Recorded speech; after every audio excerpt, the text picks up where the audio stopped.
of the Demonata. Read by Rupert Degas.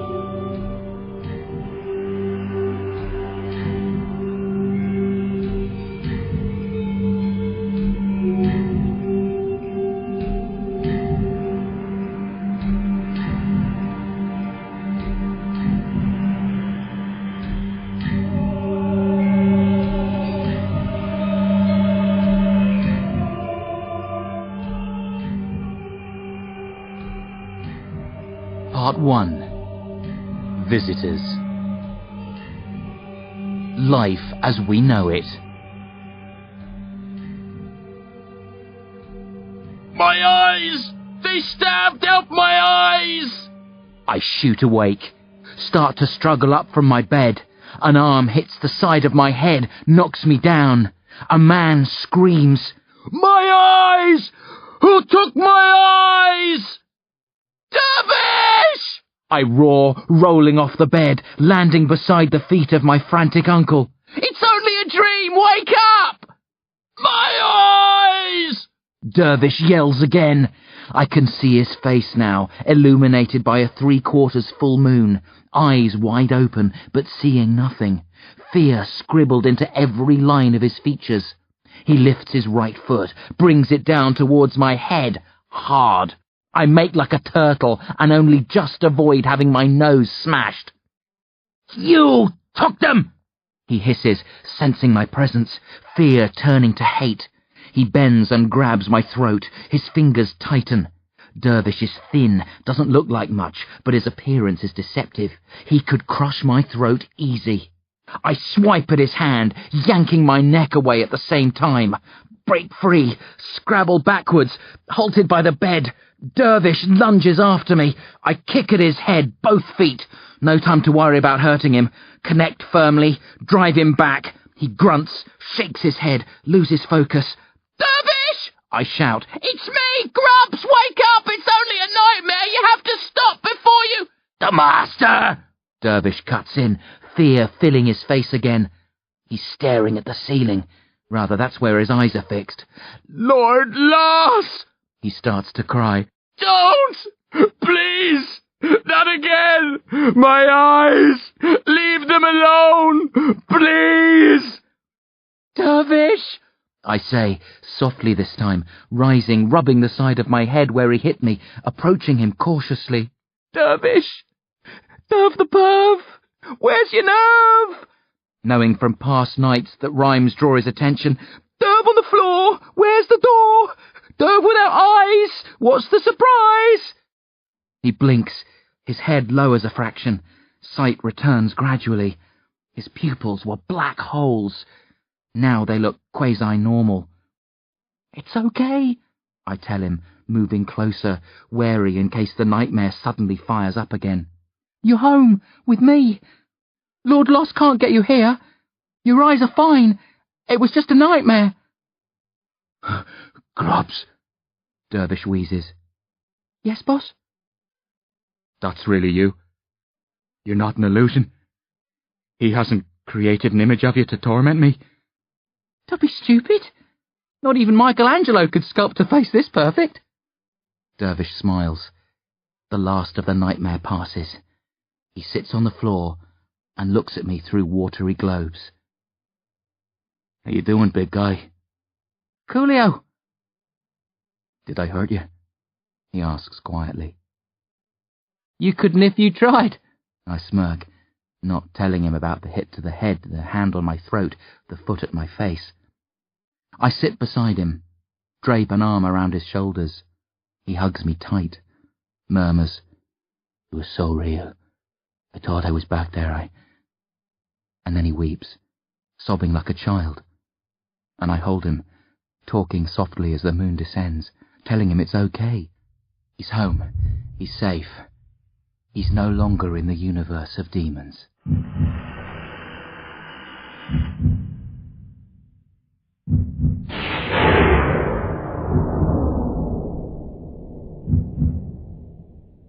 Never trust fairy tales.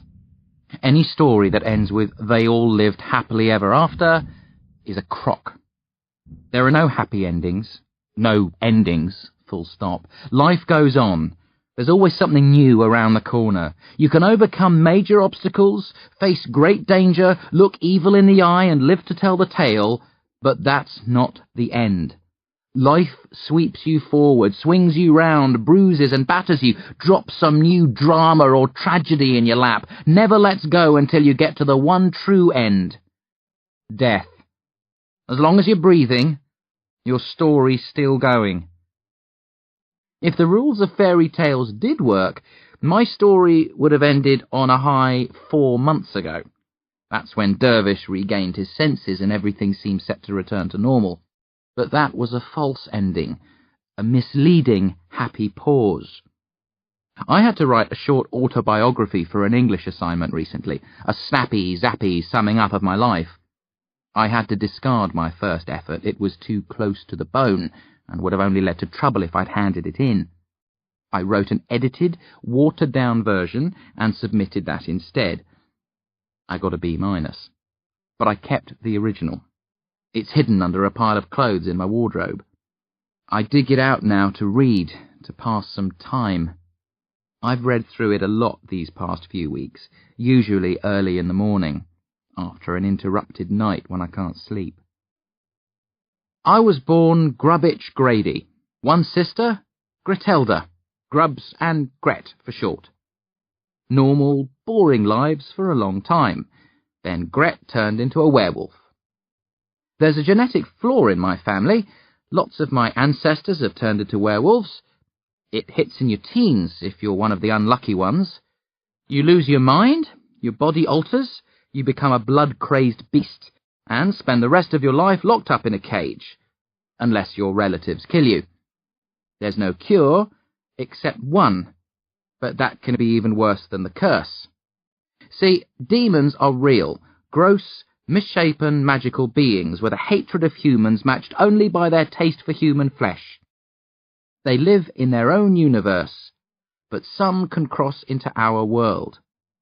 One of the Demonata, that's the proper term, is called Lord Loss, a real charmer. No nose or heart, a hole in his chest full of snakes, 8 arms, horrible pale red flesh. Lots of cuts on his body from which blood flows in a never-ending stream. He's big on misery, feeds off the unhappiness, terror and grief of humans, moves among us silently when he crosses into our universe, invisible to normal eyes, dropping in on funerals the way you or I would pop into a cafe, dining on our despair, savouring our sorrow. Lord Loss is a powerful demon master.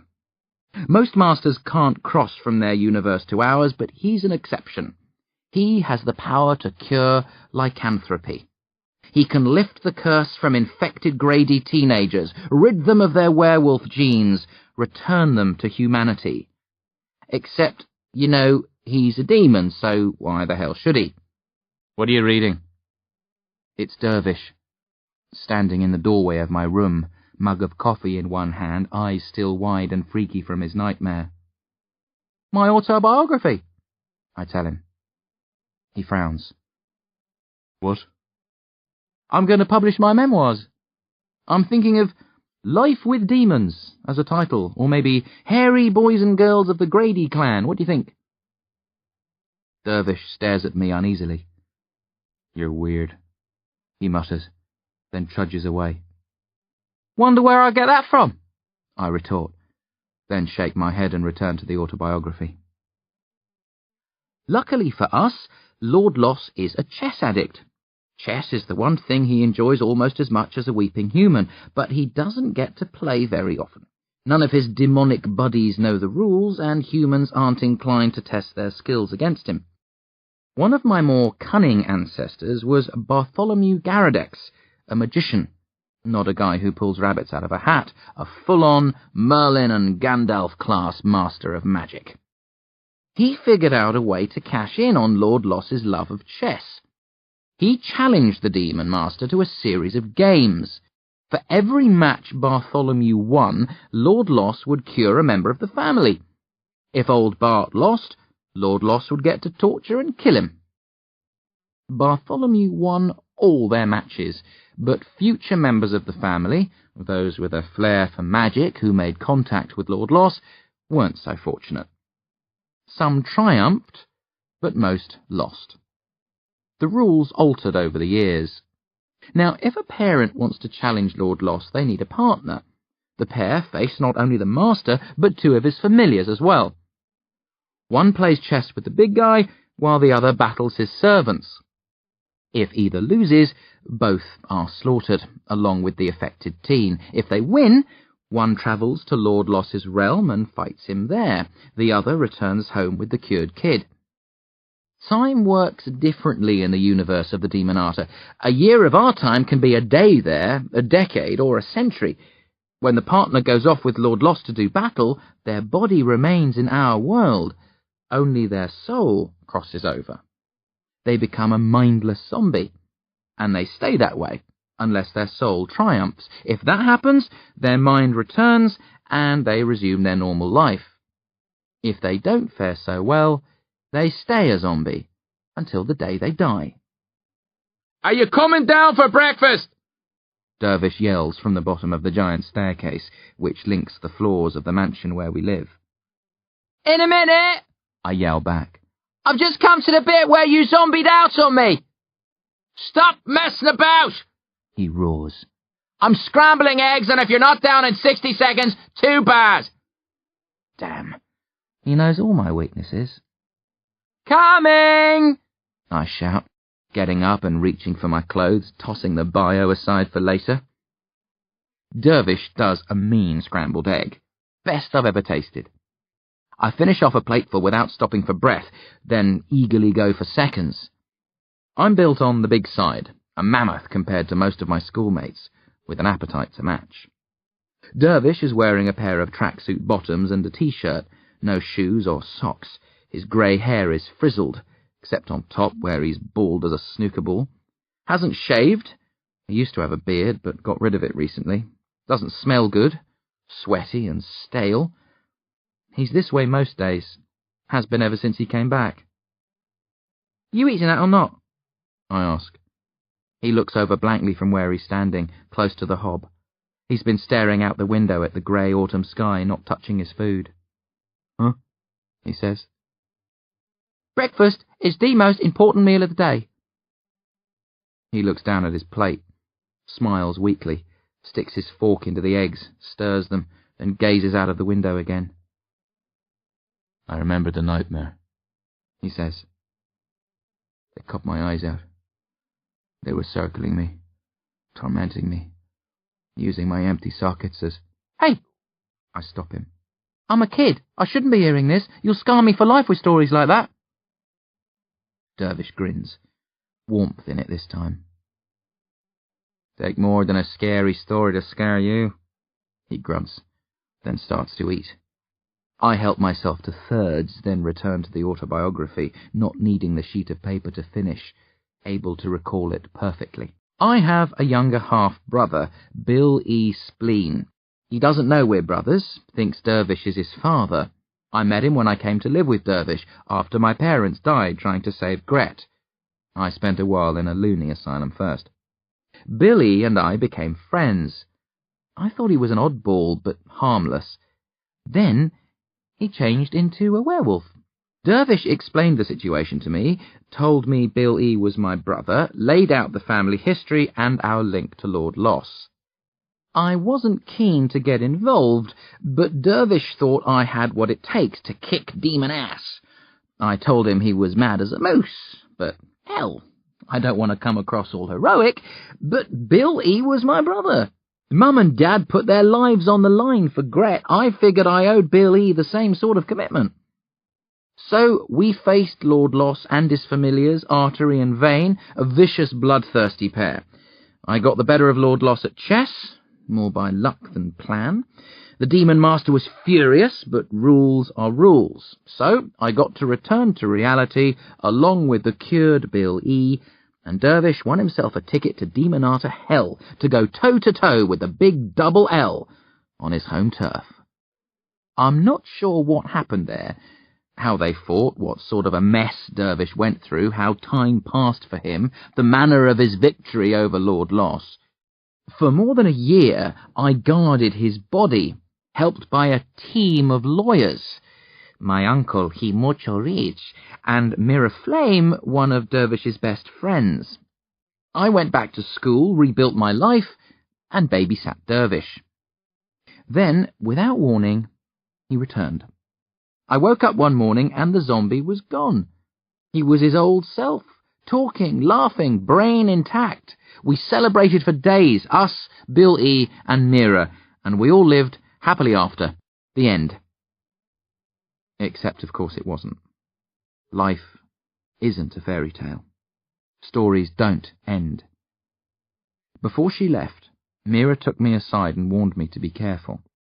She said there was no way to predict Dervish's state of mind.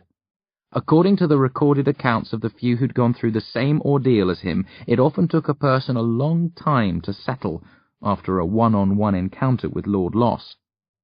Sometimes they never properly recovered.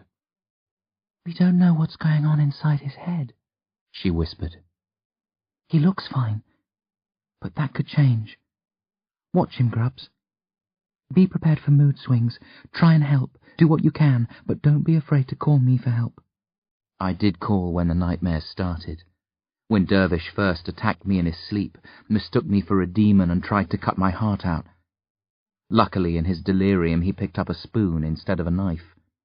But there was nothing Mira could do, short of cast a few calming spells and recommend he visit a psychiatrist. Dervish rejected that idea, but she threatened to take me away from him if he didn't. So he went to see one, a guy who knew about demons, who Dervish could be honest with. After the second session, the psychiatrist rang Mira and said he never wanted to see Dervish again. He found their sessions too upsetting. Mira discussed the possibility of having Dervish committed, or hiring bodyguards to look after him, but I rejected both suggestions. So, against her wishes, we carried on living by ourselves in this spooky old mansion. It hasn't been too bad. Dervish rarely gets the nightmares more than 2 or 3 times a week. I've grown used to them. Waking up in the middle of the night to screams is no worse than being disturbed by a baby's cries. Really, it isn't. And he's not that much of a threat. We keep the knives locked away and have bolted the other weapons in the mansion — it's dotted with axes, maces, spears, swords, all sorts of cool stuff — to the walls. I usually keep my door locked too, to be safe.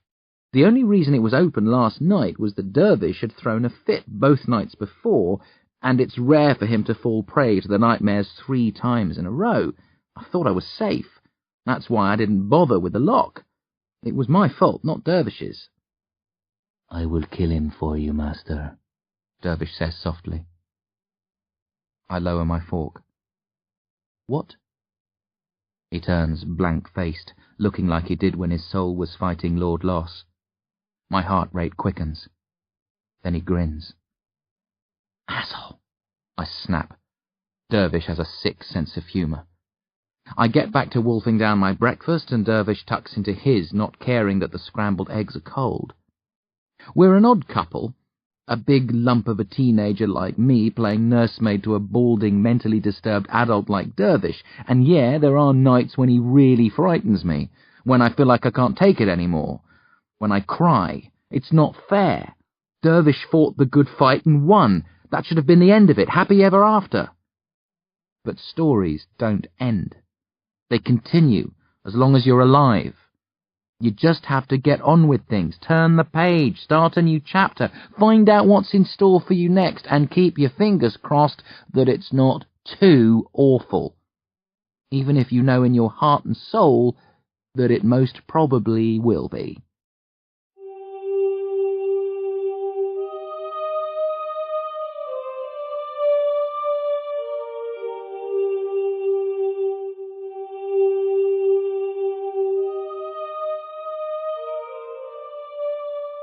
Pray at him. School was strange when I first went back. I'd spent months outside the system, first in the asylum, then in the mansion with Dervish. It took me a while to find my feet.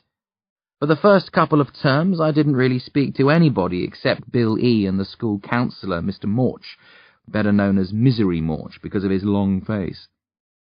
I'd always been popular at my old school, lots of friends, active in several sports teams, Mr. Cool. All that changed at Carshry Vale. I was shy, unsure of myself, reluctant to get involved in conversations or commit to after-school events. On top of the hell I'd been through, there was Dervish to consider. He needed me at home. I became an anonymous kid, one who spent a lot of time by himself, or with a similarly awkward friend. Step forward, Bill E. Spleen. Things are different now. I've come out of my shell a bit. I'm more like the old me, not quiet in class or afraid to speak to other kids. I've always been bigger than most people my age. In the old days, I was a show-off and used my bulk to command respect. At the Vale, I kept my head bent, shoulders hunched, trying to suck my frame in to make myself seem smaller. Not anymore. I'm no longer Mr. Flash, but I'm not hiding now. I don't feel that I have to. I've made new friends. Charlie Rawle, Robbie McCarthy, Mary Hayes, and Loch Gossel. Loch's big, not as massive as me, but closer to my size than anybody else. He wrestles a lot. Real wrestling, not the showbiz stuff you see on TV. He's been trying to get me to join his team since I started school. I resisted for a long time, but now I'm thinking of giving it a go. Loch also has a younger sister, Rainey. She's pretty cute, even if she does have a nose that would put Gonzo to shame. I stare at her a lot, and sometimes she makes eyes back. I think she'd go out with me if I asked. I haven't, not yet, but soon. Maybe, if I can work up the nerve. The end of a typical school day. Yawning through classes, desperate for lunchtime, so I could hang out with my friends and chat about movies, music, TV, computer games, whatever. Bill E. joined us for some of it. I don't spend as much time with Bill E. as I used to. He doesn't fit in with my new friends. They think he's geekish. They don't slag him off when I'm around, but I know they do when I'm not. I feel bad about that, and try to help Bill E. relax so they can see his real side. But he gets nervous around the others, acts differently, becomes the butt of their jokes. Thinking about Bill E. as I walk home, I don't want us to stop being friends. He's my brother, and he was really good to me when I first moved here. But it's difficult because I don't want to lose my new friends either. Guess I'll just have to work harder to make him feel like part of the group. Try and be like one of those TV kids who always solve their problems by the end of each show. Dervish is sitting on the stairs when I let myself in. I'm dripping wet. It's been pouring for the last couple of hours. Normally when the weather's bad, he picks me up on his motorbike. When there was no sign of him today, I figured his mood hadn't improved since breakfast. I was right. He's as blank as he was this morning, staring off into space, not registering me until I'm right in front of him. Dervish! Hey, Dervishio! Earth to Dervish! Are you reading me, Captain? He blinks, frowns as if he doesn't know who I am, then smiles. Probs, you're alive? I thought... His expression clears. Sorry I was miles away. I sit beside him. Bad day? Can't remember, he replies. Why are you home early? I hold up my watch and tap it. Dervish reads the time and sighs. I'm losing it, Grubs. My insides tighten, but I don't let Dervish see my fear. Losing what? Your sanity? You can't lose what you never had. My grip. Dervish looks down at his feet, bare and dirty. I wasn't like this before. I wasn't this distracted and empty. Was I? He looks at me pleadingly. You've been through hell, Derv, I tell him quietly. You can't expect to recover without a few hiccups. I know. But I wasn't this way, right? Some days I can't remember. I feel like it's always been like this. No, I say firmly. It's just a phase. It'll pass. All things must pass, Dervish mutters. Then he looks at me sideways, his cool blue eyes coming into focus.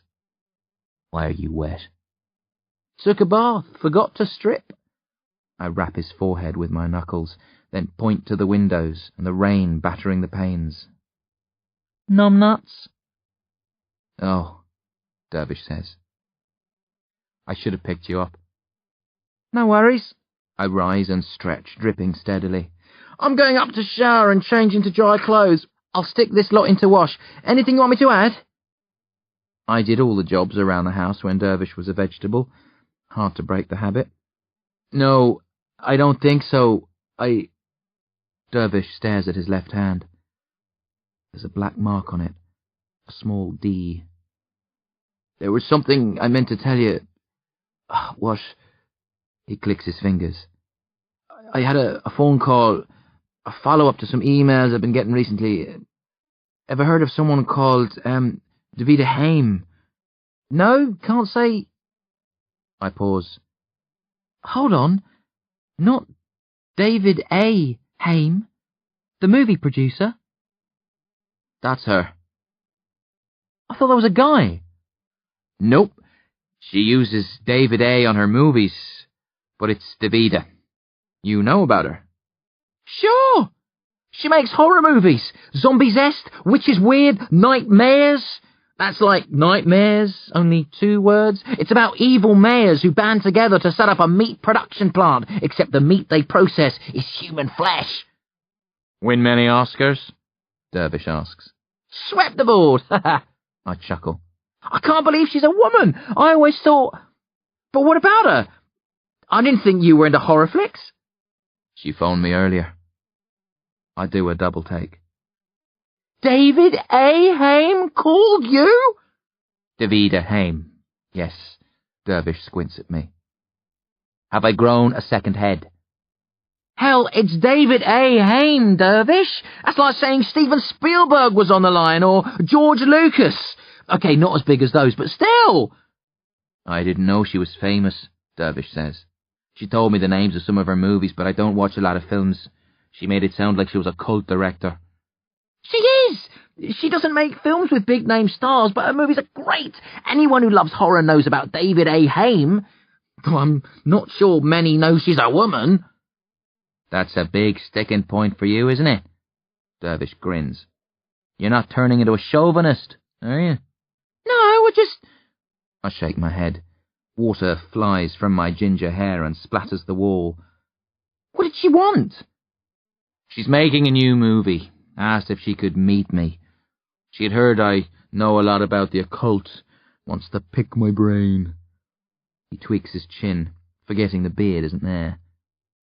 I hope she didn't mean that literally. Did you say yes? I ask, excited. Said I'd think about it.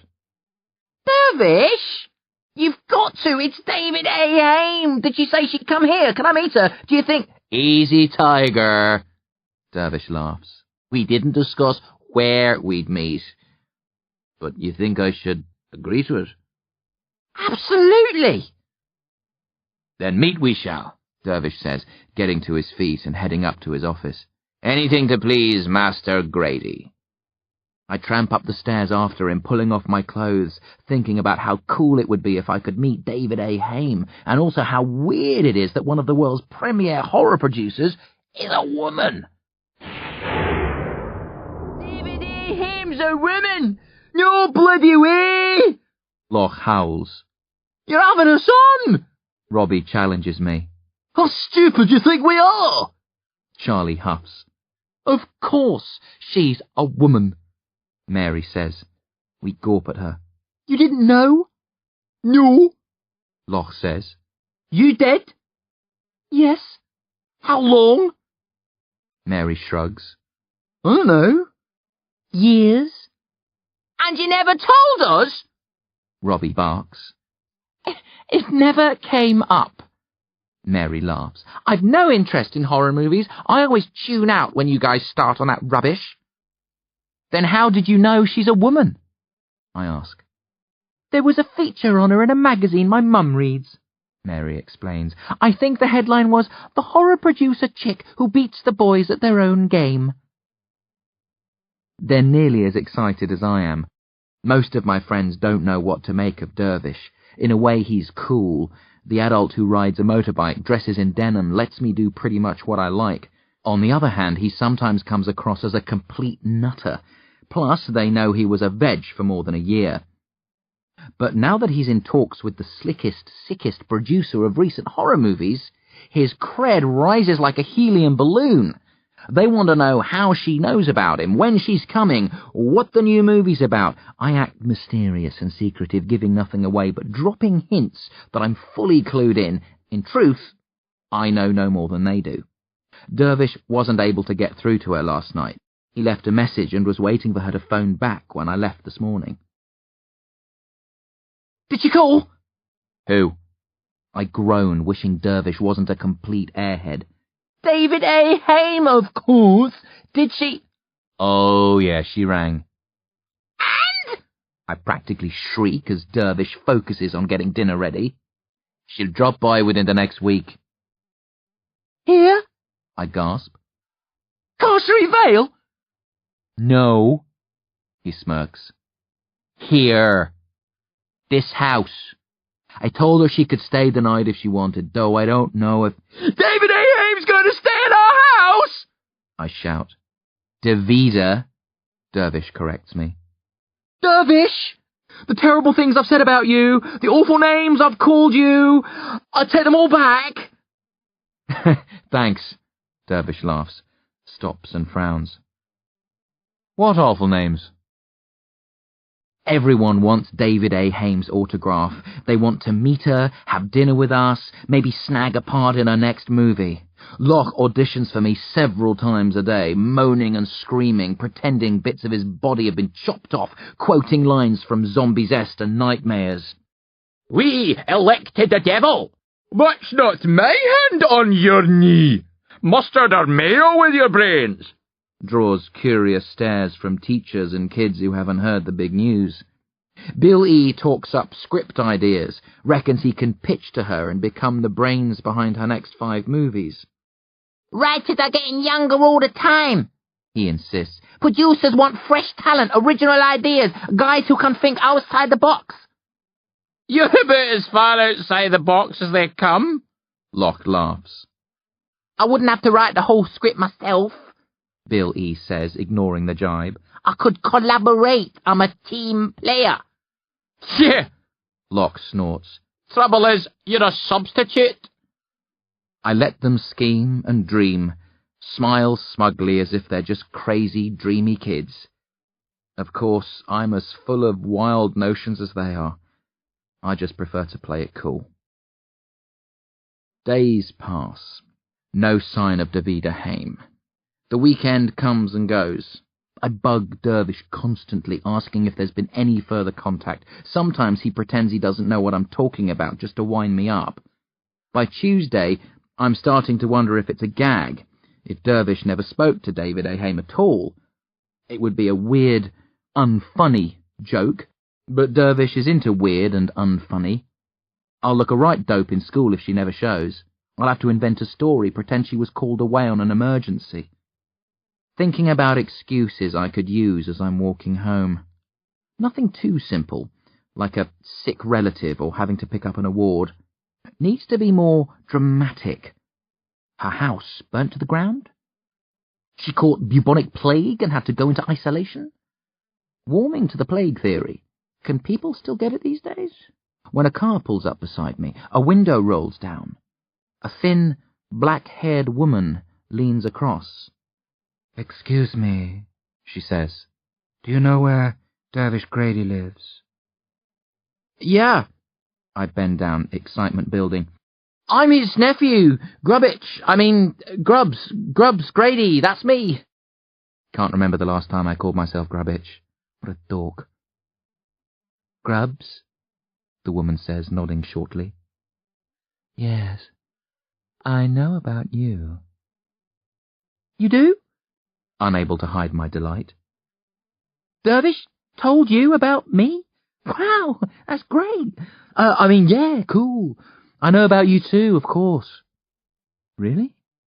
She sounds surprised. Sure. I've been waiting all week for you. You knew I was coming? Sharp this time. Yeah, Dervish told me. She taps the steering wheel with her fingernails. They're cut short, down to the flesh. Well, may I give you a lift home, Grubs? That way you can direct me as we go. Sure. I open the door and slide in, put my seatbelt on. Smile wide at Davida Haim. She smiles back thinly. A narrow, pale face, moody if not downright gloomy. Exactly the way I expected a horror producer to look. Just go straight, I tell her. The road runs by our house, you can't miss it. Only mansion in the neighbourhood. Silence. Davida is focused on the road. I'm trying to think of something to say that's casual and witty, but my mind's a blank. So I check her out. Thin all over, a long neck, bony hands, straight black hair, dark eyes, dull white shirt and skirt, flat plain shoes, no jewellery, except one ring on her left hand with a large gold L in the middle of a circle of flat silver. How have you been, Grubs? She asks suddenly. Fine. I know something of your past. What happened last year with Billy Spleen? What do you know about me and Billy? I ask suspiciously, guard rising. I know about the lycanthropy. How you fought it. Dervish told you that? I cry, astonished. How has Billy been? Any recurrences of his old patterns? Of course not, we cured him, he's normal now. And you? She says quietly, and her eyes flick across, cold and calculating. Who the hell are you? I ask, a tremble in my voice.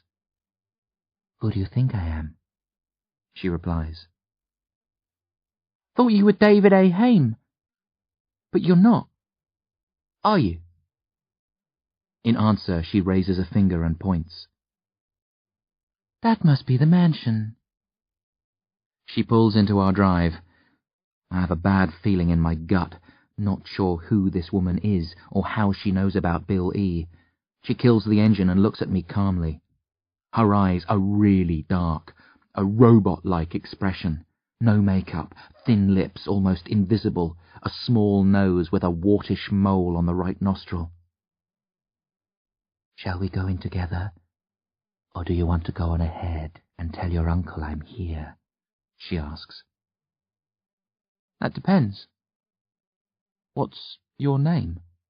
She only smiles in reply. She looks more normal when she smiles, like a teacher, stern but human. I relax slightly. You can come with me, I decide, not wanting to leave her here in case she's an old friend of Dervish's and I appear rude. Thank you, she says and gets out of the car. She's smoothing her skirt down and studying the mansion when I step out. Nice place, she comments, then raises a thin eyebrow, the signal for me to lead the way. I start ahead of her, whistling, not letting her see that I'm unnerved, acting like she's an ordinary visitor. In through the oversized front doors. The juicy smell of sizzling steak drifts from the kitchen. Goodness, the woman says, looking at the high ceilings, the size of the rooms, the weapons on the walls, the staircase. This way, I tell her, heading for the kitchen. You're just in time for dinner. She follows slowly, absorbing the surroundings. Obviously hasn't been here before. I keep trying to put a name to her face, thinking of all the people Dervish has mentioned in the past. I reach the kitchen. Dervish is hard at work on the steak. No, he shouts before I say anything. She hasn't rung, and there's been no sign of her. Now stop pestering me, or I might... We have company, I interrupt. Dervish turns questioningly. The woman enters the kitchen. I step aside so he can see her. Instant recognition. His face goes white, then red. He steps away from the hob, abandoning the steak, eyes tight, lips quivering. With anger. "You!" He spits the word out. "It's been a long time, Dervish," the woman says softly, not moving forward to shake his hand. "You look better than I expected." I thought she was David A. Haim, I tell him. "She's not," he barks. "She's Pray at him." Pray at him? I echo. "Pray Atim," the woman says, stressing the syllables. "She's one of the lambs," Dervish says with a sneer, and the fear which was tickling away at me in the car kicks in solid, like a nail being hammered into my gut.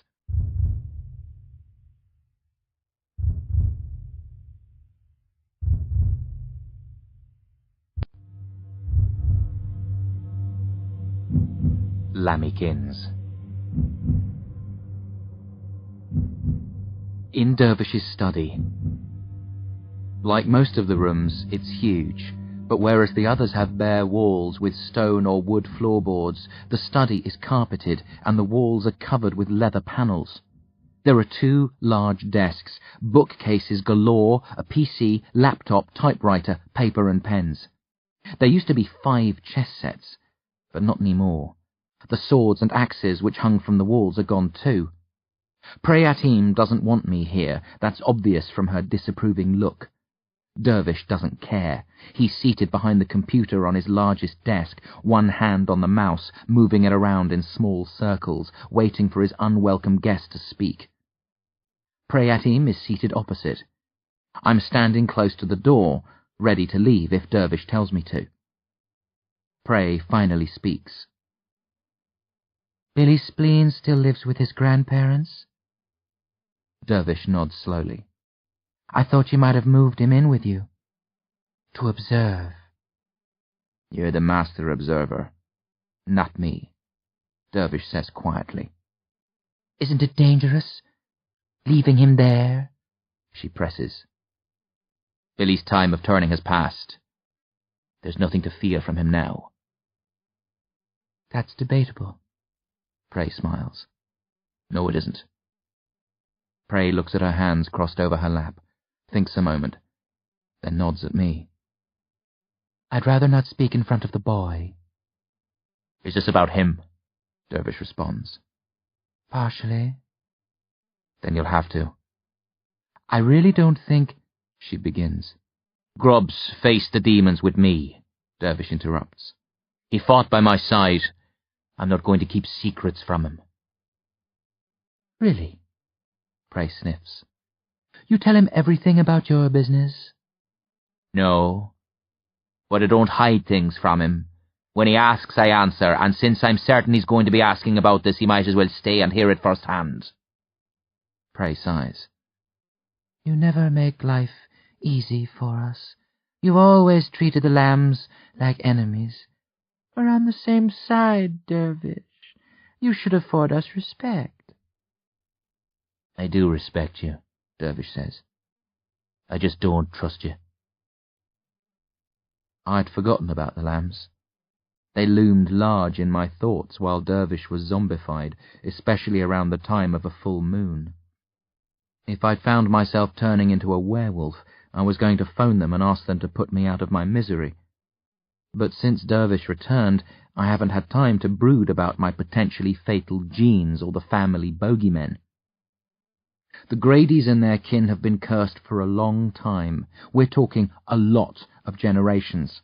Over the centuries, family members have tried to figure out the cause of the curse, find a cure for it, and develop ways of dealing with the infected children quietly and efficiently. The lambs are the result. A group of scientists, soldiers, and I don't know what else, all focused on the problems and logistics of lycanthropy. They spent a lot of time, money, and effort trying to unlock the secrets of the rogue Grady genes, but they also play the part of executioners when necessary. A lot of parents decide to kill their children if they turn into werewolves, but most can't perform the dirty deed themselves, so they call in the lambs, who take the transformed child away and do what must be. Dervish asks. We keep tabs on all the family children, Prey says. But Billy didn't leave a trail. There was no evidence that he was turning. Prey smiles. You covered up admirably, gathered the bodies of the animals he slaughtered, disposed of them quietly, but you couldn't be expected to find every corpse, and you couldn't do anything about the operative who saw him sneaking out of his house during a full moon. You had him under direct surveillance? Dervish snaps. Sometimes, yes. Dervish's hand goes rigid on the mouse. You had no right to do that. We had every right. Prey disagrees. If a guardian chooses to deal personally with an infected child, it's not our business. But you didn't. You gave him free rein. I was in control, Dervish growls. He wasn't a danger to anyone. I was waiting for the right moment to act. I understand, Prey says. But we couldn't take any chances. We guessed you would handle the matter this way if he turned, so for some years we'd been keeping an eye on the boy. On your brother's children, too. Dervish starts to retort, stops and scowls. Tell me why you've come. A few reasons, Prey says. One, to make sure Billy is normal. He is, Dervish says. We cured him. But how certain is your cure? Prey asks. We know about the demon you deal with, but there's much about the process that's mystery. You and the others who have faced him keep it a secret. You don't let the rest of us benefit. We can't include you, Dervish says stiffly. He deals with one case at a time, and only with those who have some experience of magic. That's how it works. It's not our choice. It's his. The demon. Prey nods. Lord... Don't say his name here! Dervish stops her. It's dangerous. Prey looks around nervously. I feel the hairs rise on the back of my neck. Then Dervish catches my eye and tilts his head ever so slightly. It's a gesture I know well. He does that sometimes instead of winking. I realize he's winding Prey up, giving her a scare. I hide a smile behind my hand and wait for her to settle down. It's not fair, Prey resumes, less composed than before. We've never had any contact with the demon. Maybe we could strike our own deal if you put us in touch with him. You couldn't. But you should let us try. We've had this conversation before, Dervish interrupts. We're not having it again. The lambs follow the path of science. Demons are creatures of magic. The two don't mix. End of story. Very well, Prey says, showing open anger for a second, her pale face flushing. You choose to lock us out. There's nothing we can do about that. But it means we don't know all that we should about the cure. We have no proof that it works in the long term, or why. So it's natural for us to be suspicious, to run our own checks, to be safe. Totally natural, Dervish says sarcastically. But I don't think you'd have waited until now to make sure Billy wasn't killing. If you were checking on him prior to his change, I'm sure you've monitored him in the year plus since, so your first reason for being here is a crock. You know Billy's fine. Let's move on to reason 2 and try to make it a bit more believable this time. Prey glares at Dervish, then glances at me. 2!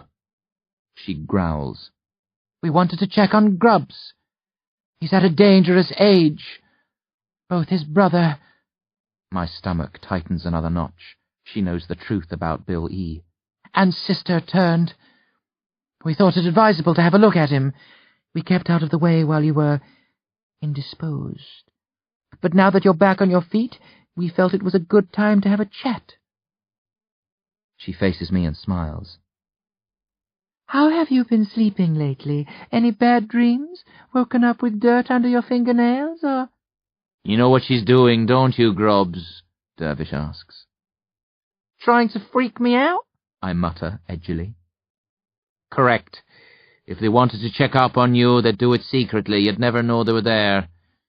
She's saying this to upset you because I've upset her, so ignore it.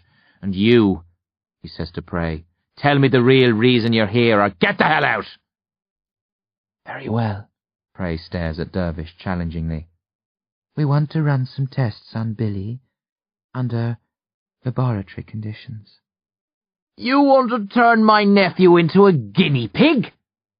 Dervish laughs harshly. "You want me to sign him over so you can prod and poke him and have him urinate into a bottle at your command?"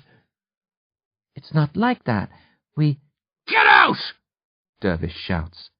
"You're being unreasonable," Prey objects. "Let me finish." "Oh, you're finished!" Dervish laughs. "I've heard enough. Now march back out to your car and—" "Have you seen a child who's turned?" Prey asks me, raising her voice. "You must have seen your brother, but only in the early stages of his transformation. It takes a few months for the disease to properly set in. They grow hair, their features distort, their spines twist. I have some photographs which—" "No!" I shout. "I don't want to see any photos. I've seen them before."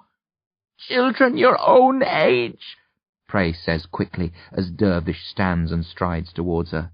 "Some even younger.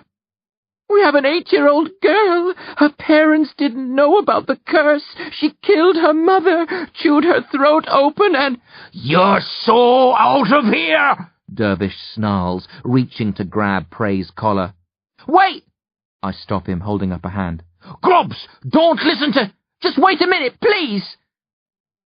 Dervish breathes out heavily, then takes a step back. "We're trying to help," Prey says, speaking to me, but looking at Dervish. "Your uncle is a man of old science. He calls it magic, but to us it's science by a different name. We're of the new school.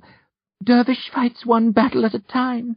Your mother and father made that choice too, but we're trying to attack the root of the disease. We want everyone to benefit, not just a few. To do that, we have to examine and explore. Your brother is one of the very few victims to beat the curse.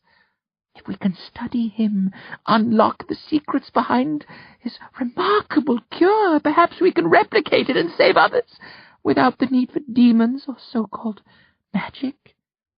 "You can't," Dervish says wearily. "I've told you before, it's not science. It's not of this universe. You can't understand it and you can't mimic it. Do you think I'd stand in your way if I thought there was the slightest chance that you could?" "You can't be sure," Prey says.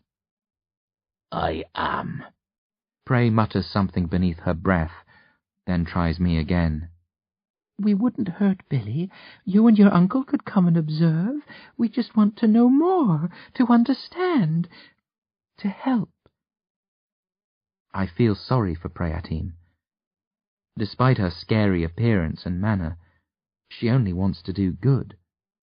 But the thought of her taking Bill E. away, locking him up, experimenting on him, I shake my head. "You should leave now," Dervish says quietly. "We can't help you." "You're condemning others to change, to die," Prey says angrily. Dervish shrugs. "We've been condemned a long time. We're used to it." He lays a hand on Prey's shoulder. She jerks away from him and stands. "My daughter's changed," she hisses. "I tried to cure her, but I couldn't. She's still alive, because I hope and believe. By denying us, you deny her and all the others like her. Will you sleep with that on your conscience?" "Lousily," Dervish says. "But Billy will sleep sweetly, and to me that's what matters most, just as your daughter matters most to you." He leans towards her. "If the positions were reversed, would you allow your loved one to be taken?" "Yes," Prey answers immediately. "Without question." But that's where we differ, because I always question. There are other ways, Prey says, a dangerous tremble to her tone. We didn't have to ask. We could just take him. Dervish's expression goes dead. Try it, he whispers. See what happens. You couldn't stop us, Prey insists, a red flush of anger rising up her throat. You're powerful, but so are the lambs. We could. Mess with me and you mess with us all. Dervish interrupts. Do you really want to do that? Do the lambs now think themselves the equals of the disciples? We aren't afraid of your kind, Prey says, but her words ring hollow. Dervish smiles lazily. If you lay a hand on Billy or Grubbs, I'll teach you to be afraid. That's a promise. You don't want us as enemies, Prey warns him. Nobody stands alone in this world, not even the disciples. You may need us one day. Yes, Dervish agrees. But not today. He points at the door.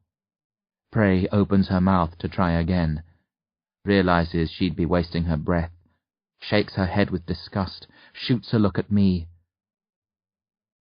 Pray you never turn. Because if you do, thanks to people like your uncle, we won't be able to help. All we'll be able to do is kill.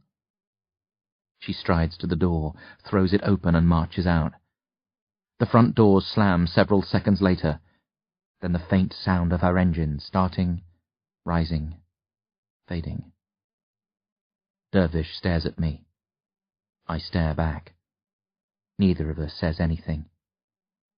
I don't know what my uncle's thinking, but there's only one glaring thought in my head. Who the hell are the disciples?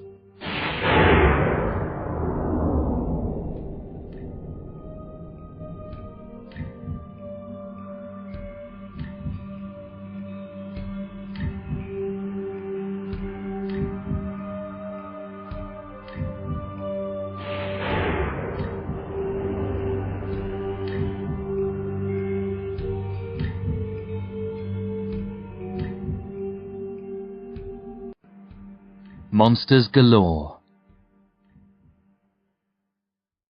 Dervish has another nightmare. 4 nights in a row. He must be going for the record.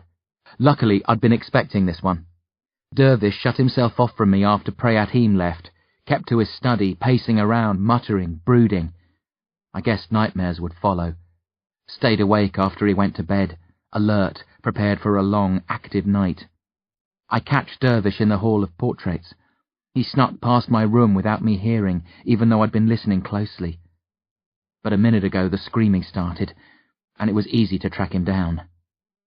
The walls of this hall are lined with photographs and paintings of dead family members, mostly teenagers who became werewolves.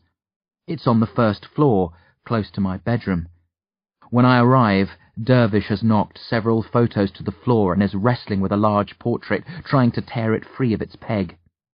"Leave me alone!" he screams. "It's not my fault!" "Dervish!" I call, hurrying over to him, grabbing his right hand, trying to prise his fingers loose. "Dervishio! Derv on a curve! Don't lose your verve! Don't roar and bawl! Not in this hall!" He ignores the rhymes and jerks free. "Get out of my skull! You're eating my brain!" He collapses to his knees, grips his head hard with both hands, moans with pain and terror. "Dervish! Easy! It's okay! It's coolio! You have to chill! You on the ground! Everything's sound!" His eyes fix on a nearby photograph. His breath catches. "I didn't do it!" he gasps. "I didn't kill you! Leave me alone!" I sweep the photos away, then grab Dervish's hands, pull them down from his head and lock gazes with him. "Wake up, you crazy bald coot! It's only a dream! No need to scream! None of it's real! Fantasy's the deal! You have to snap back! Come on! I know you're in there! I know! His expression clears. He looks like a lost child for a few seconds, pitiful, silently begging me for help. Then the real dervish surfaces, and terror gives way to exhaustion and embarrassment. I release him, nodding slowly and repeatedly to show that everything's okay, no damage done. Dervish looks around at the photos on the floor. Most are ripped, a couple beyond repair. No glass in the frames. We removed all the glass a few months ago, in case something like this happened. Didn't want him hurting himself. Or me. I thought they'd come back to life, Dervish says. They blamed me. Claimed I was the cause of the curse. They wanted revenge. It was just a dream. I know. But still... He shivers. I could have done without Prayatim and the lambs. I didn't need them now. Not in this state. Why the bad things always come at the worst time? Forget about her, I tell him. She's gone. You ran her off. Maybe I shouldn't have. Maybe... He coughs, then stands. No, that's the nightmare talking. The lambs can't help. They mean well, but in matters like this they're helpless. Unlike the disciples, I ask, broaching the mysterious subject for the first time, not sure if it's the right moment, but curiosity getting the better of me. Dervish shakes his head. I'll tell you about them later. Not now, okay? I sniff like it doesn't matter. Dervish grows thoughtful. Billy doesn't know about the change. Lord Loss. What we did for him. It's better this way. No point throwing his world into chaos. The lambs are part of the human world. They've no direct experience of the Demonata or magic. They couldn't learn anything from Billy. Then don't worry about it, I mutter.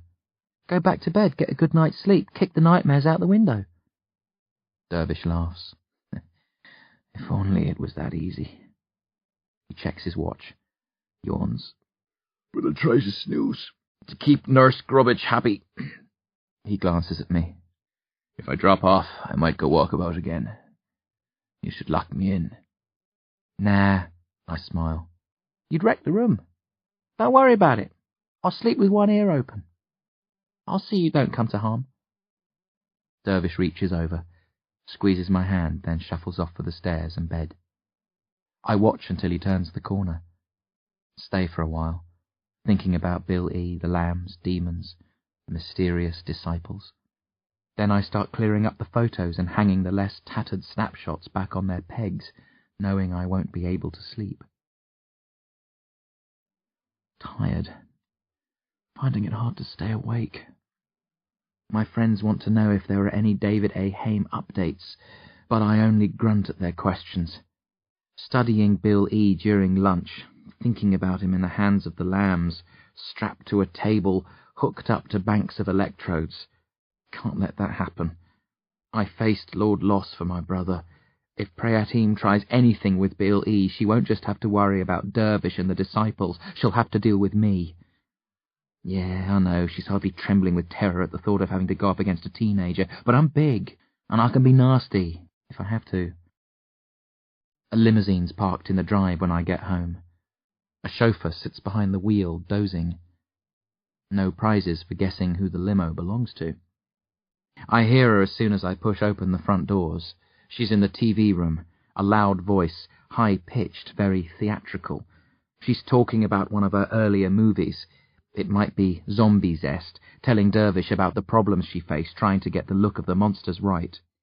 That everybody's using CGI these days. I don't like it. The audience can tell. They're not afraid. It's psychological. You see a guy in a monster costume or a cleverly designed puppet, and even though you know it's not real, you can trick yourself into believing it is. But if you see something that's the work of a computer, your brain can't accept it. It doesn't scare you. I think... I walk into the room and cough softly. Davida Haim looks up from where she's sitting on the couch, a surprisingly normal-looking woman. 50-ish, black hair streaked with grey, pudgy, a warm smile, purple-rimmed glasses, a bright flowery dress. She looks more like a giggling granny than a horror movie meister. Davida, this is my nephew, Grubbs. Dervish introduces us. He's sitting beside her on the couch, looking a bit overwhelmed. I have the feeling Davida hasn't stopped talking since she came in. Grubbs lives with me. Hello, Grubbs, Davida says, rising to shake my hand. A short woman barely comes up to my chest. Neat name. Is it short for something? Grubbitch, I mutter. I'm a big fan of yours. I thought Nightmares was the best horror film of the last 10 years. Why, thank you, Davida booms, not releasing my hand. Although, to be honest, my input wasn't so great. The director, Liam Fitz, is a real hardhead. Likes to make the creative decisions himself. I set him off, gave him whatever he asked for, but after that... She shrugs, still holding my hand. And this is June, Dervish says, drawing my attention to a third person in the room, sitting in a chair to my left. Junie, She corrects him, getting up. Junie Swan. Davida Haim finally releases my fingers and I shake hands with the other woman. She's small too, but slightly taller than Davida. Thin, pretty, white hair, very pale skin, pinkish eyes. An albino. Her hair's tied back in a ponytail. Hard to tell her age because her skin's so white and smooth. Junie is Miss Haim's assistant, Dervish says. Oh, Davida! The producer corrects him. She tuts loudly. I don't stand on ceremony. And I'm not her assistant, Junie says, almost apologetically. She speaks very softly. although I am here to assist. Let's sit down, Davida says, as if this was her house. She leads us back to the chairs and pats the space on the couch beside her, forcing me to sit with her and Dervish. I've been telling your uncle about my problems on my other movies, as I'm sure you know. I can tell you're a horror buff. I love monsters. Love them! Fangs, tentacles, bulging eyes, slime, all great stuff, right? Right? But getting them to look real, believable, scare people to the max, that's hard as hell! But I'm telling you nothing new. You've seen loads of terrible monster flicks, I'm sure, where the creatures are about as scary as a baby in a pram! Yeah, I grin. most horror films are crap, that's why they're fun. I agree! Davida shouts. She thumps Dervish's knee so hard that he gasps. I like this kid! He knows his nettles from his roses! She turns back to me. We all love schlocky horror, where the effects are lame and the monsters tame. I grew up on old Universal and Hammer pictures, and that's fine. Sometimes you just want to sit down to a corny bit of hokum and have a laugh. She raises a finger and lowers her voice. But there are times when you don't want to laugh, right? When you want to be scared. When you want your world turned upside down. When you want to sit there in the dark and really feel fear bite. Right? Hell yeah! There was a period after my battles with Lord Loss and his familiars when I didn't enjoy horror. Life was fearful enough. But as the months passed, and the memories of the real horror faded, I rediscovered my love of fictional terror. That's where I want to go with my next movie, Davida says, loud again. I've been off the scene for a while, almost 4 years since my last film. That's because I've been researching and planning. I want to do something big with my next one, not rehash an older story. I want screams, not laughs. I want to go for the jugular and shake audiences up, send them home shivering. Coolio, I exclaim. Which is where your uncle comes in. Davida smooths down her skirt and turns her smile on Dervish. Will we talk business now, or do you want to wait? Now's good for me, Dervish says. Okay. Davida glances around to be sure nobody's eavesdropping. I'm about to shoot my new film. Everything's set. I'm not only producing, I've written the script, and I'm directing too. Can you imagine me, a director? She throws her head back and laughs. Dervish and I laugh too, even though we've no idea what the joke is. I've kept the project secret, Davida continues. I keep quiet about all my films, but I've been especially hush-hush on this one. Everyone connected has signed a lip-sealed contract. The monster designs are locked in a state-of-the-art safe, and only 2 other people beside myself have seen them in their entirety. Everybody else gets a small piece to work on. We won't be shooting in any of the established studios. I've created my own, far away from prying eyes. Most people aren't even aware that I'm at work again. They think I'm sitting on my ass on a beach twiddling my thumbs, creatively defunct. Sounds like you've given yourself a lot of headaches, Dervish says. Are you kidding? Davida snorts. I'm having a ball! It's the film I've always wanted to make. I love intrigue, suspense, secrets. It's a game, the best in the world, and I'm the only one who knows all the rules. Oh, I wouldn't trade places with anybody right now, not for anything. I'm glad you're happy, Dervish says, but I don't see why. He leaves the question hanging. Why I'm telling you? Davida looks at me and winks. Why I'm telling the 2 of you? She lowers her voice again. I don't think she's capable of whispering, but this is as close as she gets. What I say now has to remain between us. I haven't asked you to sign a confidentiality form yet. You'll have to do it later if you agree to my offer. But from what I've heard, you're a man of your word. I'm not sure about Grubs. I can keep a secret. I huff. You don't have to worry about me. Excellent. She gives my right knee a squeeze and almost crushes it.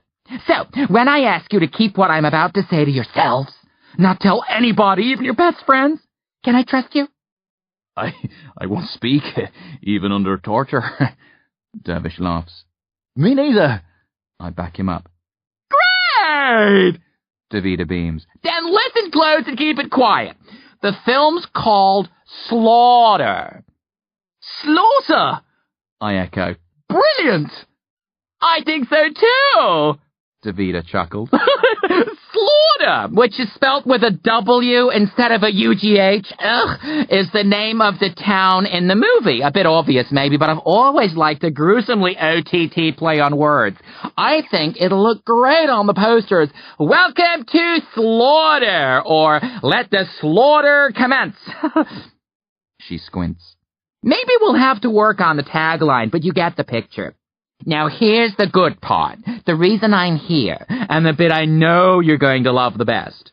Slaughter is going to be all about demons! She sits back, grinning, and awaits our response, unaware that she's just dropped the mother of all bombshells.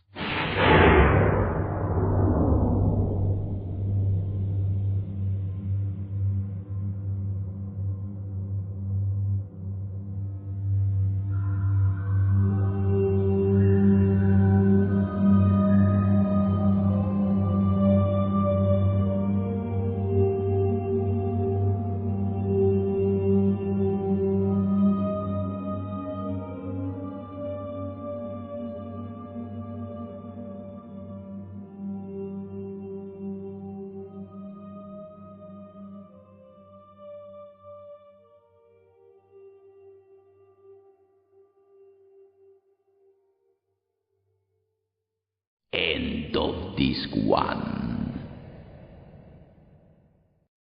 Disc 2.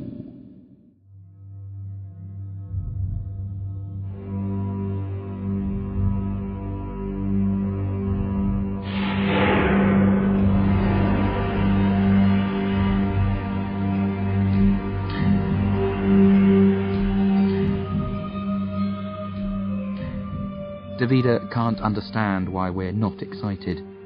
Doesn't know what to make of our shifty glances and awkward silence. She keeps talking about the movie, tells us that demons take over the town of Slawter. She describes some of the characters and scenes. Dervish and I listen stiffly. Okay, Davida finally says. what's wrong? She sniffs at her armpits. Do I stink? Dervish forces a thin smile. There's nothing wrong. It's just, we're not fond of demons, are we, Grubs? No. I grunt. Why not? Davida asks. Demons are the scariest monsters of the lot. Too scary, Dervish mutters, and then laughs edgily.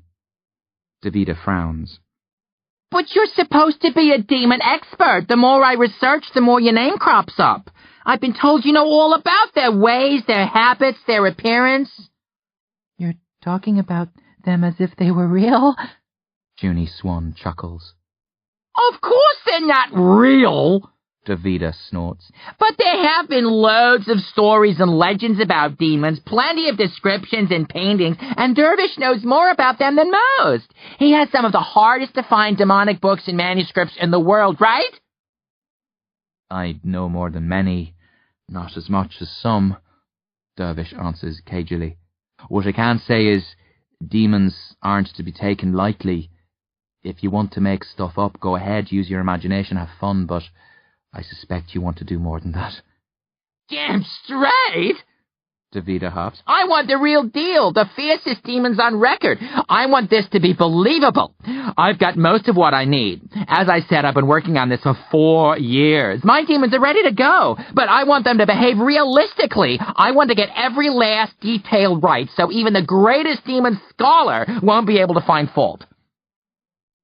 Davida points at Dervish. That's where you come in. I want your expertise, your insight, knowledge. I want you to come on set as an advisor. Tell us when we make mistakes, steer us right, help us pin the images down. You've got the wrong guy, Dervish says. I know nothing about movies.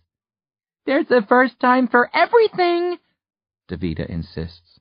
I'm not saying you look on this as a career move, just a break from the norm.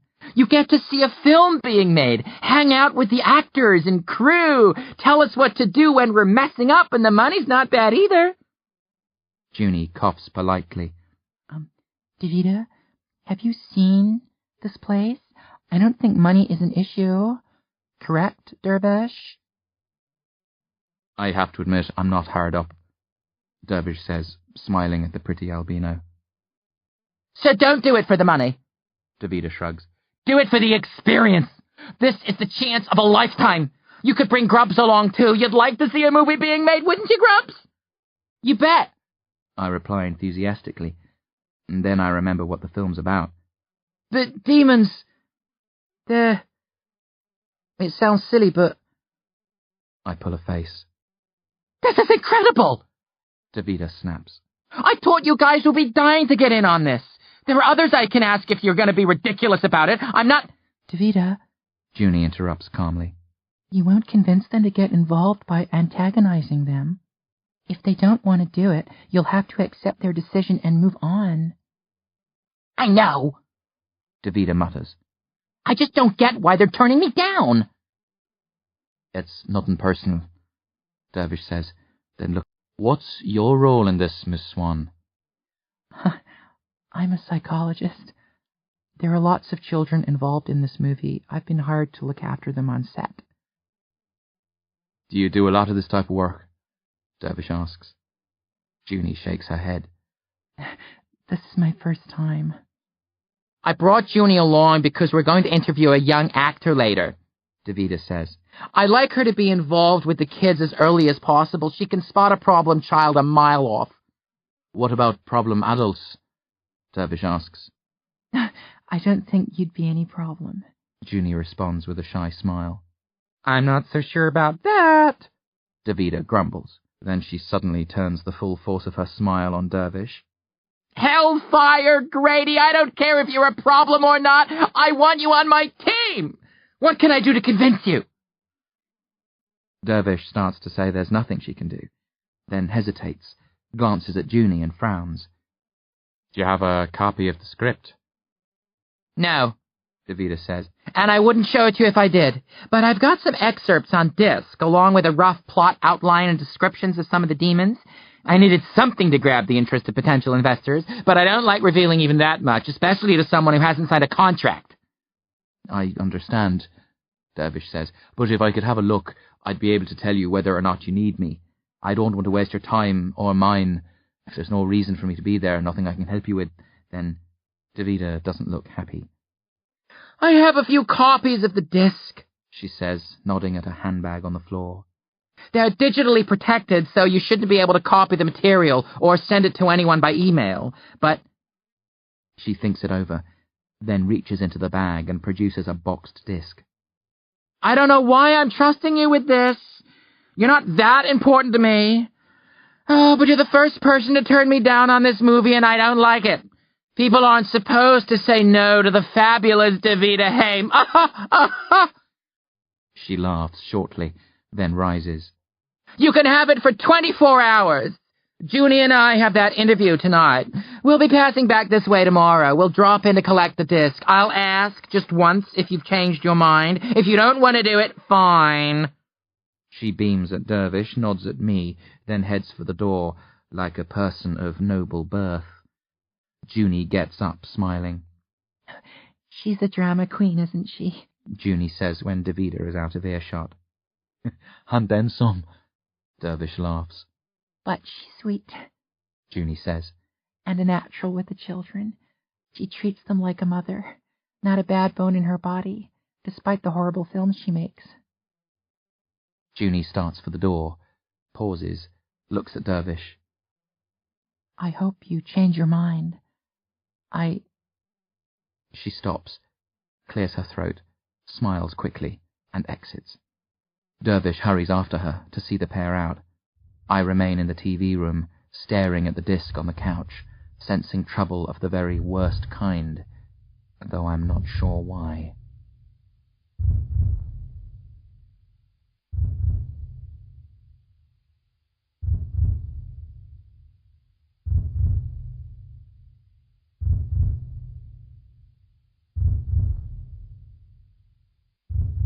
Don't go down the cellar. Dervish is humming when he returns. Nice people, he says. Especially Junie, I note dryly. Yes. He picks up the disc and looks at it silently. What made you change your mind? I ask. I haven't, he says. But you're thinking about it, aren't you? Yes.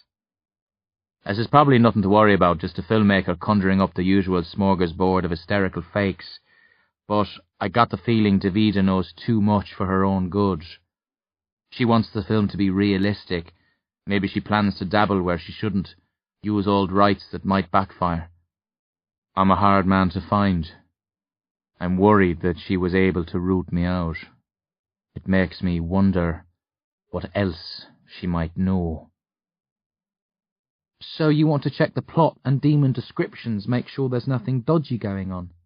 I ask. Dervish nods. Except I got the impression you only agreed to think it over when Junie smiled at you. Don't be ridiculous, Dervish protests. She had nothing to do with it. But by the strength of his reaction, and the way he storms out of the room in a huff, I'm sure she did. Having shrugged off my foolish sense of unease, I try convincing Dervish to let me have a look at the disc. I want to know what a David A. Haim film looks like at this early stage, but he refuses and locks himself in his study. Back downstairs, I fall asleep on the couch, wake sometime during the night, cold, shivering, think about hauling myself up to bed, but I'm too lazy. Instead, I grab a few pillows and stack them around me for warmth, starting to drift off to sleep again when I suddenly snap wide awake. Dervish is in trouble. Not sure how I know. Gut instinct. I slide off the couch, scattering the pillows, and race upstairs. Dervish isn't in his bedroom or study. Nowhere on the second floor, or the first. I wind up back on the ground floor. A quick scout, no sign of him. That means he either went out or down to the cellar. Before descending, I go to the kitchen and make sure Dervish hasn't broken into the cutlery cupboard and stocked up on knives. Then I head down the stairs, automatic lights flickering on as I hit the bottom steps. The cellar's where Dervish stores his wine. I don't come down here much, nothing of interest for me. Listening to the hum of the lights, watching for shadows, trying to pinpoint Dervish's position. After a minute, I take the final step and explore the rows of wine racks, fists clenched, anticipating an attack. I don't find Dervish in the cellar. Search complete, I want to go back upstairs and try the area outside the house, but there's one place still to look. It's the last place I want to try, which makes me suspect that's where Dervish is. One of the walls houses a secret doorway. I make for that now. It's covered by a giant wine rack, mostly containing normal bottles, but one's a fake. I find it and press hard on the cork with a finger. It sinks in. The rack splits in two, and both halves slide away from each other, revealing a dark, narrow corridor. "Dervish!" I call. My voice echoes back to me, unanswered. I start down the corridor, breathing raggedly. The halves of the wine rack slide back into place. I'm plunged into darkness. But it's temporary. Moments later, lights flicker on overhead, the glow just strong enough to see by. The corridor runs to a secret underground cellar. It's where Dervish keeps his most magical and dangerous books, where he goes if he wants to practice magic. It's where we fought Lord Loss all those months ago, where I almost died. I come to a thick wooden door with a gold ring for a handle. The door stands ajar, and there's a pale light coming from within. "Dervish!" I call again. No answer. I really don't want to go in, but I must. I push the door all the way open and enter, heart pounding. A large room, wooden beams support the ceiling, many torches set in the walls, but none are lit. A steel cage in one corner, the bones of a deer lying on the floor within, 2 broken tables, a third in good repair, chess pieces, books, charred pages and other bits of debris brushed up against the walls. A stack of weapons close to the rubbish, lined with dust, riddled with cobwebs. And Dervish, squatting in the middle of the room, a candle in one hand, a book in the other. I approach cautiously, freeze when I catch sight of the book. There's a painting of Lord Loss on the cover, just his face. And it's moving. His awful red eyes are widening, his lips spreading. Dervish is muttering a spell, bending closer to the book. Lord Loss's teeth glint in the light of the candle. His face starts to come off the page, like a 3D image, reaching for Dervish, as though to kiss him. I hurl myself at Dervish, knock him over and punch the book from his hand. The candle goes out. We're plunged into darkness. Dervish screams. I hear him scrabbling for the book. I thrash around, find Dervish, throw myself on top and pin him to the floor, yelling at him, keeping him away from the book, calling his name over and over, using all my weight to keep him down. Finally he stops fighting, pants heavily, then croaks. "Grubs." I don't reply. "You're squashing me," he wheezes. "Are you awake?" I cry. "Of course. Now get off before—" A pause. "Where are we?" "The secret cellar." "Damn! What was I—" "You had a book about Lord Loss. You were chanting a spell. His face was moving. It looked like he was coming alive, coming through." "I'm sorry. Let's get some light. I'm awake, honest. You can get off me, I promise." Warily I slide aside. Dervish gets to his feet, stumbles to the nearest wall. I hear him rooting through his pockets. Then he strikes a match, finds the nearest candle and sets it aflame. The room lights up. I see the book, lying face down. No movement. "Could you have brought him here?" I ask, not taking my eyes off the book. "No," Dervish says. "But I could have summoned part of his spirit, given him just enough strength to hurt me." "And me?" "Absolutely not. You were safe. The spirit couldn't have got out of this room." "But when I came in?" Dervish says nothing. A guilty silence. Then a deep sigh. "Let's get out of here. There are things we must discuss." "And the book?" I ask. "Leave it. It can't do any harm, not now." Standing, I stagger out of the room. Dervish follows, leaving the candle burning, shutting the door on the past, trailing me back up the corridor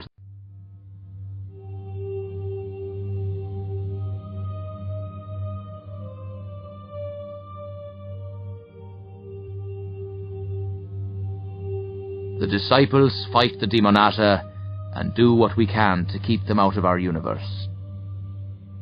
We're in Dervish's study. We both have mugs of hot chocolate, sitting facing one another across the main desk. We're all magically inclined, Dervish continues. Not true magicians, but we have talents and abilities. Call us mages, if you like. In an area of magic, the Demonata's universe or place where a demon is crossing, our powers are magnified. We can do things you wouldn't believe. No, scratch that, of course you'd believe. You fought Lord Loss. How many disciples are there? I ask. 25, 30, maybe a few more. Dervish shrugs. We're loose-knit. Our founder's a guy called Barnabas. He is a true magician, but we don't see a lot of him. He spends most of his time among the Demonata, waging wars the rest of us couldn't dream of winning. Barnabas sometimes gives orders, sets one or more of us a specific task, but mostly we do our own thing. That's why I'm not sure of our exact number. There's a core group who keep in touch, track the movements of demons and work together to deal with the threats. But there are others we only see occasionally. In an emergency, I guess Barnabas could assemble us all, but in the usual run of things we don't have contact with every member. So that's your real job? I say softly. Fighting demons? He smiles crookedly. Don't misinterpret what I'm telling you. This isn't an organization of crack magical heroes who battle demons every week. There are a few disciples who fought the Demonata several times, but most have never gone up against them, or maybe only once or twice. Then what do they do? I frown. Travel, he says.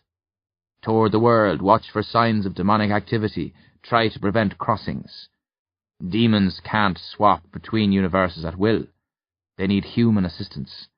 Wicked, power-hungry mages who work with them from this side and help them open windows between their realm and ours. Usually there are signs. If you know what to look for, you can stop it before it happens. That's what we do. Watch for evidence of a forming window, find the person working for the demon, stop them before it gets out of hand. You don't travel around, I note. Is that because of me? No, Dervish smiles. I used to travel a lot, but I do most of my work here now at the command of Barnabas. It's my job to... Well, let's not get into that. It's not relevant. Dervish sips from his mug, looking at me over the rim, awaiting my reaction. What happens when a demon crosses? I ask. It depends on the strength of the demon. Most of the truly powerful Demonata can't use windows. They're too big, magically speaking. They need a tunnel to cross, a wider, stronger form of window. They're much more difficult to open. It's been centuries since anyone constructed a tunnel. Lord Loss is a demon master. I know. He crosses. He's an exception. We don't know why he can cross when others like him can't. He just can. There are rules where magic's concerned, but those rules can be bent. Anything's possible with magic. Even the supposedly and logically impossible. The other demons who cross are nowhere near as powerful as Lord Loss, Dervish continues. We drive back the lesser specimens, but we leave the stronger demons alone and try to limit the damage. You let them get away with it? I cry. You let them kill? Dervish lowers the mug. It's not as heartless as it sounds. There's far less magic in our universe than theirs. When they cross, they're nowhere near as powerful as they are in their own realm, and most can only stay here for a few minutes. Occasionally a window will remain open longer, for an hour or two, but that's rare, thankfully, because if they could cross with all their powers intact and stay as long as they liked, we'd have been wiped out long ago. We stop maybe half of all potential crossings, Dervish goes on, which is pretty good when you consider how few of us there are, although we're only talking 6 or 7 attempts to cross in any given year. So, 3 or 4 get through? I ask. Approximately. We aren't always there when one crosses, When we are, he sighs. If it's a weaker demon, we try to drive it back. A single disciple will engage it, occasionally a pair. We don't like to risk too many in any single venture. And when you don't think you can stop it? I ask quietly. Dervish looks away. A demon will normally kill no more than 10 or 20 people when it crosses. Still, I protest, 10 people, Dervish, 10 lives? What do you want us to do? He snaps. There are battles we can't win. We do what we can. We can't do any more. We're not bloody superheroes. Sure, I say quickly. Sorry, I didn't mean to sound critical. I know, he mutters. When I first heard about the disciples, I was like you. I didn't want to admit the possibility of defeat or make concessions. But when you see enough people die, you realize life's not like the movies or comics. You can't save everyone. It's not an option. Dervish falls silent. We never talked much about his past. To be honest, with all the problems I've faced over the last couple of years, I haven't had time to think about anybody else's troubles. But now that I consider it, I realize my uncle must have seen a lot of bad stuff in his time. We got lucky against Lord Loss. We beat him at his own game and walked away relatively unharmed. But Dervish told me there are more failures than successes when humans battle demons. And if he's been around for even a few failures, seen people die like I saw my parents and sister die, had to stand by and let it happen because he didn't have the power to stop it. I'm telling you, this is because of the Vida Haim, Dervish says, interrupting my thoughts. I went through her disc earlier. From the outline it sounds like fun. Demons run wild and take over a town, but I don't like it. The few demons she described are very realistic. She mentions rituals you can use to summon them. She's gathered information cleverly, but I don't think she knows how dangerous that information is. I'm going to accept her offer to work on set as an advisor. I want to make sure she doesn't accidentally summon a demon or supply others with the means to. The chances of that happening are slim, and in the normal run of things I wouldn't bother with her. But I need to get away from here for a while. His eyes are dark, haunted. I haven't been the same since I came back. The nightmares, fear, confusion. Maybe my brain will never properly recover and I'm doomed to live like this until I die. But I'm hoping I can shrug it off. I've been living the quiet life. Too quiet. I need something to focus my attention. A challenge. Something to sweep away the cobwebs inside my head. But you're protected by spells here, I note. You might not be safe outside Carchery Vale. Lord Loss remembered the book in the cellar, Dervish says. Unless I dig myself out of this hole, I don't think I'm safe anywhere. I nod slowly. How long will you be gone? However long the shoot lasts, Dervish says. I'll ask Mira to keep an eye on things while I'm away. Mira's going to be staying with me? I ask, not minding the sound of that one little bit. Mira Flame's hot stuff. No, Dervish says. You won't be here either, unless you object. I want to take you with me. Billy too. You want to take us on set? I yelp. Davida said I could, he reminds me. Well, she didn't mention Billy, but I'm sure that won't be a problem. Brilliant! I gasp, face lighting up. Then doubt crosses my mind. But why? 2 reasons, Dervish says. 1, I need you to look out for me at night. Help me if the nightmares continue. He stops. And the second reason? I don't trust Priatim and the lambs.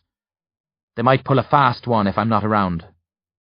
You think they'd kidnap Billy? It's possible. Right now, I want Billy where I can protect him 24/7. I'll rest easier that way. So we're going into the movie business? I laugh. Yep. Dervish laughs too. Crazy, isn't it? He checks his watch. 3:30 in the morning. Man, pa spleen would hit the roof if he phoned Billy at such an ungodly hour. He cocks a wicked eyebrow at me. Do you want a ring? Or shall I?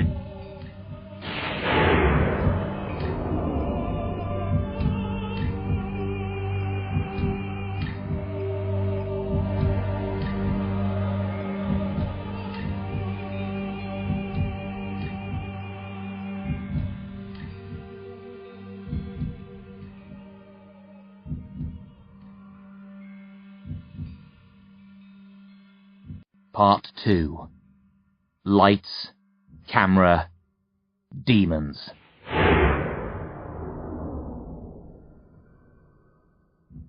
Film folk. I've always wanted to eat human flesh. I mean, it's not an obsession or anything. I wouldn't go out of my way to kill, skin, and cook somebody, but I've always been curious, wondered what it would taste like. So, when the opportunity dropped into me lap, yeah, I took it. Does that make me a bad person? I don't think so. At least not much badder than... Worse than! Billy interrupts. Worse! Emmett winces. I keep tripping on that. Not much worse than, not much worse than, not much worse than. I feel sorry for Emmett, watching him struggle to learn his lines. It's not easy to keep a load of words that aren't yours straight inside your head, then trot them out in a seemingly natural fashion. I used to think actors had a great life. Not anymore. Not after a week on the set of Slawter. Slawter, as Davida told us when she visited Carchery Vale, is the title of the movie and the name of the fictional town which features in it. It's also what they've called the huge set which Davida's crew has constructed. It's an amazing place. They found a deserted town in the middle of nowhere, rented the entire area, and set to work restoring the buildings, clearing the streets of rubble, putting in fake lamps, telephone wires, signs for restaurants, hotels, bars, etc. They also erected a lot of fake buildings which look real from the front, but are entirely empty on the other side. Walking down the streets, it's hard to tell the real buildings from the fake ones, until you open a door. There are trailers on the outskirts of Slawter. The movie veterans refer to them as the circus, where many of the cast and crew sleep, but a lot of us are staying in the old, real buildings. Since we're so far from any other town, Davida decided to turn some of the buildings into makeshift hotels so everyone could stay in one place, in comfort. The hotel, where Dervish, Bill E. and I are staying, looks like a butcher's shop out front, but it's cosy inside. I've been told this isn't the way films are normally made. Usually the crew does a bit of location work, then heads back to the studio to shoot the interior scenes. But Slawter is the studio. There are huge warehouses built beyond one end of town where the interiors can be shot, and since all the outdoor action in the film is set in the town, everything can be done on site. They even do the editing here, and the special effects. Often on a big-budget film there might be several teams around the world working on effects at the same time. But Davida wants to keep total control over this project. She refuses to farm out any of the work, even though it makes life much harder for her. This is her baby, the jewel in her movie crown, and she's doing it exactly the way she wants. Damn the inconvenience. She even insists on keeping the cast together for the duration of the shoot. Emmett's worked on a couple of films before and explained how if you have a small part in the movie, you only turn up for a few days, shoot your scenes, then head off. Even the big stars don't hang around the set the whole time. Well, here they do. All the actors, cameramen, artists, carpenters, caterers, everyone had to agree to stay here until filming is finished. Davida kept everything secret in the build-up to shooting. Now that we're all on set and the cameras are rolling, most of the secrets have been revealed. Copies of the full script have been circulated, and we've seen some of the demon costumes. To make sure none of the secrets leaked to the outside world, Davida arranged for everyone to remain in Slawter until the entire film has been shot. It costs a fortune to keep us here. Food and drinks are free. Games have to be organised to keep people amused in their spare time. 2 swimming pools have been built, tennis courts, a football pitch, and so on. But Davida doesn't care. Her other movies made a load of money, and she's managed to convince her backers that this one is going to be a mega blockbuster, so she's free to spend what... Not having any jobs to do, Bill E. and I have been enjoying the filming. We wander through Slawter, watch scenes being shot, check out the old buildings and fakes, hang out with some of the other kids, and generally just have fun. It's great. Reminds me of when I first moved to Carchery Vale, when Billy and I spent pretty much all our free time together.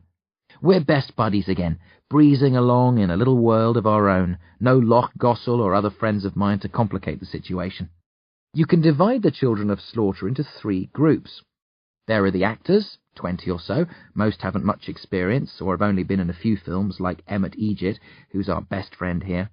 Then there are the actors' relatives. It's a big deal being a child actor. There are all sorts of rules and regulations. They can only work so many hours a day. They have to be schooled on set. At least one of their guardians, normally a parent, has to be with them all the time. And there have to be other children for them to play with. Junie's in charge of that side of things. She makes sure the kids are being looked after, having fun, not feeling the stress of being part of such a costly, risky venture. Finally, there's the likes of Bill E. and me, children of people working on the film.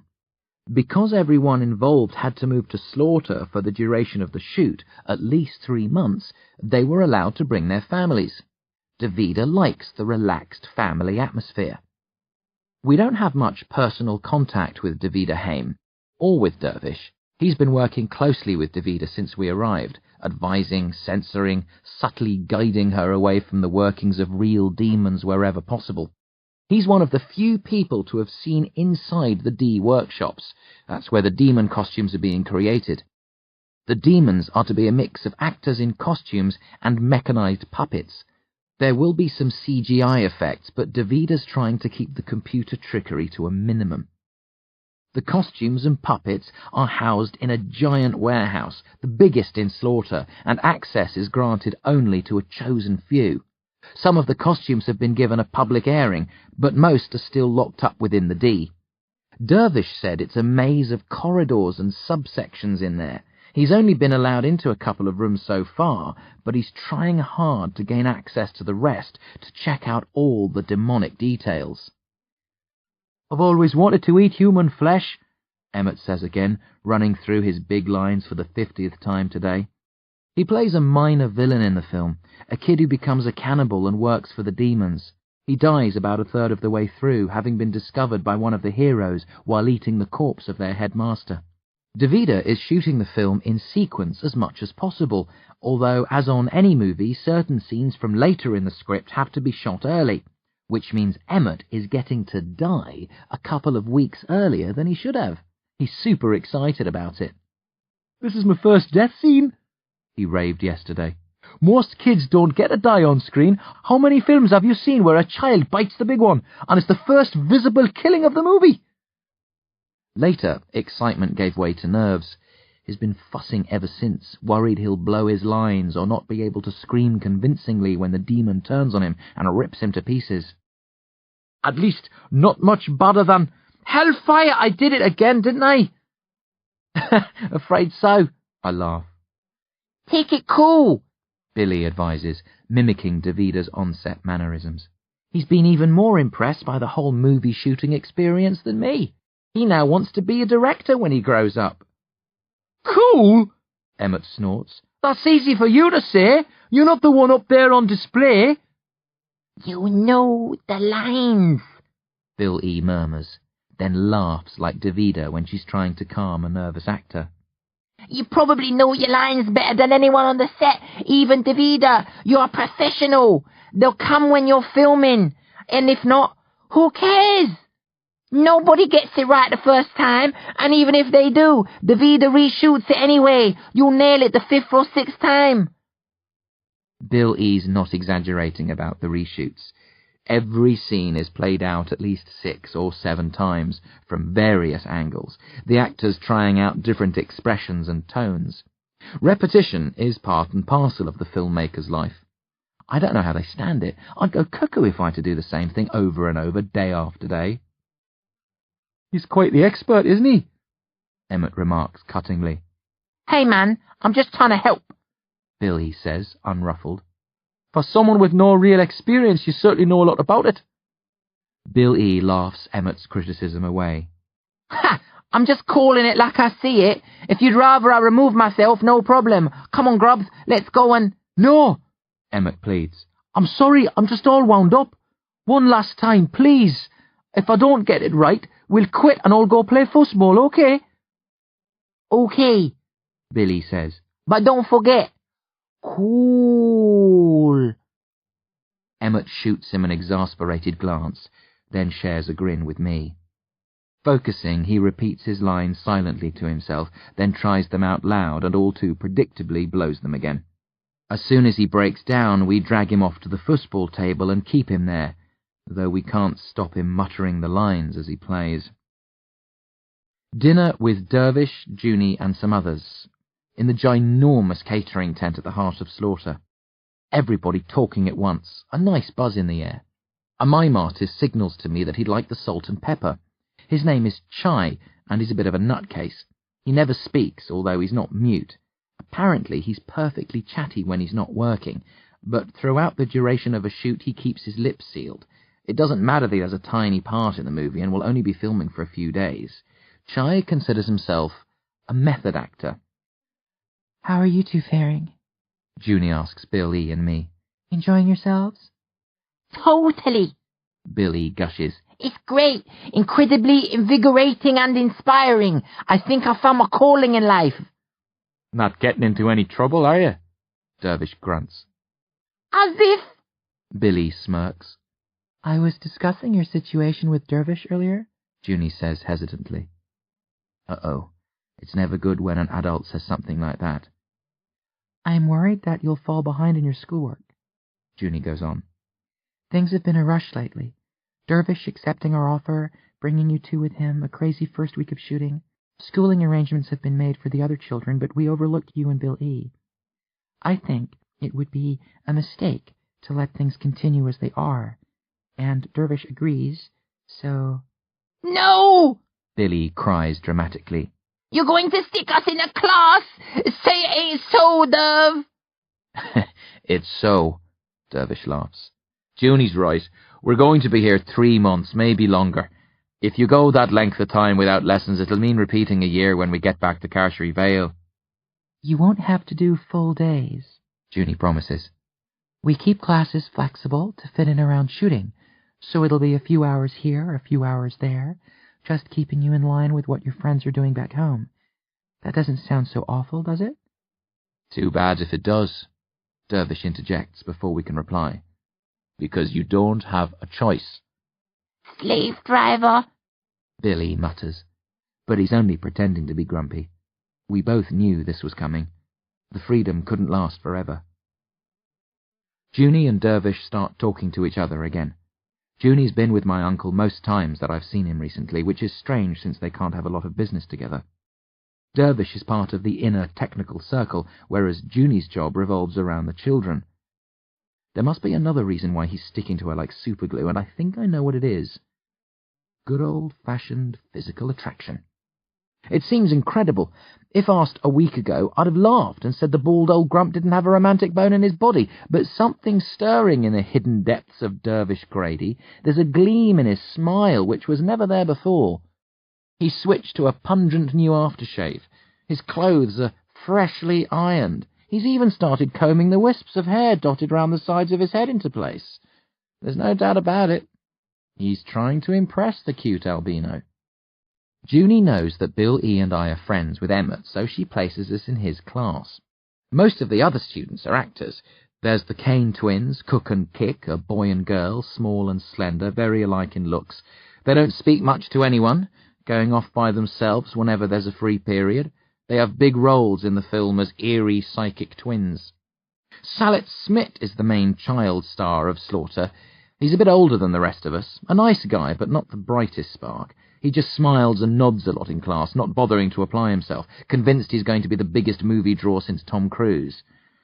I absolutely despise the other three, a clique of snobs presided over by the dreadful Beau Cunard, a girl who was born solely to annoy.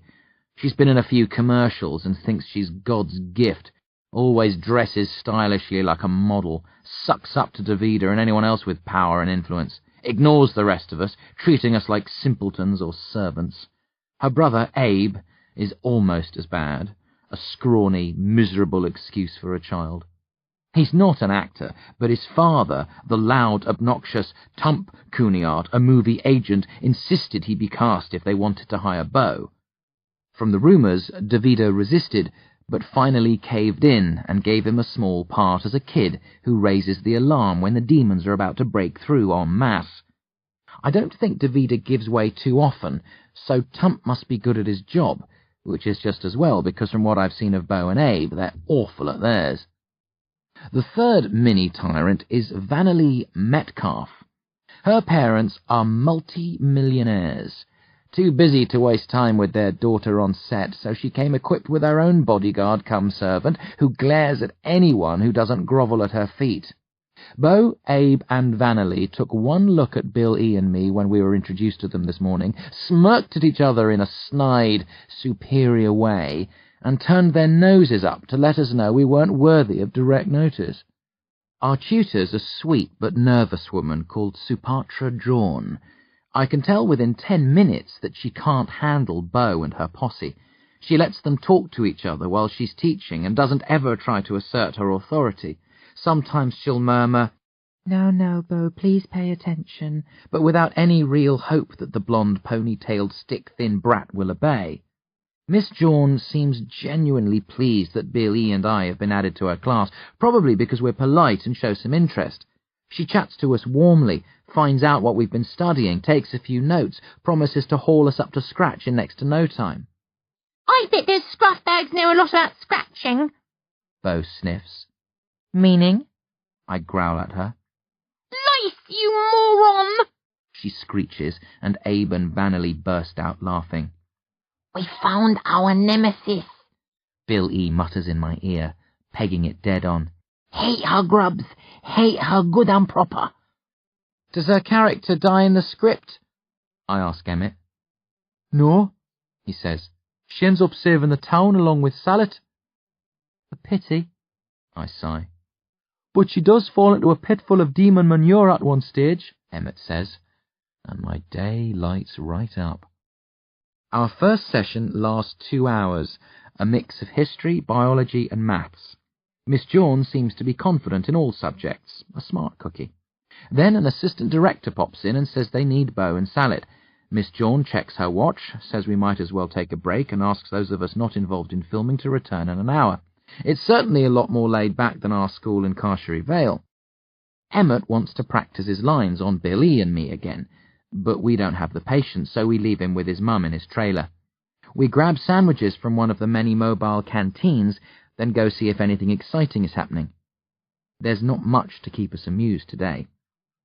Davida and her crew are setting up a tracking shot on a street, trying to get lots of actors in place and working in sync with each other. Fairly boring to watch. A lot of filming is. "I still can't believe we're here," Billy says as we go for a wander. "Maybe this will become Dervish's full-time job and we'll travel round the world on film shoots with him." "Huh, I doubt it," I laugh. "Your gran and granddad wouldn't allow it. I'm surprised they agreed to let Dervish have you for this long. Did he work some magic spells on them?" "Nope," Billy says. "They were happy to let me come. Gran loves movies, especially old flicks starring the likes of David Niven and Ingrid Bergman.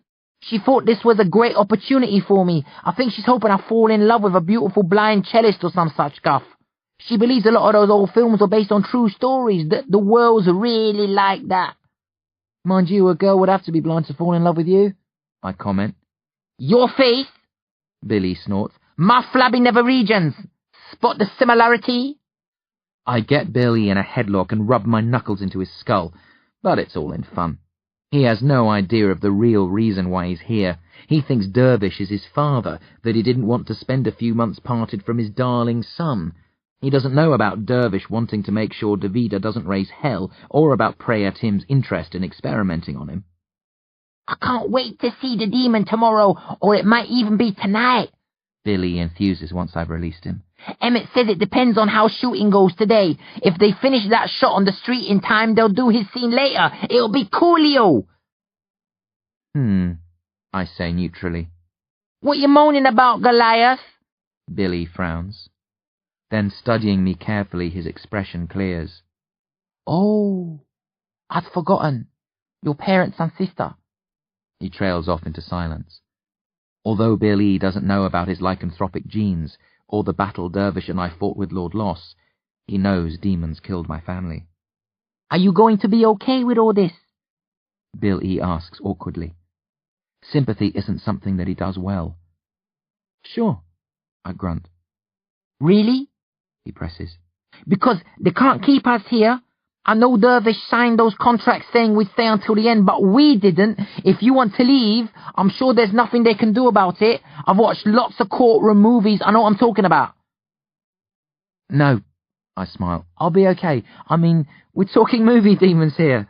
Rubber, wire and paint. How scary can they be? Emmett's nervous all afternoon, practicing his lines even in class.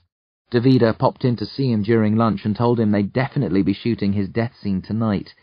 The way he's behaving, pale, shivering, mumbling to himself, I think it might take quite a few attempts to get it right. Near the end of class, Emmett's summoned to the makeup trailer. He won't be required on set for a few hours yet, but they want to run some tests. It's going to be a gory scene. Davida wants blood spurting every which way, so they need to make sure everything's set up smoothly before they stick him in front of the cameras. Sallet and Beau return as Emmett's leaving. Oh, I can't believe they're letting you go through with this farce, Beau says, blocking the doorway. You'll choke, Egypt. You know it, I know it, everybody knows it, so why don't you just... Leave him alone, Billy shouts. Meddling cow. Now, Billy, that's not... Miss Jawn begins. Shut up, pipsqueak!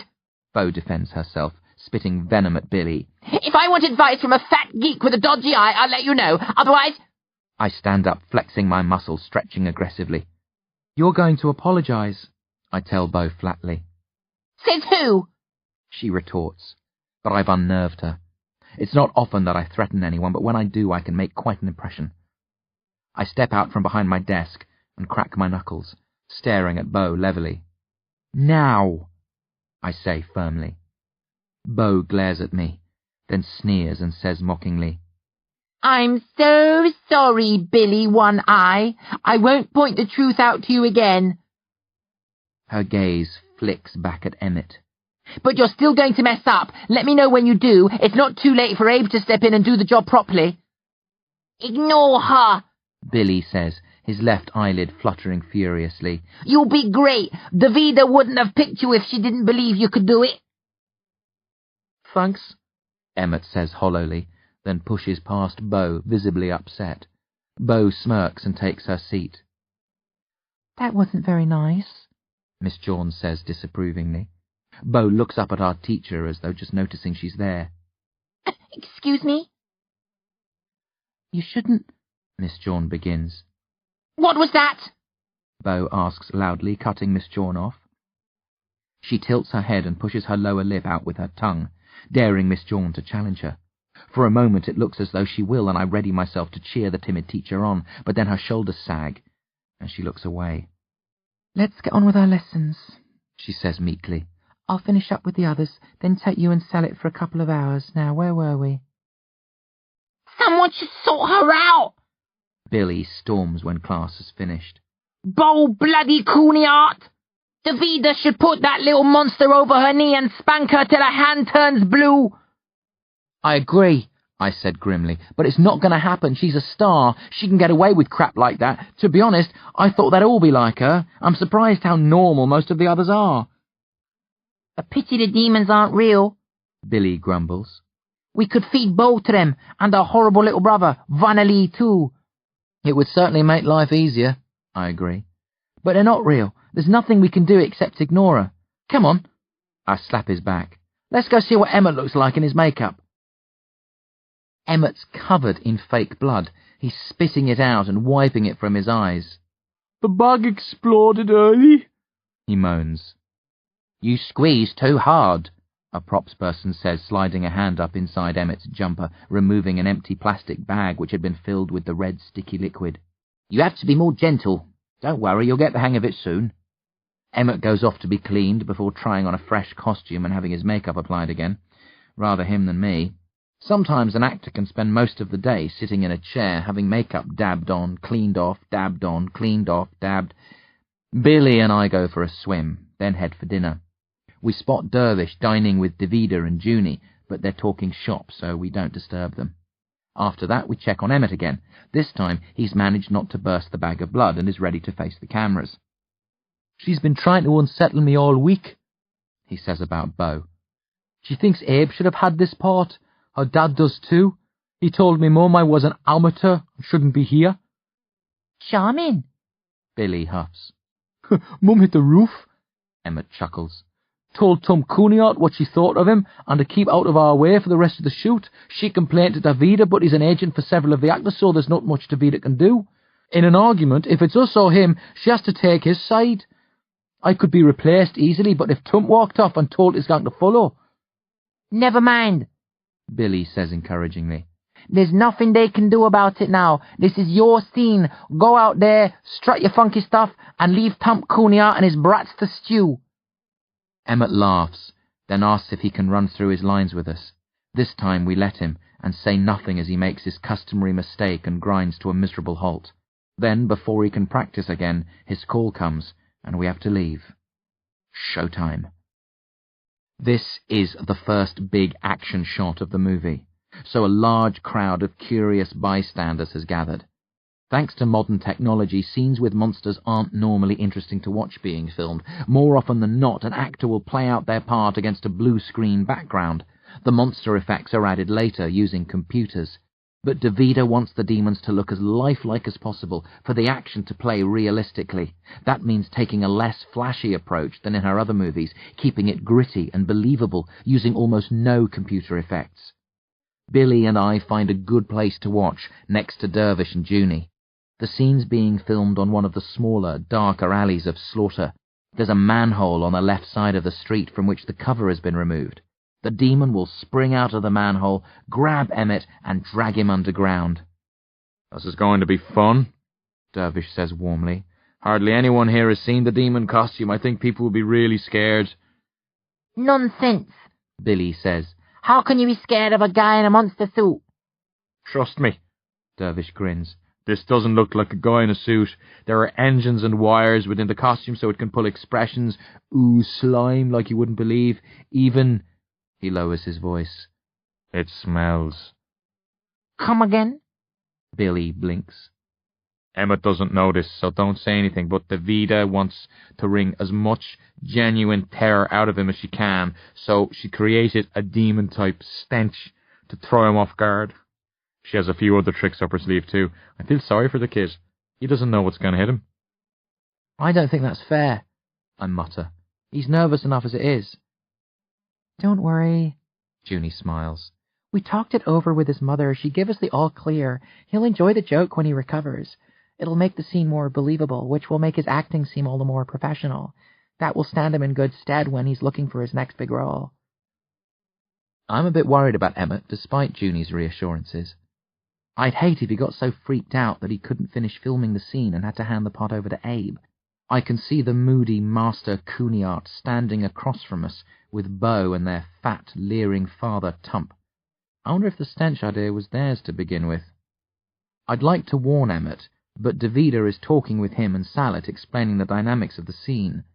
This is where Salet finds Emmett eating their headmaster and realizes he's working for a demon. Emmett starts to give a long speech about how the demons are going to take over the town and why he's working for them. In the middle of it, his demonic ally pops out of the manhole and makes off with him. It's important you don't look like you know what's going to happen, Davida tells Emmett.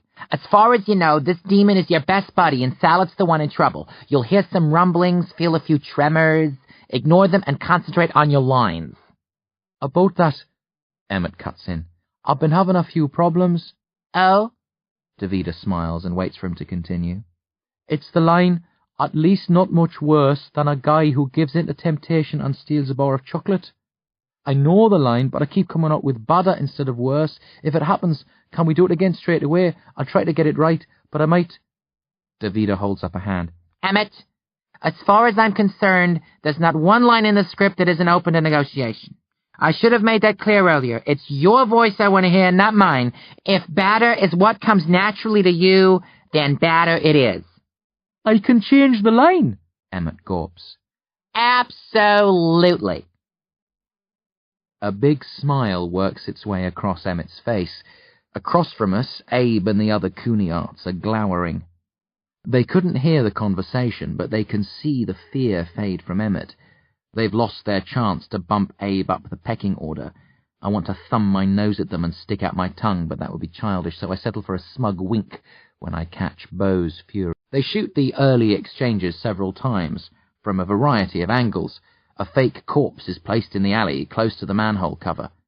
Emmett starts the scene crouched over it, pulling bits off and stuffing them in his mouth. He's so convincing it's hilarious, and Sallet keeps laughing when he comes upon him. "Matt!" he cries, calling Emmett by his screen name. "What are you doing with Mr. Litherland's nose in your... Sorry!" he shouts, doubling over. "I can't help it. He looks so crazy." Don't worry, Davida says, smiling patiently. we have all night. Keep trying. The joke will wear thin eventually. She grimaces at a cameraman. I hope. Sallet finally gets through his lines without laughing, and they move on to the next scene. The cameras and lights are redirected. The makeup artists make sure Sallet and Emmett are looking the way they should. Davida has a last few words with Emmett, then they're ready to go. "Okay, people," An assistant director yells. "we're gonna try and get this right first time, so we want absolute quiet." When everyone settles down, the technicians do their final checks. Davida looks around slowly from one member of the crew to another, then nods. A man calls out the title, scene, and take, and snaps the traditional clapperboard shut. And... action! Davida roars. "How could you do it?" Sallet cries in his role as Bobby Mint, boy hero. "What?" Emmett protests. "It's not as if anyone liked Mr. Litherland." "But he's human!" Sallet cries. "He was!" Emmett corrects him. "He's yummy for me tummy now!" Emmett rubs his stomach with a sick laugh. "I've always wanted to eat human flesh. I mean, it's not an obsession or anything. I wouldn't go out of me way to kill, skin and cook somebody, but I've always been curious, wondered what it would taste like. So when the opportunity dropped into me lap, yeah, I took it. Does that make me a bad person? I don't think so. At least not much better than a guy who gives in to temptation and steals a bar of chocolate. It's not like I killed him myself." "But you let it happen!" Sallet cries. "You knew about the demon!" Emmett shrugs. "What's done is done. No point crying over spilt milk, or a butchered headmaster." He holds out a severed, bloodied arm to Sallet. "You should try some, Bobby. You might like it." The ground begins to rumble. A foul stench fills the air. For a second, Emmett falters and his gaze flicks to the open manhole. Then he recovers and continues like a true professional. "It goes down super sweet, especially if you add a dollop of ketchup. That's when the demon bursts out of the manhole and grabs him. It happens in a blur and is so fast, so violent, so shocking that several people in the crowd gasp aloud. The demon is green, slimy, with fierce yellow eyes, 4 long arms with claws at the ends, a mouth full of fangs. There's something wolfish about his face, long and lean, with patches of hair here and there. The demon whips Emmett off the ground. He screams, not having to fake it, caught off guard. Sallet falls backwards, yelling with genuine horror. My world goes red with fear. I'm thrown back in time. That night in the cellar. Earlier, my old home, walking into my parents' bedroom to find Lord Loss, vein and artery at work, feeling the exact same thing in my gut now as I did then. The demon screeches and vanishes back underground, carrying Emmett with it. There's a moment of hush. Then Emmett's face appears, sheer terror in his expression. "Help!" he cries. "For the love of..." Blood erupts around him, shooting up through the hole like a geyser. The howl of the demon drowns out his final words. His eyes go wide, then dead. As his head slumps, the demon pulls and Emmett disappears again, this time forever. It all happens so swiftly, I'm in a state of shock. So's everybody else. Stunned silence, people with hands over their mouths and disbelief in their eyes. I sense screams building in a dozen throats, ready to erupt at once. A chorus of terror. Now that's what I call a death scene! Davida Haim roars triumphantly, shattering the spell of fear. Cut! Did you get that? You better have. We'll never top that take. And suddenly, Everybody's laughing, relief flooding through them. They thought for a few seconds that the demon was real, that Emmett was really being attacked. Now the moment has passed, and they've remembered. This is make-believe. Horrific fun. A movie. They're embarrassed at having been caught out, but since so many of the others reacted the same way, they're not left feeling too red-faced. Ha ha! I told you! Dervish laughs, clapping loudly. Wasn't that the most vicious, coolest thing you've ever seen? My heart! Junie gasps, fanning her face with one hand.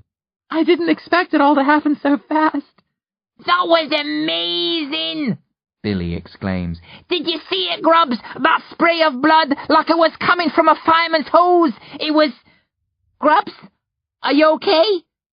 Hey, Dervish, I think there's something wrong with Grubs. He looks like...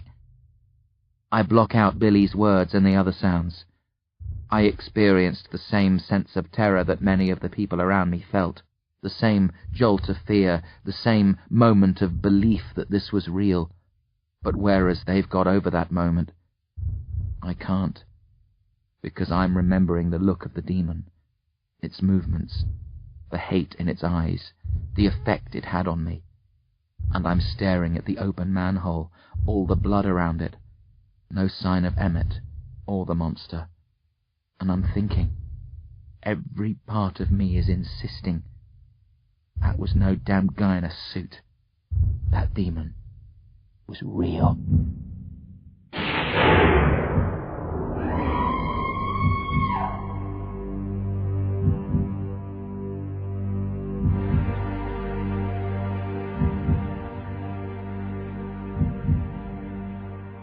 The laughing stock. It was just a movie, monster, Dervish says. No, it was real. It killed Emmett. We're still in the alley. The blood's being washed away and people are chattering about the big scene with the demon. I grabbed Dervish as soon as I could move, told him what I thought. He thinks differently. Grubs, come on, I said it was going to be realistic. I know what I saw, I retort, voice rising. That was a demon like Lord Loss. It killed Emmett. Junie looks at me oddly. Bill E. is gawping openly. Dervish smiles crookedly at them, takes hold of my elbow and marches me out of earshot. Are you insane? He hisses as we turn a corner. We're on a film set. That was a guy in a costume, a very convincing costume, but just... Don't tell me you thought that wasn't real, I moan. Didn't you feel it in your gut, the same thing you felt when we faced Lord Loss, the magic in the air? Dervish glares at me, starts to say something, stops, his expression softening. I've been a fool. I thought you'd got over the Lord Loss incident, but I guess you haven't. Of course I haven't got over it, I snort. You don't get over demons murdering your parents and sister. But I've dealt with it, moved on. This isn't delayed shock. I know what I saw, and that was a real bloody demon. You're hysterical, Dervish says.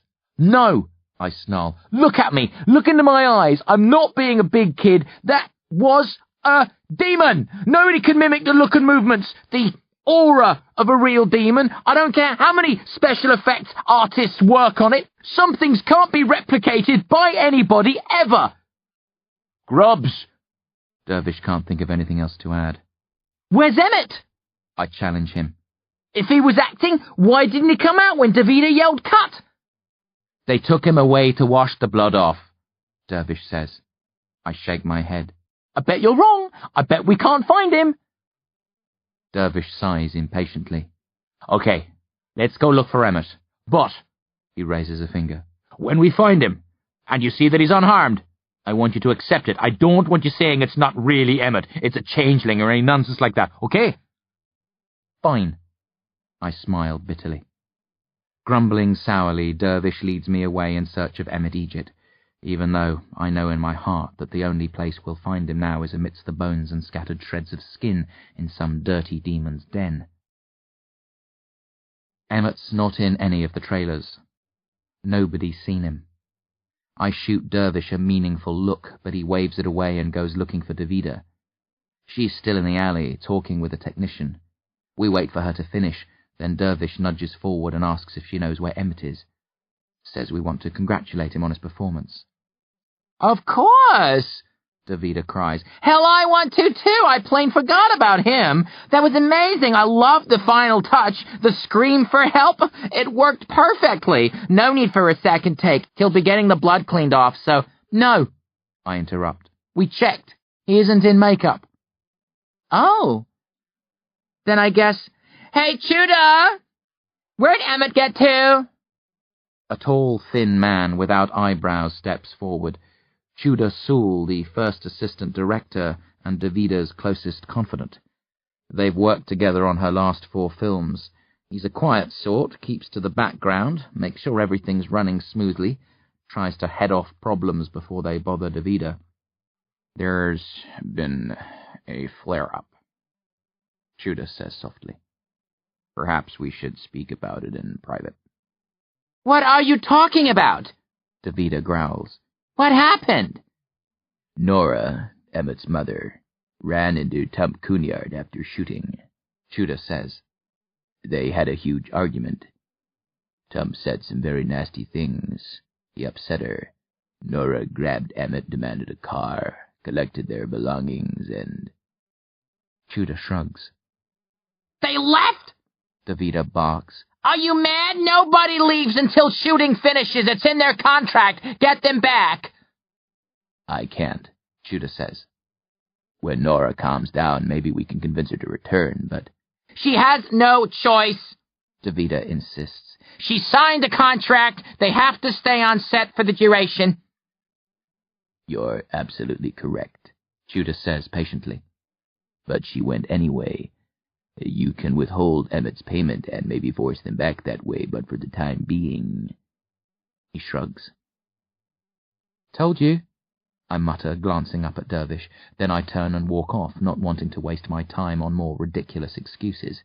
Emmett's dead, slaughtered by a demon, and if his mum's missing, that means she was probably killed too. Time for Grubbs Grady to make an ultra-quick exit from Slawter. You can't just walk off, Dervish argues as I pack my bag. Watch me. I turn to Bill E., who's standing by his bed, blinking like a startled owl. You're coming too. I'm not leaving you to end up like Emmett. It looks bad, especially as there's no sign of Emmett, Dervish says. But we need to make sure. Tudor could have been telling the truth. Emmett's mother... Bull, I snort. There was no argument with Tump Cunard. Tudor made that story up. Emmett was killed by a demon. His mum's dead too, I guess. Tudor must be working for the demon since he lied to cover up the truth, and I doubt if he's the only one. Wait a minute, Billy splutters. You believe that was a real demon? You think Emmett was really killed? Are you mad? Maybe, I laugh shortly. But if I am, I'm going to be mad far, far away from Slawter.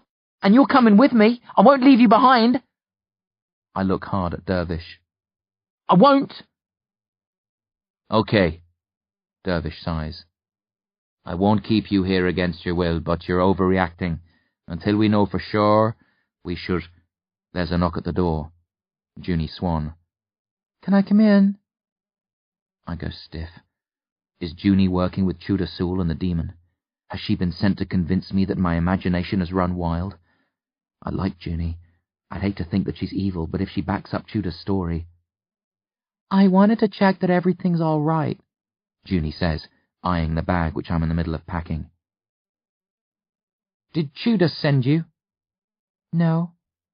I came because I heard you telling Dervish that Emmett had been killed by a real demon.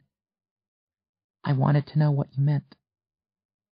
I'd have thought that was obvious. You can't truly believe that was a real demon, Junie says. Demons don't exist, do they, Dervish? Dervish clears his throat. Well, I wouldn't say that exactly. But we're making a film about demons. That was just an act. Emmett has mysteriously disappeared, I cut in. Junie frowns. Excuse me? Nora had a fight with Tump Cunard, Dervish explains. The way we heard it, she lost her temper, grabbed Emmett, demanded a car, and took off. But she can't have, Junie says. Their contract. They tore it up, Dervish says softly. Allegedly. Junie's frown deepens. Then she looks at me, expression clearing. That explains the bag. You think this confirms what you suspected. You're getting out before the demons kill you, too. Damn straight. Junie nods slowly. And if I try to convince you that Emmett hasn't been killed, that demons aren't real, would you think I was part of a conspiracy? I hesitate, not wanting to offend her if she's innocent. I don't know anything about a fight between Nora and Tump, or why Nora would have been allowed to leave, Junie says steadily. And it's strange that it happened so quickly, without them saying goodbye to anyone. You might be right. The demon could have been real. Maybe it did kill Emmett. Junie reaches inside the light jacket that she's wearing and pulls a pink mobile phone out of her pocket. She holds it towards me. As I take it, suspicious, she says, I have contact numbers for everyone connected to the children working on this film. Nora's number is in there. I'd like you to call her. I glance up sharply. No tricks, Junie says. I don't know what will happen when you dial that number. I'm making no promises. I think Nora will answer, or if she doesn't, you can leave a message and she'll phone back shortly. But short of us getting a car and tearing after them in hot pursuit, I think this is the only way to determine the truth. I stare at the buttons. I don't want to do this. I want to pass the phone back to Junie, finish packing and get the hell out. But I can't. Because maybe, just maybe, I called this wrong. Maybe the fear dates back to my fight with Lord Loss and my mind's playing tricks on me. I'm pretty sure it isn't, but if I refuse to dial, I look like a crackpot. I unlock the phone, thumb up the list of names. Is it under E or N? I ask. N for Nora, Junie says. I search for the N's. There's a lot of them. I scroll down. There it is, Nora Egypt. I hit the dial button. It rings. Once. Twice. 3 times. 4. 5. I don't want to talk about it, A woman's voice snaps. Cuneyard can fry in the fires of hell. You tell him. Mrs. Egypt. I interrupt. A pause. Who's this? Grubbs Grady, Emmett's friend. Oh, I'm sorry. I saw Junie's name come up, so I assumed. I'm ringing from her phone. I see. Do you want to speak to Emmett? Yes, please. Speaking mechanically, figuring this could be any woman. I don't know Mrs. Egypt's voice well enough to make a definite identification. Waiting for the kicker, for her to say he's asleep or he doesn't want to talk to me or... I'll pass you over. The sound of her phone being handed across. The noise of a car engine in the background. Then, Emmett. Hi, Grubbs, he says quietly, miserably. Hi, I reply weakly. I can't talk now. I'm sorry I split without saying goodbye. I'm hoping we can come back later when... No way, Emmett's mum shrieks. Not unless that fat fool Cuneyard gets down on his knees and... I'll have to call you back, Emmett says quickly and disconnects. I look at the little red button on Junie's phone. Slowly, reluctantly, I press it, hand the phone back to Junie, raise my eyes, and smile like a fool, silently admitting to Junie and the others that I was wrong, even though inside part of me still insists the demon was real. I can't believe you thought Emmett had been killed. Billy chuckles. It's the morning after. We're on our way to class. I don't want to talk about it, I mutter. I just don't see how you could... Enough! I snap. Then softly. Remember what I told you about my parents? How they died? Oh, yeah. Billy's face drops. Grubbs, I didn't mean... It's okay. Just don't say anything about it, please, to the others. Of course not. Billy smiles. This stays between us. I'll never breathe a word of it to anyone, especially not Bo Cuneyard and her mob. They'd have to torture it out of me. Thanks. Because if they knew... Like I said, your secret's safe with me. Bill E. promises. Dervish won't say anything either. Or Junie. Nobody will ever find out. It will be coolio. Look out! Bo screams as we walk into class. It's a demon! Bo, Abe, Vanelli, Sallet, even cook and kick, howl theatrically, then burst out laughing. Miss Jawn blinks at them astonished.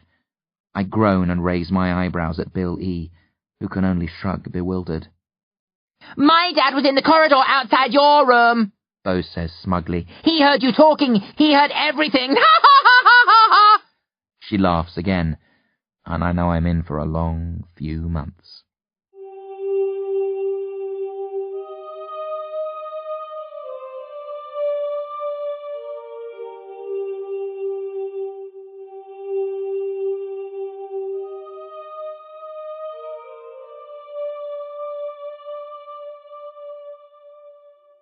End of Disc 2.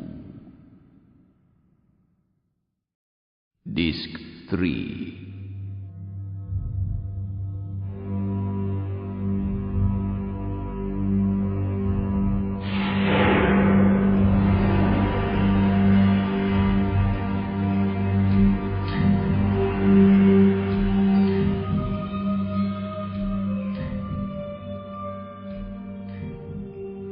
Missing.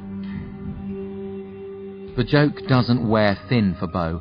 Every day she drags it out, mocking and ridiculing me, keeping the story of my hysterics alive. She tells anyone who'll listen, the other actors, the crew, Davida. Most smile and dismiss it, too busy to bother about such trivial matters, but knowing they know causes me to blush fiercely every time somebody even glances at me. Emmett never rang back, and I'm too shamefaced to call him. I doubt if he'll have heard about my panic attack, but there's no telling how far Bo might have decided to spread the joke. The person I'm angriest with, apart from myself for being such an idiot, is Tump Cooneyart. I can't blame Bo for wringing such wicked pleasure out of my embarrassment. It would be hard for any kid to ignore such a juicy bit of bait if it fell into their lap. But why was her father sneaking around outside our room, and why didn't he keep his big mouth shut? If Dervish had heard something like this about Bo, he wouldn't have told me. Tump Cooneyart should have kept quiet. He didn't. So now it's payback time.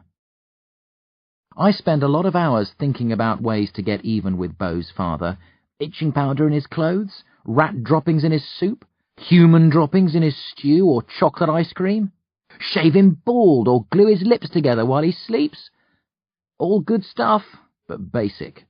I want something that'll give him a fright that I can use to humiliate him, like if he's scared of rats, borrow one of the trained rats which are being used in the film, drop it down the back of his shirt when there's a crowd around, laugh my head off as he writhes and screams.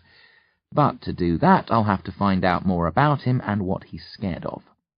So, I start shadowing him. I do it when I'm not in class. I don't tell Bill E. He'd happily join in if he knew what I was up to, but I don't want him getting into trouble if this backfires. Tump Cooneyart's a powerful player.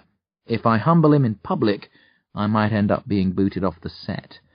I don't mind that, but there's no need for Bill E. to suffer too. Tump's easy to follow. Tall and wide, always dressed in a drab brown suit. He walks with a slow waddle, mopping sweat from his forehead with a handkerchief which rarely leaves his hand. He usually talks loudly as he strolls, to himself if no one's with him. He doesn't seem to be able to keep silent, except when a scene is being filmed. I bet he even talks in his sleep. If I was blind, I could probably follow him by sound alone. I don't learn much about Tump, except he loves to talk and eat. He has a trailer on the western edge of Slawter, separate trailers beside it for Bo and Abe, 3 of the biggest trailers on the set. When he's not on the prowl, making sure his actors are happy, or pigging out in one of the canteens, he spends most of his time in the trailer. He makes lots of phone calls. There are no personal computers allowed in Slawter, no video mobiles either, so he has to work from a huge filofax, in which he keeps all his contact details and other info. I think about stealing the filofax and burning it, but that's hardly going to leave him a trembling wreck. Close to Tump's trailer, nearly a week after I began shadowing him, waiting for him to emerge, sitting in the shade of another trailer, reading a movie magazine, always plenty of those around. Starting to tire of the detective work. Bo's still annoying me, but her insults have grown stale. Nobody really laughs at her jokes anymore. Maybe I should quit this game and forget about vengeance. Someone knocks on Tump's door. I look up and spot Tudor Sewell entering the trailer. I haven't spoken to Tudor since the day of the demon attack. I'm sure Beau told him about my hysterics. He must think I'm a right nutter. He might even feel insulted that I didn't believe him when he told me about Nora and Tump. "Look what the cat dragged in," someone says behind me. I jump, but it's only Beau, on her way back from filming. "Discover any demons today, Grady?" No, discover any new jokes? "Don't need them, not when the old ones are still funny." She flashes her teeth and growls demonically. I yawn and focus on my magazine until she loses interest and goes away. I wait for the sound of her trailer door locking, then get up, angry, sick of hanging around. I could be playing football with Bill E., not sitting here like a third-rate substitute, wasting my... Tump steps out of his trailer, followed by Tudor Sewell. Tump's talking loudly, mopping away busily at his forehead. Tudor never seems to sweat, which is handy. Without eyebrows, sweat would flow straight into his eyes. The pair set off in a northerly direction, looking a bit like Laurel and Hardy from the rear. Since I'm here, I decide to follow, but this is the last time. I've had enough.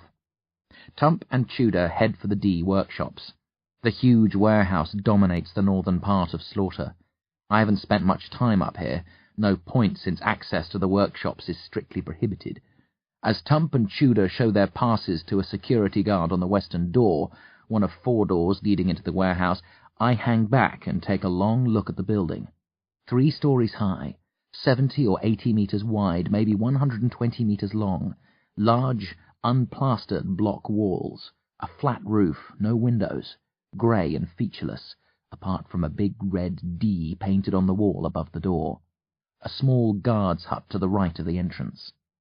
I'd love to have a look inside, at the monster costumes and puppets. A small part of me still believes the demon was real. If I could check out the costumes, perhaps it would help convince me of the truth. But hardly anyone is allowed to enter the hallowed halls of the D workshops. Even Dervish has only seen a small section of the complex. I wait impatiently for Tump and Tudor to come out. Then I figure, stuff them.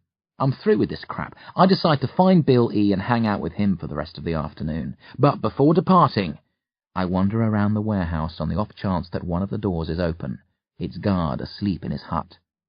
That won't happen, of course, but I might as well give it a shot while I'm here. The guard on the southern door studies me suspiciously as I approach. Though he doesn't openly carry any weapons, it wouldn't surprise me if he had a gun hidden on him somewhere. I smile politely and don't stray any closer, walk to the eastern end and turn left. The door on this side is shut too, and although the guard's in his hut, he isn't asleep. I spot him through the window as I walk past, leafing through a magazine with pictures of tanks on the cover. I reach the northern end and turn left again. The guard here is standing next to the door, leaning against the wall. He smiles as I go past. I think about stopping to chat, maybe try to blag my way inside, but his smile isn't that inviting. Back to the western end, heading south, thinking about where Bill E. might be. As I come up to the guard's hut, the door to the workshops opens. I hear Tump's voice, and stop behind the hut, where he and Tudor can't see me, to wait until they pass. "It's not going to like it," Tump is booming. "They're not meant to like it," Tudor replies in a much softer voice. "But the boy will be hard to keep quiet. They're so close to each other. Maybe we should take them both." "One will be enough," Tudor says. "Now all we have to..." Their voices fade. I remain where I am, frowning, wondering who and what they were talking about. The next day, Kick goes missing. Cook turns up for class by himself, looking lost. "Have any of you seen Kick?" he asks, eyes darting around the room as if his twin sister might be hiding behind a desk. "I can't find her. I don't know where she is. Kick, are you here?" Miss Jones sits the agitated Cook down, tries to soothe his nerves and coaxes the story out of him. It's not complicated. He woke this morning and Kick's bed was empty. He couldn't find her. Their dad wasn't too concerned, said she'd probably gone for a walk, but Cook smelt a rat immediately. "We don't go anywhere without telling each other. She wouldn't have slipped out without saying anything." Maybe she just needed to be alone for a while, Miss Jones suggests. "We don't like being alone," Cook says, shaking his head vigorously. "Alone is bad. Alone is scary." When Miss Jawn fails to calm Cook's nerves, she calls security and asks a guard if he can put the word out to look for Kick. "It's no big deal," she tells him. "We'd just like to know where she is." Class proceeds as normal, except for Cook, who fidgets behind his desk, eyes wide and searching, staring out the window. He unnerves the rest of us. Even Beau is discomfited by him and remains quiet. No jokes or digs. Towards the end of class, Miss Jawn summons the guard again. He says nobody has seen Kick, but they're still looking. I raise a hand. "Have you tried the D workshops?" I ask innocently. The guard frowns. She wouldn't be there. "She might have snuck in." The guard grins. Into the D? I don't think so. Even I haven't been inside. I don't have clearance." "But she might be there," I insist. I'm holding a steel ballpoint pen, gripping it tight, remembering the conversation I overheard yesterday, Tump saying, "The boy will be hard to keep quiet." "I'll check with the guys who were on duty this morning," the guard says, rolling his eyes slightly. "If they've seen her, I'll let you know." "Thanks." The guard leaves. Class ends. Cook hurries out to search for his sister. "What was that about the D warehouse?" Bill E. asks, hanging back. "Nothing, I just thought they might not have looked there." Bill E. squints suspiciously. "I know you too well, Grubs Grady," he says in a bad Bela Lugosi accent. "You wouldn't have said something like that without reason.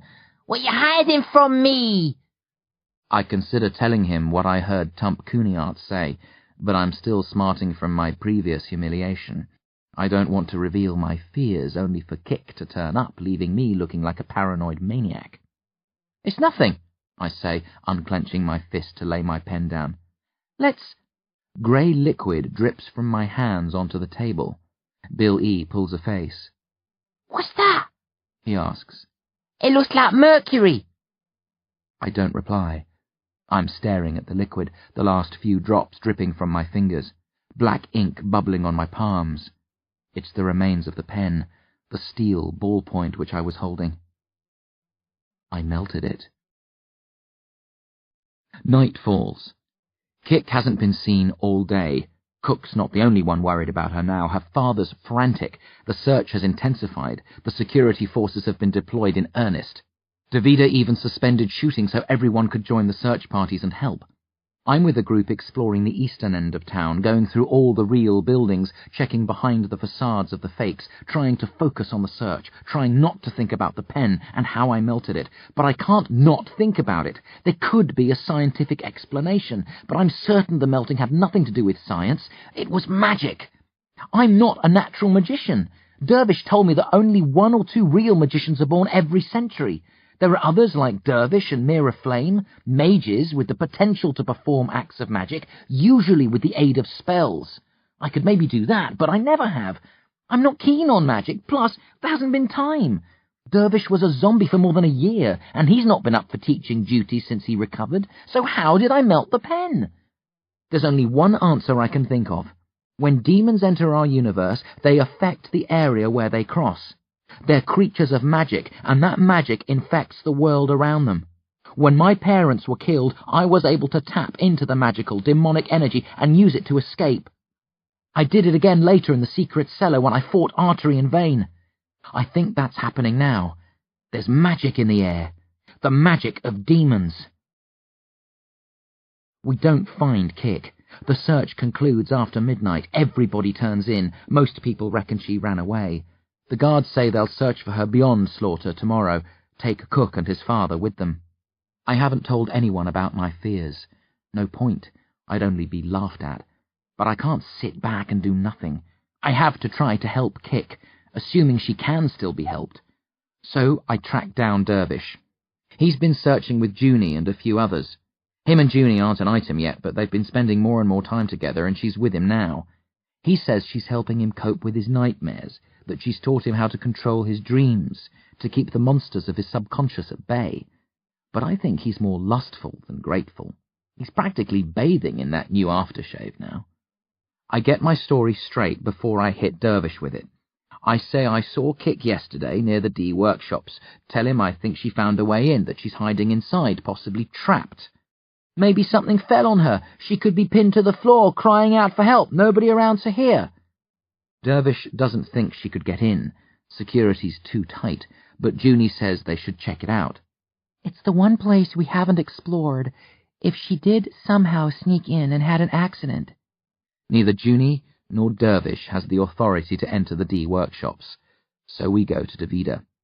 We find her in her office discussing the next day's shoot with Chuda Sool. Davida's tired and irritable. The delay has put the company behind schedule. She hears us out, then shakes her head. We already checked. Grubbs mentioned the D earlier, so the guards who were on duty this morning and last night were questioned. They all said they hadn't seen her. But they wouldn't have if she snuck in. Dervish presses. Impossible, Chuda says, and I catch him shooting a glare at me. There's no way into the D warehouse other than through the doors. We constructed it to be impenetrable. But, Dervish begins. No, Chuda snaps, staring at Dervish directly. Dervish stares back at Chuda, his pupils widening, then he smiles and shrugs. Guess we were wrong. Chuda nods, his eyes still fixed on Dervish. I guess you were. My stomach tenses. It's not like Dervish to back down so easily. Is Chuda controlling Dervish's thoughts? Was I right about the browless assistant director? Is he in league with demonic forces? Before I can challenge Chuda, Junie speaks up. We need to search there, she tells Davida. Or, if you won't allow us in, send in a team of guards and tell them to fine-comb the place. Because if Kik is in there, and a determined child can always find a way in, no matter how tight the security, she might be in trouble. If we ignore that and something bad happens to her... Davida sighs. Chuda, assemble a team of guards and... I think you should oversee this personally, Davida, Junie interrupts. She smiles sweetly at the glowering Chuda. No offense, Mr. Sool, but you're too convinced the girl isn't there. You might just take a cursory glance around, then quit. Chuda bristles angrily and squares up to Junie. Before he can start an argument, Davida says, We'll have no infighting, thank you. Chuda, please assemble a team for me. I'll go with them into the D workshops and make sure every room and cupboard is scoured methodically. Is that acceptable, Miss Swan? Perfect. Junie smiles and we file out. I walk just behind Dervish, studying him carefully, worried about what might be going on inside his head. We wait outside the warehouse while Davida and the guards search for Kik. Junie is concerned about Dervish. She asks if he feels all right, if he has a headache. She saw it too, the exchange between him and Chuda. I doubt if she understood it the way I did, but she knows, or senses, something isn't right. It's after 2:30 in the morning when a yawning Davida and her guards emerge. She shakes her head, exasperated. No sign. We checked everywhere. You sure? I ask. Davida doesn't answer. We'll search the surrounding countryside tomorrow, she tells Junie. The girl probably had an argument with one of the other children and took off in a huff. Maybe she'll turn up by herself. I smother a snort. I doubt it. I set the alarm back an hour and sleep in late, stare at the ceiling when I wake, tired and grumpy, finding it hard to get out of bed, wondering what to do about Kik. Ideally, I'd like to tell Dervish what I heard Tump Kuniart and Chuda Sool saying, insist that Emmett was butchered by a demon, and Kik... But I spoke to Emmett, he wasn't killed. Unless... You can do just about anything with movie technology or magic. Maybe Chuda Sool was also eavesdropping with Tump Kuniart when I told Dervish and Junie my fears. Perhaps he intercepted the call and faked Emmett's voice, using either a mechanical or magical vocal distorter. Difficult, but not impossible. I grab my trousers from the chair at the foot of my bed, dig my mobile out of the pocket and dial Emmett's number. There's no dial tone at his end. His phone's turned off, or he's somewhere without a signal. I get up, dress, and head for class. I think about asking Junie for alternate phone numbers for Emmett and his mum, but she'd probably want to know why I was looking for them now. I don't want to reveal my suspicions to anyone, in case I end up a laughingstock again. So, at the end of lessons, I casually ask Miss Jawn if she has Mrs. Egypt's number. I say I've been trying to contact Emmett on his mobile, but haven't been able to get through. Miss Jawn searches her list of names, then calls the number out to me. I thank her and dial it as I head for lunch. Dead, like Emmett's. I try his number again. The same as earlier. It might not mean anything. Then again, it might. I try the two numbers several times over the course of the day. Not a peep out of either. I dial directory inquiries and get their home number. Ring it, only to find that the line has been disconnected. One last try. I remember Emmett telling us about his local school. Again I use directory inquiries, then call and ask if I can speak with Emmett Egypt. I say I found his mobile phone and want to return it. The secretary says Emmett's not at school, he's making a film. I say I thought he'd finished and returned. No, she says he hasn't. I ask if she's sure, if maybe he's back home, just not at school. She says definitely not, she knows his mother. I stare at my phone a long time after that, certain I've been tricked. Emmett and his mum are still here, along with Kick, but not necessarily alive. Night. Kick hasn't been found. The search teams return at 7. Cook and his father aren't with them. The searchers say Mr. Kane and his son have gone home in case Kick heads there. I groan when I hear that. I hope it's true. I pray that it is. Not just because I don't want Cook and his dad to be dead, but because if it's a lie, it means the guards who are with them are part of a cover-up. It means it isn't just Tudor Sewell and one or two others I have to be wary of. I might not be able to trust anybody in the entire cast and crew. Filming resumes in the morning. Davida's still worried about the missing Kick, or claims to be. Who can I trust? But life must go on. A film costs a fortune to make. Every day is vital. She can't afford to have her team sitting around idle. So, while a selection of guards took off to search the land around Slawter as the sun rose, the cameras rolled as normal. They're filming the second big demon scene tonight. No carnage or loss of life this time. It's a scene from the third act, in which a demon appears to Bobby Mint and his friends. It predicts doom, warns them of the destruction to come, then tells them they can't leave, it's too late, they're destined to die, along with everyone they care about and love. I've lost interest in filming, but I have to go watch tonight's shoot to check out the demon. I've heard it's different to the one that killed Emmett. I wonder if this creature will be real or a model. I know what I'd put my money on. A large crowd gathers for the shoot, but not as many as at the first demon show. This scene's being shot outside a church, one of the fake buildings in Slawter. In the script, the heroes have gathered inside to discuss the demons and what they can do to alert others to the danger. Those scenes have been filmed, or will be, on an interior set. This scene is set at the end of their debate. They've just come out. As they're heading down the steps, the demon appears out of the church behind them, laughing, saying it's overheard their entire plan. Davida sets the scene, runs the actors through their paces, makes sure all the cameras and lights are correctly positioned, then takes her seat. Action. I watch nervously, holding my breath, as Salit Smith and the others spill out of the church, faces bright and determined. There are 8 steps down from the doors. As they hit the second from bottom step, laughter echoes from within. "Oh, foolish humans," the demon crows. Salit and his crew whirl, gasping. "You think you know so much, but like all mortals, your knowledge of the world is pitiful. It would be amusing were it not so sad." I start to shiver at the first syllable.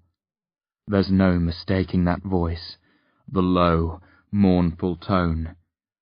I know what's coming next. I'd give anything to be wrong, but I know I'm not. The demon appears, gliding out of the shadows. He's lit perfectly. I hear murmurs of approval from the people around me. They were caught by surprise with Emmett, but they're ready this time, in control of their emotions.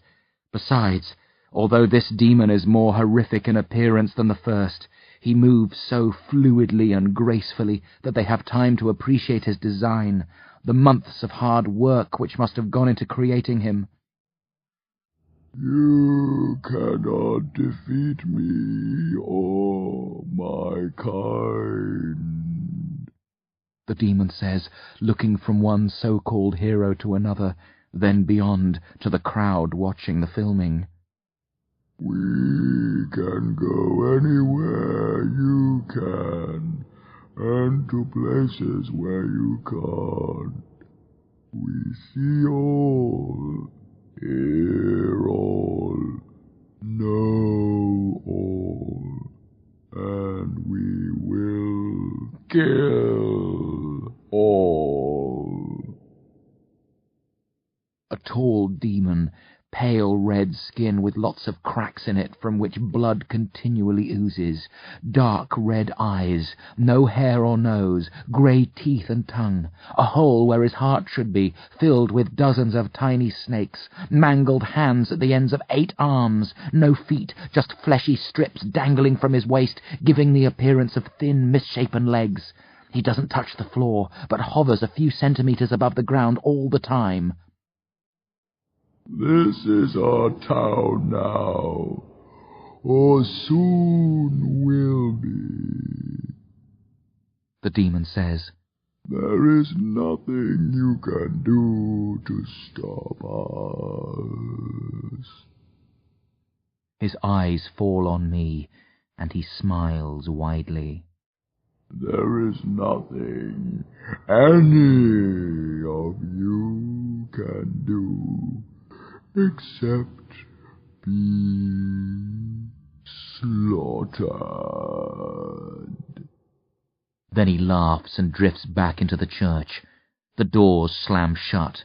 A boy in the group of heroes screams. Davida yells, "Cut!" Everyone pours forward, cheering, congratulating the actors, remarking on how realistic and creepy the demon was, questioning how the effects team got it to hover so believably, what mechanics were involved. But there were no strings or engines. It wasn't a model or costume. The few doubts I had up to this point vanish. We're in seriously deep trouble. The demon wasn't speaking from a script. His words weren't meant for the fictional characters, but for those of us watching. There are real demons here. Emmett has been killed, and probably Kick and her relatives too.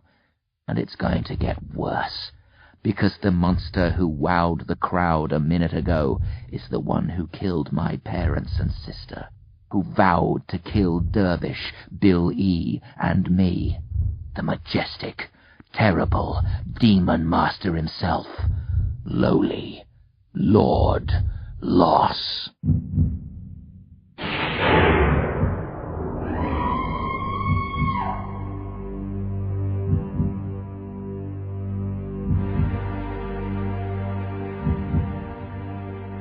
D. Incredibly, impossibly, Dervish doesn't believe me.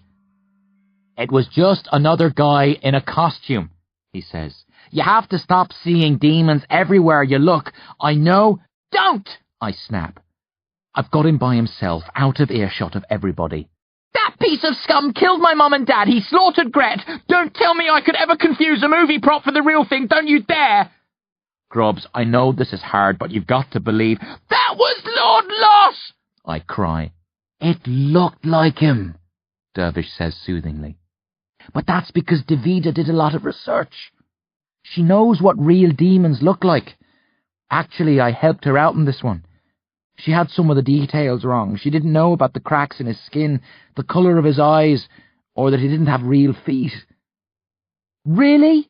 I sneer. "And you filled her in on the facts?" "Yes," Dervish says, trying to sound modest. "And her technicians were able to make the changes?" I click my fingers. "Like that? They were able to take elaborate, mechanized costumes they've been working on for months and alter them within the space of a few days?" "Yes," Dervish says evenly.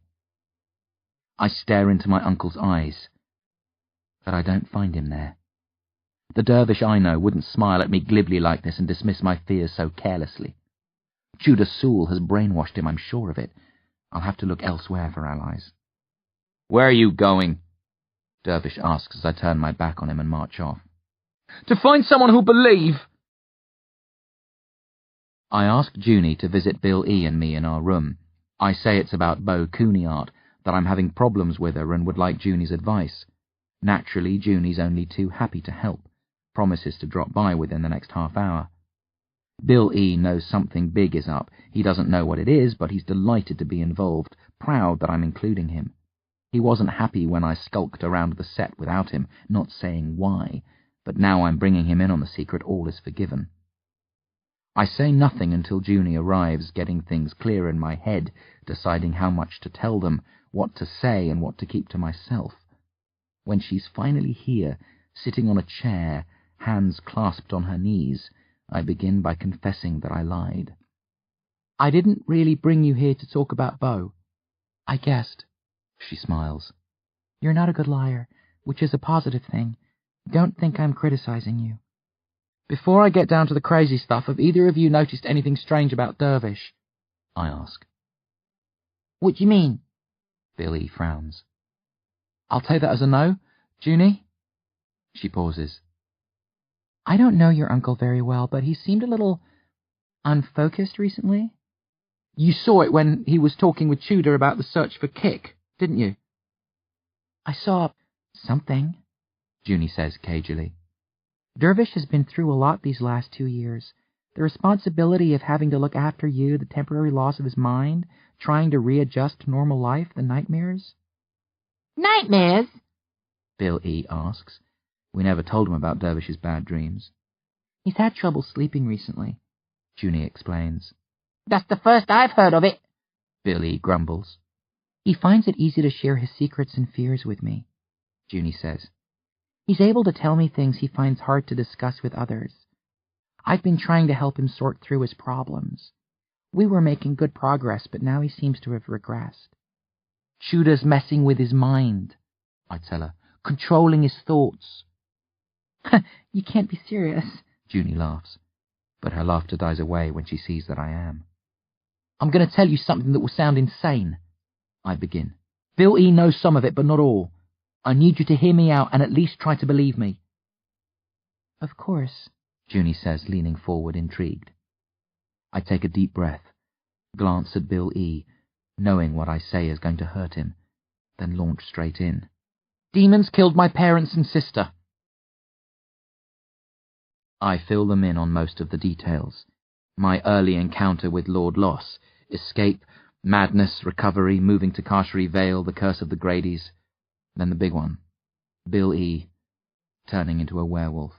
So that's it! Bill E. cries. He's trembling, his lazy eyelid quivering wildly. I never bought your story that Dervish locked me up to protect me. I knew there was something you weren't telling. He glares at me accusingly. You lied to me. We didn't want to hurt you. I sigh. I can take hurt, not lies. You should have told me. Maybe, I mutter miserably. So, am I cured? Bill E. snarls. Yes. For real? Forever? I nod glumly, then outline the deal which certain members of our family had going with Lord Loss, the chess matches, the battles with his familiars. I tell them how Dervish and I challenged Lord Loss on Bill E.'s behalf. The only part I leave out is the truth about Bill E.'s father. I don't tell him we had the same dad. This isn't the time to open that can of worms. Bill E.'s rage dwindles as he hears what Dervish and I risked to save him. He's staring at me with awe now, tears trickling down his cheeks. I find that more unsettling than his anger. He's gawping at me as if I'm some kind of hero, but I'm not. I only did it because he's my brother, but I can't tell him that, not now. He thinks Dervish is his dad. If I told him the truth, I'd be hitting him with the news that his real father's dead. I finish quickly with the last few months. Dervish defeating Lord Loss in his demonic realm and regaining his senses. The nightmares, coming here to try and sort himself out. The demon which killed Emmett. Overhearing Tump Cooneyart and Tudor Sewell talking. The appearance of Lord Loss. It was definitely him, I tell them. I wasn't 100% sure before, but now I am. There are real demons in Slawter. Tudor and Tump are working for them, along with some of the crew. Davida might be one of their allies, too. Lord Loss swore revenge on me, Dervish and Bill E., so the three of us are for the chop, no doubt about it. Probably the rest of you as well. Silence. Bill E. is staring at me, torn between hero worship, terror, and doubt. Junie doesn't know what to think or say. She's probably heard all sorts in her time, but nothing like this. She's trying to think of a gentle way of denying what I'm saying without insulting or enraging me. It's okay, I smile. You can say I'm crazy, I won't mind. People roll out that word too swiftly, Junie objects. It's an easy fallback. I try never to make such gross generalizations. But in this case you'll make an exception. I finish for her. She grins shakily. I wasn't going to say that. But you were thinking it, right? She tilts her head uncertainly. We have a lot to discuss. This goes back a long way. You have deep-rooted issues which we'll have to work through one at a time. To begin with, do you believe in magic? I interrupt. No, Junie says plainly. What if I could convince you? How? I've been thinking a lot about this. I knew words alone wouldn't be enough. I haven't done anything magical since melting the pen, but I'm sure magic is still in the air, surrounding me, waiting to be channeled. It had better be, or else I really will look like a loon. Is that worth a lot? I ask, pointing at the watch on her wrist. No, she frowns. Does it matter to you? Would you miss it if you lost it? Not really. Where is this coming, Grubs? You'll see. I fix my gaze on the watch, willing it to melt. I'm anticipating a struggle, but almost as soon as I focus, the watch liquidizes and drips off Junie's hand. Ow! Junie yelps, leaping to her feet and rubbing her wrist. It's hot! Sorry. I jump up too. Are you okay? Do you want me to get some ice, or... I'm fine. Junie snaps, then quits rubbing, stares at the red mark left behind by the melted metal, then at the puddle on the floor, then at me. Grubs? What the hell? She croaks. That was just for openers. I beam, confidence bubbling up. Have you ever wanted to fly? In the end, we don't fly. Junie isn't ready to open the window and soar over the buildings of Slawter. I'm not either, really, but we levitate a bit to prove that the melting watch wasn't a hoax, that this is real magic, not some stage trick. Oh, this is incredible! Junie laughs as I make the light switch on and off just by looking at it, while juggling 6 pairs of balled-up socks without touching them. Bloody amazing is what it is! Billy gasps. Could I do that too? Maybe, I say, flicking the light on and off a few more times, then letting the socks drop. Dervish said lots of people have magical potential. They just don't know it. The magic's thick in the air around us here, but you and the others aren't aware of it. I am because I fought demons, and part of my mind, the part that's magic, opened up. If you could open up that part of your mind, I bet you could do everything I can. I need to get me a demon to whoop, Billy mutters. Of course, it could all be in my head, Junie says. You could have slipped me hallucinogenic substances. I might be imagining the watch, floating the socks. Billy wrinkles his nose. You couldn't hallucinate the smell of grub socks, he says, and we all laugh. You don't really believe that, do you? I ask Junie. No, she sighs. But I want to keep an open mind, like you advised. That means not accepting your story about demons, even if the magic is real. She looks at me earnestly. One doesn't verify the other. I haven't seen any evidence of demons yet. You don't need to, I groan. If demons aren't real, where am I getting my power from? I have no idea, Junie says. You might be generating it naturally, subconsciously. The demons might simply be your way of rationalizing your powers. She holds up a hand as I start to argue. I'm not saying that is the case, just that it might be. Junie sits back, a troubled look on her face. Actually, I can't tell you how much I hope that the demons are a product of your imagination. For Emmett's sake, Kix, and the others. I know, I mutter. I wish they weren't real too, but they are. She licks her lips, frowning deeply, trying to get her head around what I'm telling her. I need proof, she finally says. I'm not sure what you want me to do, but I can't do anything until I've seen direct evidence. I want you to help Dervish, I tell her. Tudor Soul has some sort of mind lock on him. I want you to help me break it. You can do that without believing in demons, can't you? Perhaps, she says, but I don't want to go anywhere near your uncle's mind until I know for sure what I'm dealing with. I think I can prove it, I say softly, lowering my gaze. But it could be dangerous. The sort of dangerous where we all die horribly if things go wrong. I'm prepared to take that risk, Junie says evenly. Me too, Billy pipes up bravely, though the squeak in his voice betrays his fear. I nod reluctantly. Demons don't appear out of thin air. They have to be summoned. Their universe has to merge with ours. A window or tunnel between worlds has to be opened. If Lord Loss and the other demon were real, there has to be a place where they crossed. A secret place. A place where nobody but their human partners can get into. the D workshops. Bill E. and Junie say at the exact same time. Got it in one, I chuckle bleakly. Junie keeps saying she must be crazy for going along with this. It's a mad plan. She should have her head examined. But the magic unnerved her. She's confused, not in complete control. I should give her a day to think things over and clear her head, but she might not play ball if I did. She might start rationalizing and analyzing and decide nobody in her position should break into a building. Worse, she might tell Davida what I believe and tip our enemies off. So I rush her along, allowing her no time to think.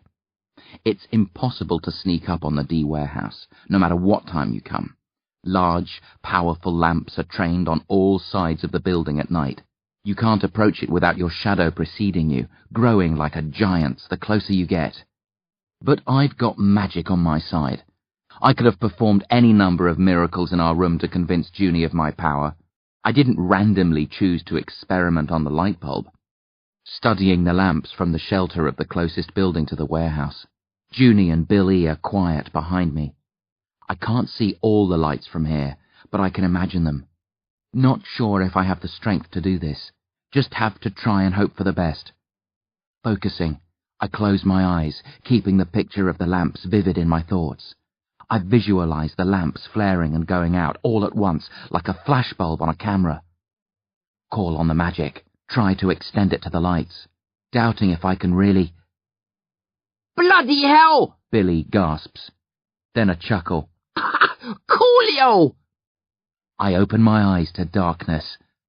Let's go, I hiss, starting forward, not sure how much time we'll have. Oh my, Junie says breathlessly, but she runs after me with Bill E. along for the ride, even if she doesn't truly want to be.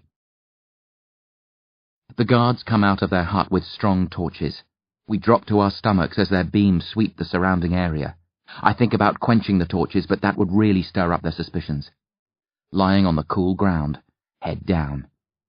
I hear one of the guards on his walkie-talkie, checking if the lamps are out all over. He doesn't sound worried. The guards sweep the area a few more times with their torches, then return to the hut. One keeps his torch beam trained on the door of the D. There's no way we could get in through it without being seen, so it's just as well I didn't plan on entering that way. Rising, I hurry forward, trying not to make any noise, heading for a point about 3/4 of the way along the side of the warehouse, where it's nice and dark, where we can't be easily seen by the guards. I rest when I get to the wall, panting heavily, more from fear than the run. Junie and Bill E. arrive moments later. Bill E.'s puffing hard. He's not as fit as me. I can see their faces in the light of the moon and stars. Bill E. looks scared but excited. Junie's just scared. Funny, but I feel like the... What now? Bill E. asks when he gets his breath back. The Indian rope trick, I grin, then try to make a length of rope appear, dangling from the roof. Nothing happens. I try again, this time demanding the rope to simply appear on the ground. Nothing. I frown, wondering if I used up all my magic quenching the lights. But then I recall my fight with artery and vein. Dervish supplied the weapons, laid them on the floor of the secret cellar, axes, swords, etc. He wouldn't have gone to all that effort if we could have simply made weapons appear. Maybe magic doesn't work that way, and objects can't be created out of thin air. So the roof's out. Fine. Time for plan B. I focus on the wall. Bare blocks, cemented tightly together. No chinks. Can't tell how thick they are, but I imagine the wall's more than a single block deep. I place my left hand on the nearest block and concentrate. Not sure if I can melt stone like metal, but I give it a go. The block doesn't melt. I try again, but still it holds. I sigh. Looks like I've run out of ideas. But as I lean forward, trying to think of some other way in, my fingers gouge into the stone. It's like putting my hand in mud. I make a half fist and scoop out a handful of mushy material. I smile at the muck, then at Junie and Billy. "You two clear the mess away," I tell them. "I'll get to work on the rest of the blocks." "Be careful," Billy whispers. "We don't want the wall collapsing." "No worries," I snort. "Grubb's grade is on top of the situation." This is madness, Junie mutters, but digs her fingers into the semi-melted block and begins scooping it out. It takes 15 minutes to gouge a hole big enough for us to fit through. It feels like hours. All the time I'm aware of the threat of the lamps snapping back on, the guards sighting us, everything coming undone. But the darkness holds, and at last I melt through the third and final layer of blocks. I poke my head through the gap and switch on the torch I brought with me. This looks like an ordinary props room. Puppets and moulds lying around, tools, mannequins, bits of material, tubes of glue. I switch off the torch and slide forward. Junie follows, then Bill E. Billy's frowning when he steps in. He looks back at the hole. "What we gonna do about that?" he asks. "If they see it when the lamps come on?" We just have to hope they don't. "And when we leave?" he persists. "They'll know we've been here?" I'll try to make the stones solid again and put them back, I tell him. But if I can't, don't worry. If I'm right, and we're dealing with demons, we're not going to hang around like horror movie victims waiting for them to get wise to us. And if you're wrong? Junie asks. If there aren't any demons? Then we'll wind up in a heap load of trouble. I chuckle. But it'll be trouble of the ass-kicking, job-losing kind, and trouble like that I don't mind so much. "So, what now?" Bill E. asks, glancing around. We wander. Explore as much of the building as we can. Keep going until we find something strange or run out of rooms. "Perhaps one of us should remain here to alert the others if the guards find a hole," Bill E. suggests. "How?" I grunt. "Phone." He roots out his mobile, flicks it on, frowns, shakes it, then scowls. "No signal, damn." It's probably better if we stay together anyway, Junie says, then lets out an uneasy breath. I've never done anything like this. I never even stole sweets from shops when I was a child. I've always respected the law. "Welcome to the underworld, baby," Billy chortles, trying to sound like a 1930s gangster. "No more talking," I whisper. We advance.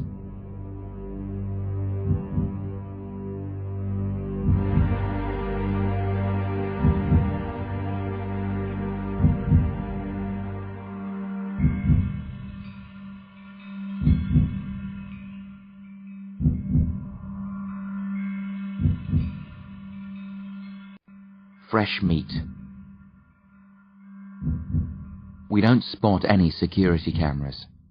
I guess Tudor Sewell or his superiors thought the armed guards outside would provide enough protection, or there are hidden cameras which we can't see, or they didn't think anyone who found their way in would be able to get out. Winding through the building, one ordinary room giving way to another, lots of weird, demon-shaped puppets on display, but the work of human hands. Cleverly constructed, but hardly hewn in the fires of hell, plastic, metal, rubber, not flesh, bone, blood. I try not to lose confidence as we push further into the warehouse. It's logical that they'd have an outer ring of genuine workshops, While this place is off limits, some of the crew, like Dervish, have been allowed into parts of it. This is camouflage. Things will be different further in. I hope. I fear. We come to a massive steel door unlike any of the others we've encountered, the full height of the ceiling and 3 meters wide. There's a small digital screen on the right-hand side, the outline of a hand printed on it. Fingerprint controlled, Bill E. notes, rapping the door with his knuckles. He reaches out to press his hand on the screen. Wait! I stop him. It might sound an alarm if an intruder touches it. Bill E. lowers his hand. We're gonna melt our way through the wall, boss? Reckon so, Kemosabe. I lay my fingers on the blocks to the right of the door, focus my magic, and tell the stone to melt. Push forward to scoop out the first handful of molten rock. It's solid. I try again. No joy. Rubbing my fingers together, trying to figure it out. It can't be that I'm running low on juice. There's more magic in the air here than outside. I can feel it practically crackling around me. Just to be sure, I make myself rise 1/2 meter off the ground. No problem. Something wrong? Junie asks, eyeing me nervously as I float in the air. The wall's protected, I tell her, smoothly descending. It's been charged with magic. All there's magic pushing out from within, I can't melt it. We could try somewhere else, Billy says. There might be another door or part of the wall that isn't... I shake my head. It's going to be like this all the way round, I can sense it, literally. There's an inner structure, a building within the warehouse. If there are other doors, they'll be like this. The wall will be the same everywhere too, and the roof. Then we can't go on, Junie notes with relief. Let's get out, plug up the hole we made and discuss a new... No, I cut her short. I'm not stopping, not until I've convinced you. But if we can't get through, she protests gently. I didn't say that. We just have to be a bit smarter. I move back to the screen and study the outline of the hand. My magic's not strong enough to combat the magic of the wall, but maybe I can outfox the technology of the door. I place my right hand on the screen, tensing in case alarms sound. But there's no klaxon squeal. Lights don't flash. Breathing softly, thinking hard, trying to direct magic into the screen. It's set up to recognize certain fingerprints. I want to tell it that my prints are among those it accepts. But how do you talk to a computer which only understands binary code? I ignore the complications, send a simple message, over and over, letting magic flow all the time. You know me. My prints are in your database. Open.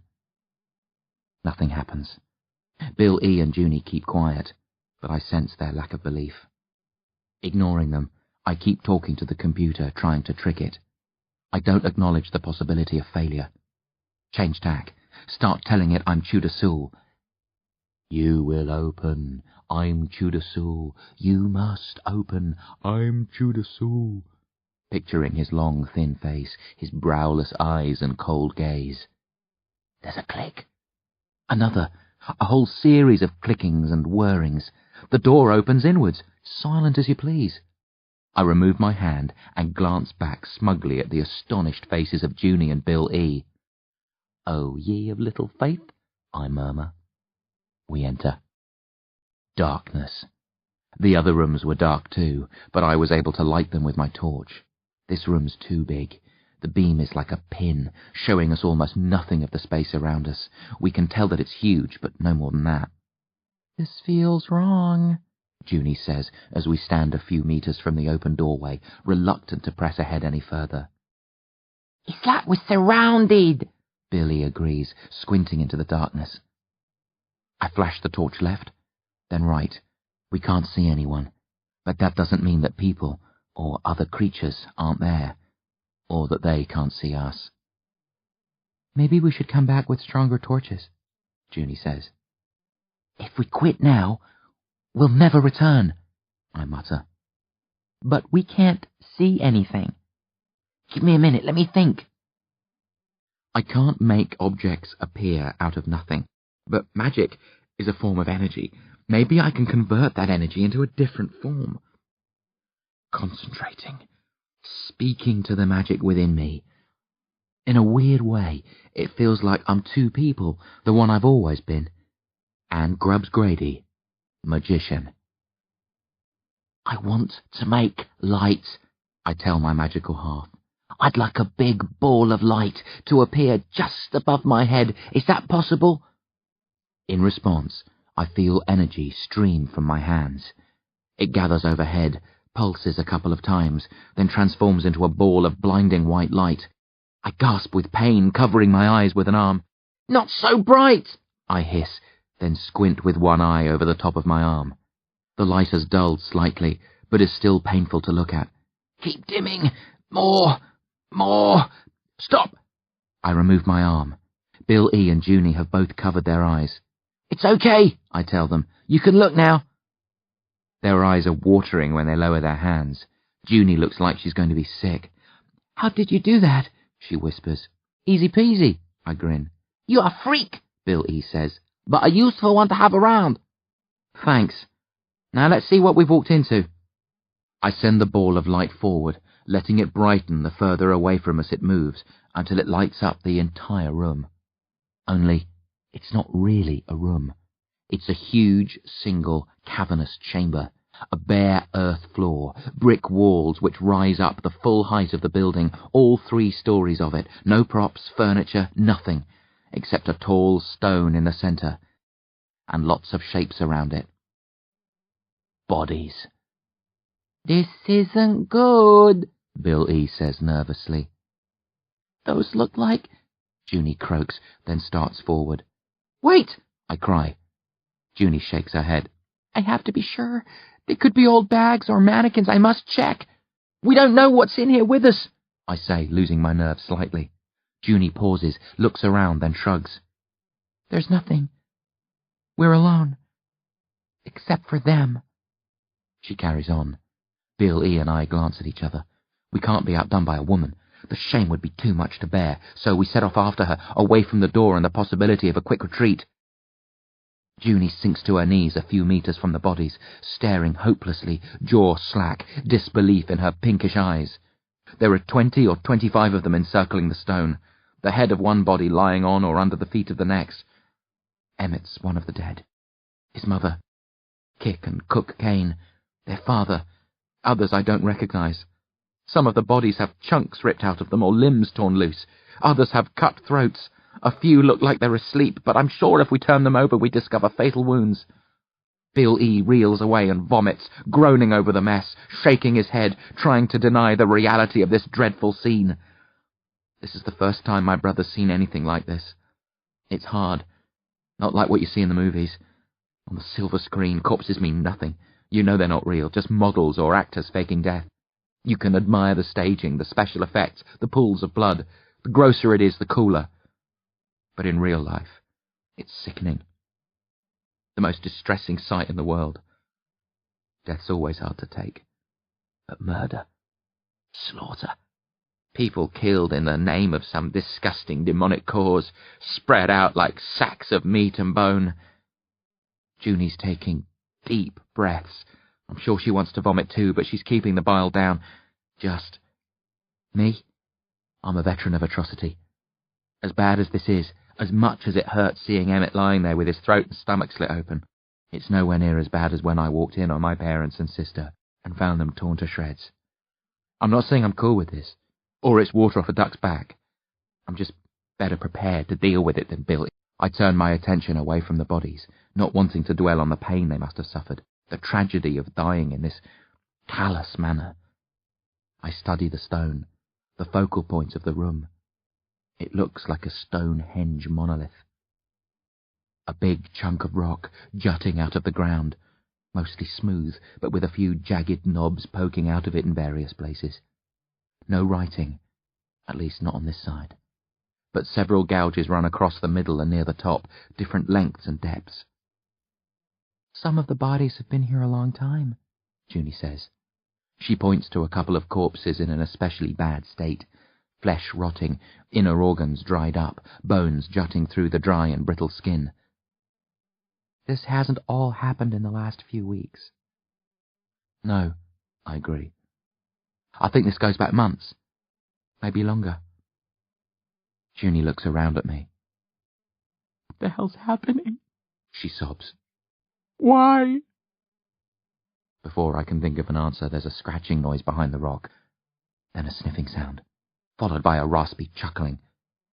Something sticks its head out, studies us, then steps into view. It's a demon.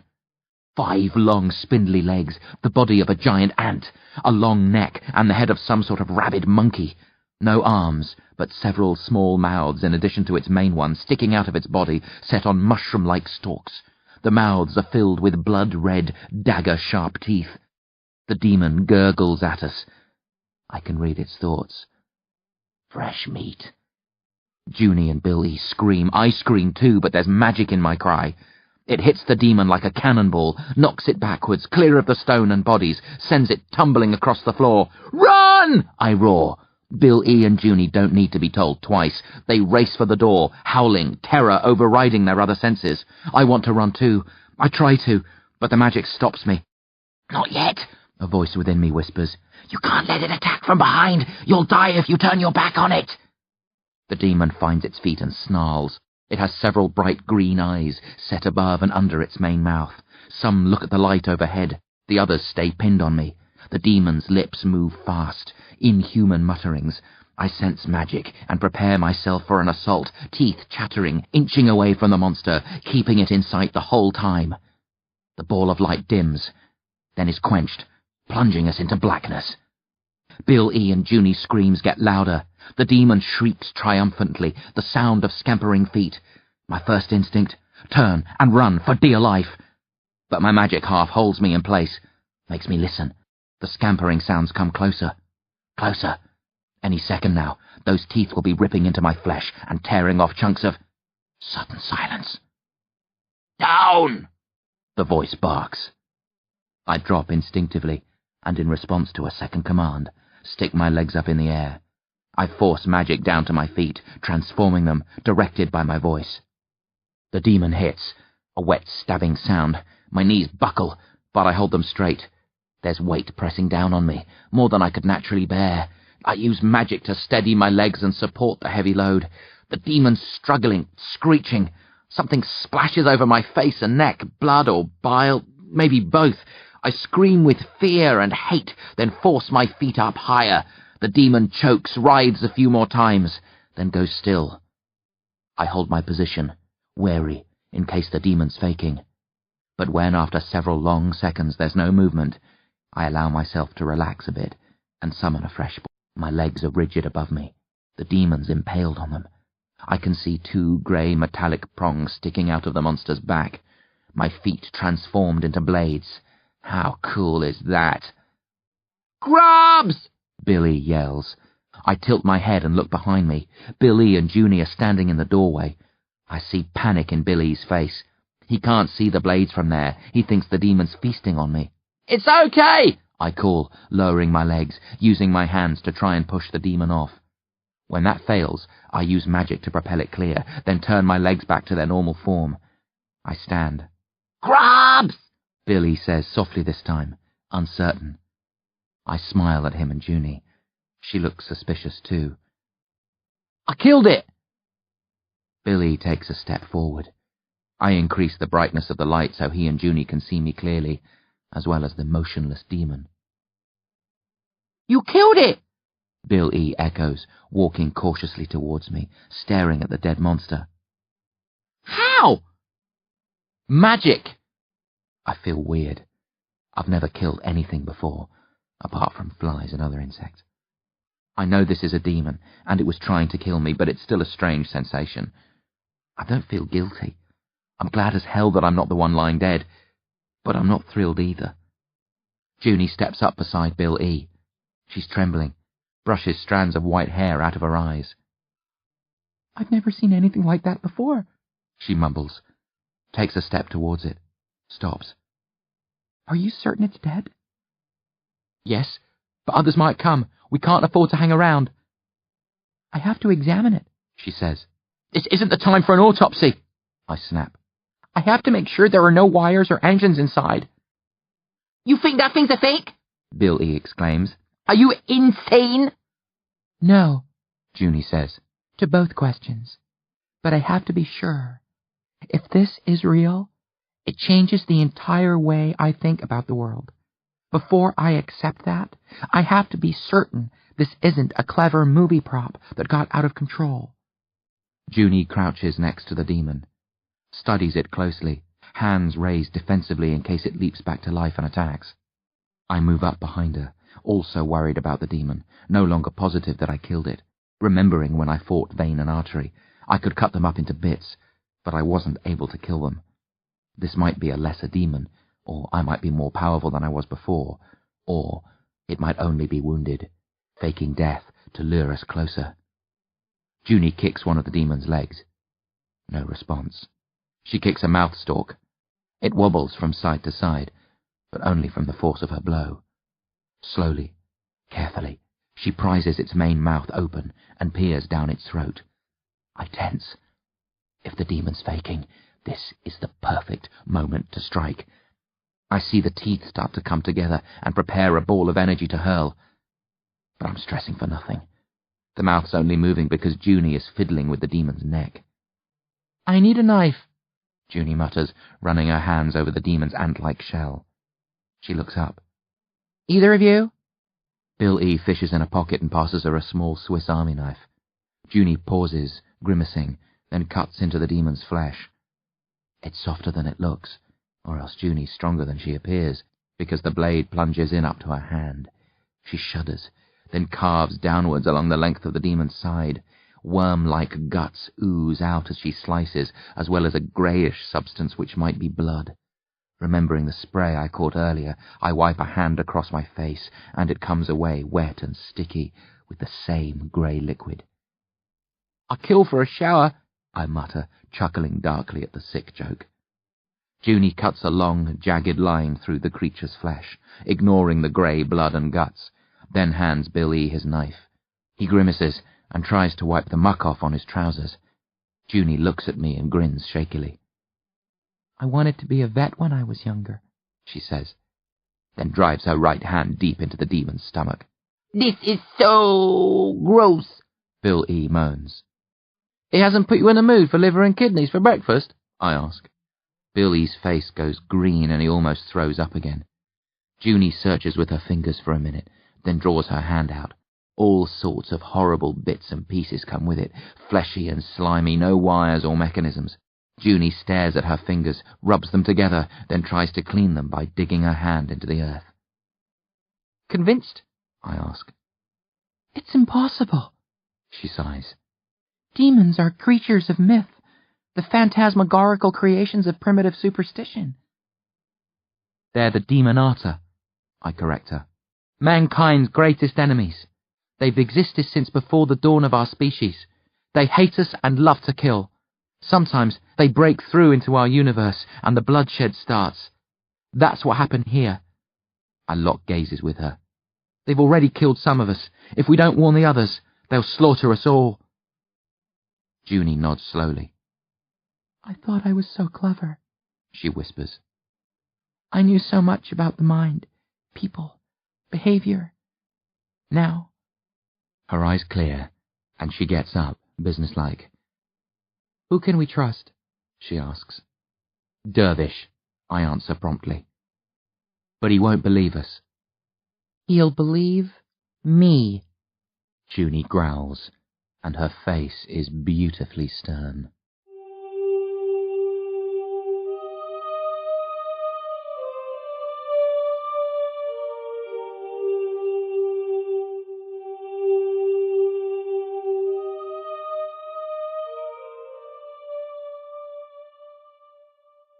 Kidnap.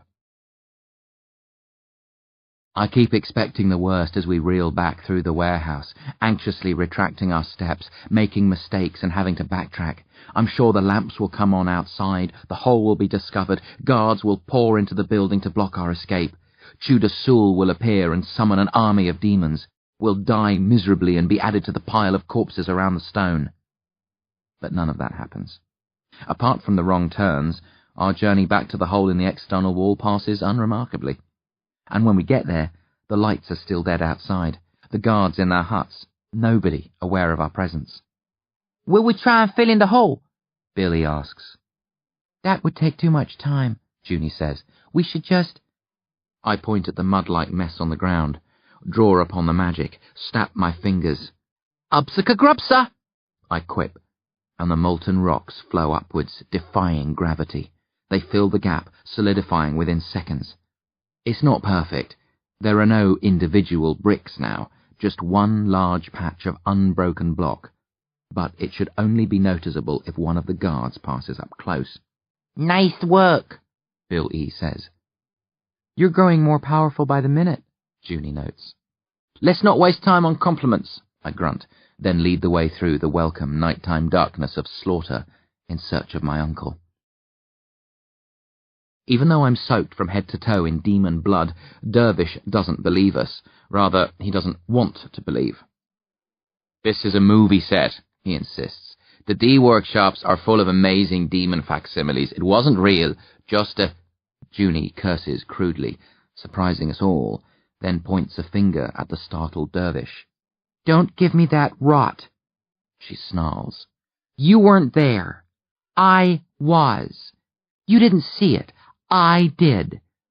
It was no piece of movie magic. It was a demon. It would have killed us all if not for Grubs. I feel pride welling up inside. Bill E. gives me a dig in the ribs and sticks his tongue out, making sure my head doesn't get too big.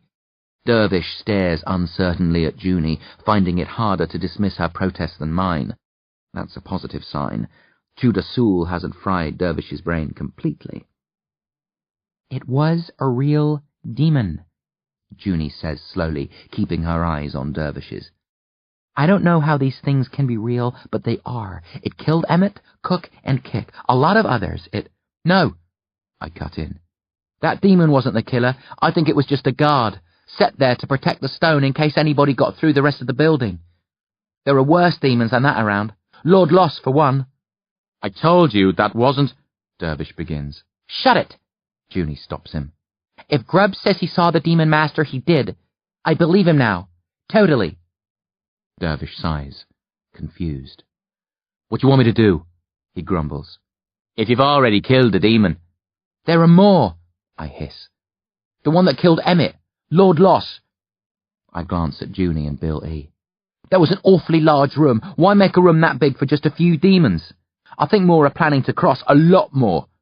I face Dervish again. You have to stop them. Call the disciples. Destroy that stone and get all the actors and crew out of here. Who are the disciples? Junie asks, but I wave the question away, glaring at my bemused-looking uncle. I still think it was only... Dervish mutters, then pulls a face. But I'm not going to argue with all three of you. Let's go back to the warehouse. Show me the demon. If you're right, we'll... If you think we're going back inside that place, you're certifiable, Junie says, beating Bill E. and me to the punch. Run the risk again? Give them another chance to discover what we're up to, so they can trap and murder us? No way. She points to the door. We're out of here. We'll get to safety, call in help, soldiers, police, whoever the disciples are, then have this place evacuated. I'm not happy leaving the others behind, but it will be safer to help them from the outside. That's the sort of plan I like, Billy beams. Run for the hills, tail between our legs. Excellent. You're asking me to believe this and flee with you, breaking our contracts, by the way, without any proof, purely on the strength of your word? Dervish asks sullenly. Junie stares at him straight. Precisely. That's crazy and insulting, Dervish says coolly, then winks, looking like my real uncle for the first time in weeks. Last one to civilization's a rotten egg. We take Junie's car. She and Dervish sit up front, me and Bill E. in the back. We drive through the heart of Slawter, heading for the connecting road to the motorway. Everybody's silent, staring out the windows. We've seen enough movies to know that this is the part where the bad guys are supposed to rumble us, block off the road, stop us from leaving. But we see nobody, except a few technicians working on the sets, and they pay no attention to us. Moments later, we pass the last building, an old hat store that's been designed to look like it did 100 years ago, and are on the road to freedom. I bet they'll come after us, Bill E. whispers, gazing out the back window. No, I say. By the time they realise we're gone, it will be morning and we'll be too far away for them to catch up. A pity, Billy sighs. I always wanted to be part of a high-speed car chase. Junie accelerates once we're in sight of the motorway, then slows to a stop, though she leaves the engine running. She and Dervish are staring hard ahead. What's wrong? I ask, peering over Dervish's shoulder. There's something in the middle of the road, Junie says. It might be rubbish sacks. Or a body, Dervish murmurs. I squint, but I can't see anything. Are you sure? Dervish nods slowly, then looks at Junie. Can we circle around? Yes. She licks her lips. But if it's a person in trouble... No way! Billy gasps. You can't even be thinking about getting out! It doesn't sound like the best of moves, Dervish agrees. I know, Junie says. It feels like a trap. But I can't see anybody else. And if there are demons lurking, why wait for us to get out of the car? If they meant to attack, they'd have hit us as soon as we slowed. Dervish stares out the windows, then checks the rear-view mirrors. I'll go, he decides. Keep the engine running. If anything happens, slam your foot down on the accelerator and forget about me. Do not play the hero. Grubs, he glances at me, trusting me to know about life and death situations and how to deal with them.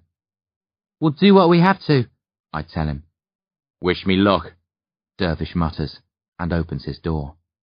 Just as he's stepping out, the car shakes wildly. Dervish falls, the rest of us shriek, the engine cuts out, Junie fumbles for the key, the lights go dead. Something hits the car, a cloud of gas. Coughing, I reach for the door handle. Before my fingers find it, gas fills my mouth and nostrils. My eyes close. I groan softly, then slump over, senses shutting down, figuring the next thing I see if I awake, will be the jaws of a ravenous demon.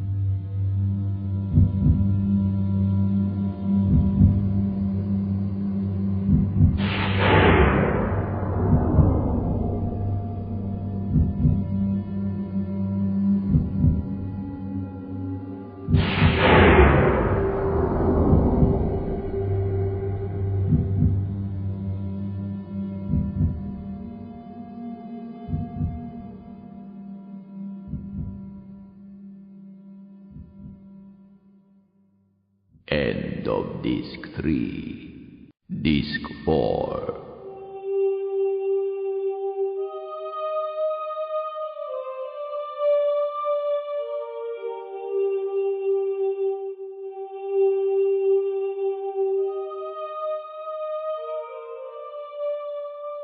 I was wrong about the demon.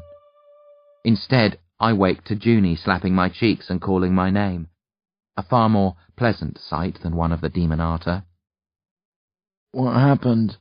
I moan, sitting up, shaking my head, ears ringing, the taste of the gas still thick on my tongue. We were knocked out, Junie says, going to check on Dervish. I'm lying outside the car on the road. Dervish is close by, sitting upright, massaging the back of his neck, looking around woozily. No sign of Bill E. Where's Bill E? I ask. We've been unconscious for 40 minutes, Junie says. I'm not sure what they used on us. It might have been... Where's Bill E? I ask again, sharply this time. Junie looks at me steadily. I don't know. He wasn't here when I regained consciousness. I try to stand. Dizziness hits me hard. I stagger and sit down again. That happened to me too, Dervish says sluggishly. Why are we alive? I ask. Why did they spare us and only take Bill E? I don't know, Dervish says. It doesn't make sense. This is confusing. They might be playing with us, Junie says. They could have taken Bill E to use as bait, to lure us back to town, so they could torment us. If they did, Dervish says, standing slowly, groaning. They're smart as hell. I'm not leaving him behind. It would be madness to return, Junie says. We can help him more by... No, I say, standing up like Dervish, fighting the dizziness. We aren't going without Bill E.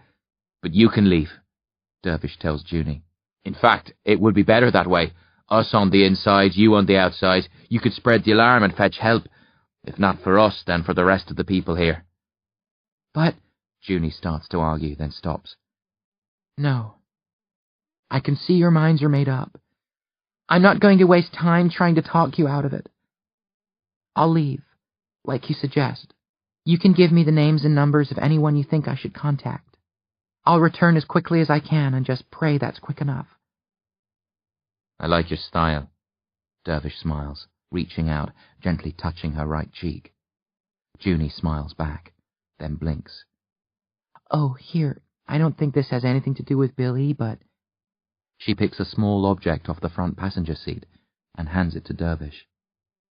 I found it when I came to. Dervish stares at the object. I see his mouth tighten at the corners. A new cloud of anger rises in his eyes. His fingers clench, then relax. He holds his hand out to me.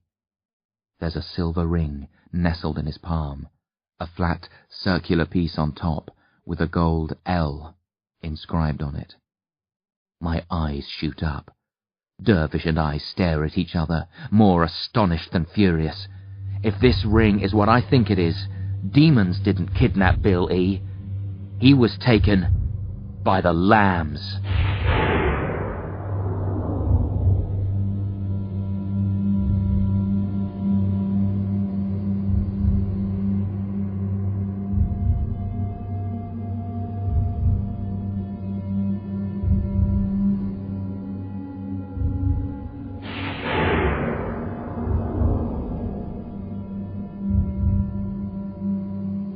Part 3. The Laboratory. Disciples. We get back in the car and tear out of Slawter as fast as Junie dares drive, Dervish busy on his mobile. He makes a series of calls and speaks with 6 or 7 different people. Junie and I listen silently, not understanding everything that he says. When Dervish finally lays the phone down, he shuts his eyes and massages his eyelids. Junie gives him a few seconds, then says quietly, I assume the plan is for us to go after Bill E.? Yes, Dervish says. And those we left behind? I don't want to be insensitive, but we're talking about the lives of hundreds of people. Is Bill E. that important? He is to me. Dervish opens his eyes and sighs. I'm not forgetting the others. I've convinced 2 of my colleagues to help us get Billy back, and I'll find another couple to send to the film set. Only 2? Junie frowns. Shouldn't we alert the authorities? Send in more than just a pair of your friends? My friends have devoted their lives to dealing with the Demonata, Dervish growls. The disciples are people with magical abilities, accustomed to handling messes like this. They'll know what to do. But surely the more backup we provide... Dervish looks at Junie with a wry smile. Okay. Call the police. Tell them demons are on the loose. Draw little pictures of Lord Lawson. Don't, Junie snaps. I won't stand for sarcasm, not in my own car. Sorry, Dervish says. But you have to understand, we're on our own. Just us and the disciples. That's the way it's always been. Even if you convince the police to send in troops, they wouldn't achieve anything. Demons can only be killed by magical means. Human weapons don't affect them, not unless they're wielded by a mage. If the disciples can't stop the massacre, nobody can. But... No more talk, Dervish says, letting his seat back. You're going to sleep, Junie snorts with disbelief. I'm going to try, Dervish says. Unless you want me to drive. No. Then wake me when we hit the airport. And with that, Dervish shuts his eyes and dozes. Junie looks at me in the mirror, astonished. I shrug. At least he's not acting like a brainwashed simpleton any longer, I say with a smile. I think I preferred him when he was, Junie huffs. We have to wait 4 hours for a flight, then 3 hours in the next airport. Dervish makes more phone calls, recruiting a couple of disciples to go to Slawter, while Junie and I use the restrooms. I spend several minutes at one of the sinks, splashing water over my face, enjoying the coolness. As I'm dripping dry, I study my reflection in the mirror and frown. Something's not right, but I don't know what. I look much the same as always. Skin a touch paler than normal, eyes a bit wider, yet I can't shake the feeling that something's wrong. Is it my hair? I run a hand through my ginger mop. Nothing amiss there. Unable to put my finger on the problem, I go see how Dervish is getting on. Then Junie and I grab a bite to eat. You shouldn't worry, Junie says as I nibble with disinterest at a BLT. We'll get your brother back. Thanks. I start to smile, but again I'm struck by an uneasy feeling. I glance around nervously. Are we being followed? But nobody's watching us. I'm just being paranoid, imagining threats that aren't really there. A long second flight, 7 hours in the air. Dervish fills Junie in on what's happening, tells her about the lambs, the visit from Prayat Him, her interest in Bill E., explains about the disciples, their efforts to stop the Demonata from crossing into our world and slaughtering at will. Dervish says he knows where the lamb's main laboratory is situated. It's part of a vast security complex.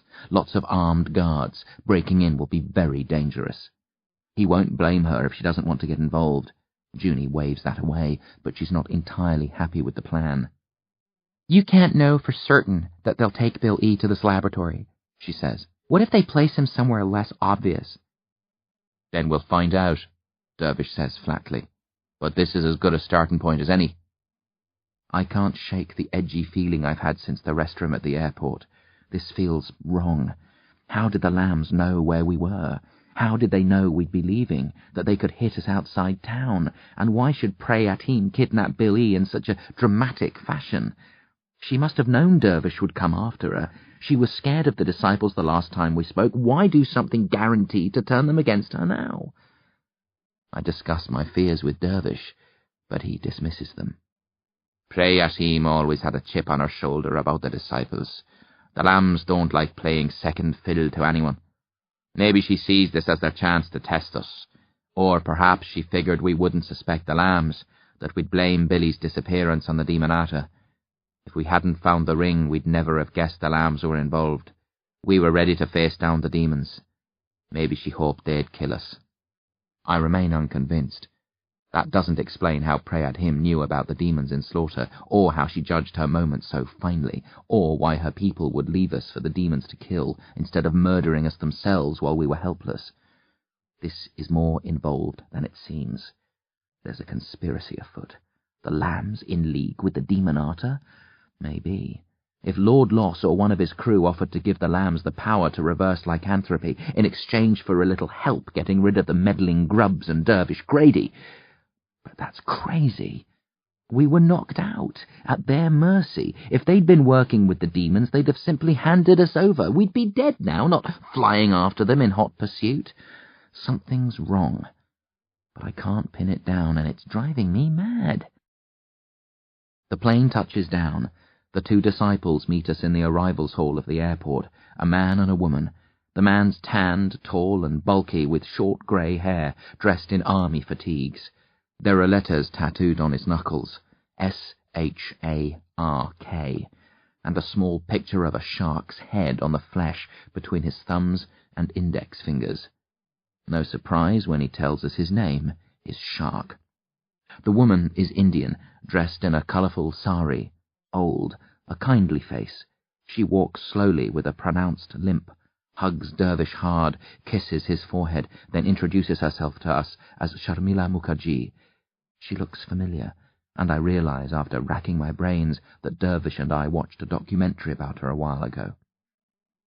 Never did like Prayat Him, Shark barks.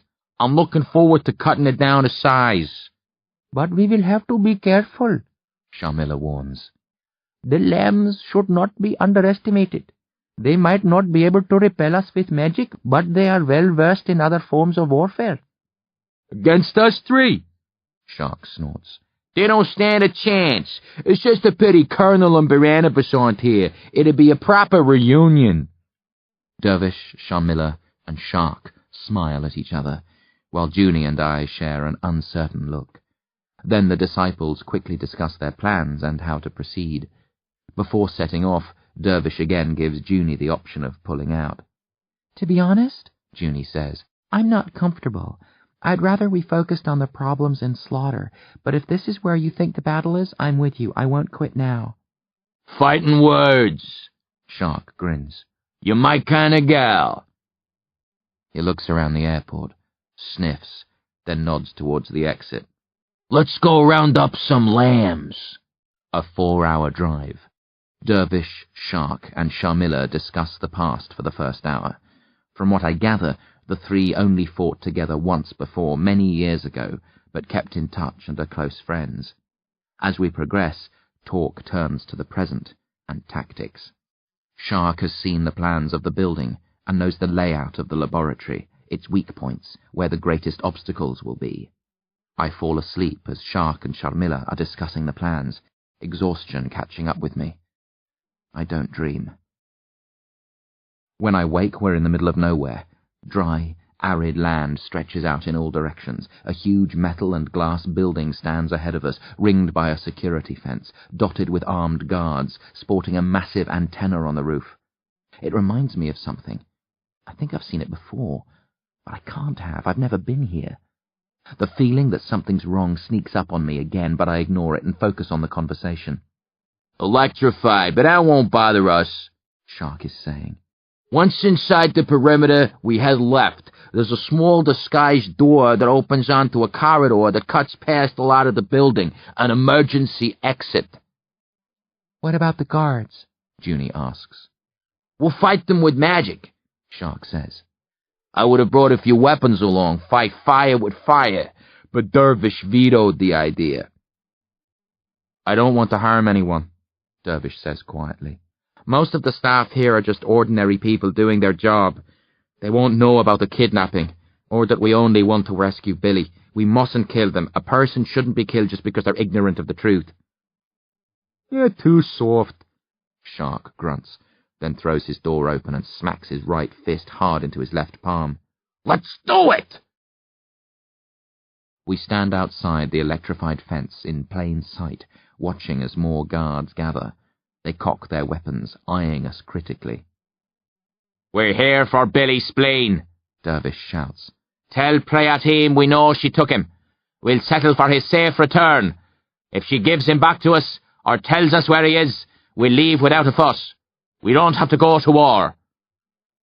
A high-ranking guard speaks into his headpiece, listens to the response, nods, and addresses us through an amplifier. This is private property. If you try to come onto our grounds, we'll use all available force to hurt you. War it is, then, Dervish sighs. He extends a hand and snaps his fingers at the fence. The wire splits and unfurls, leaving a gap wide enough to drive a bus through.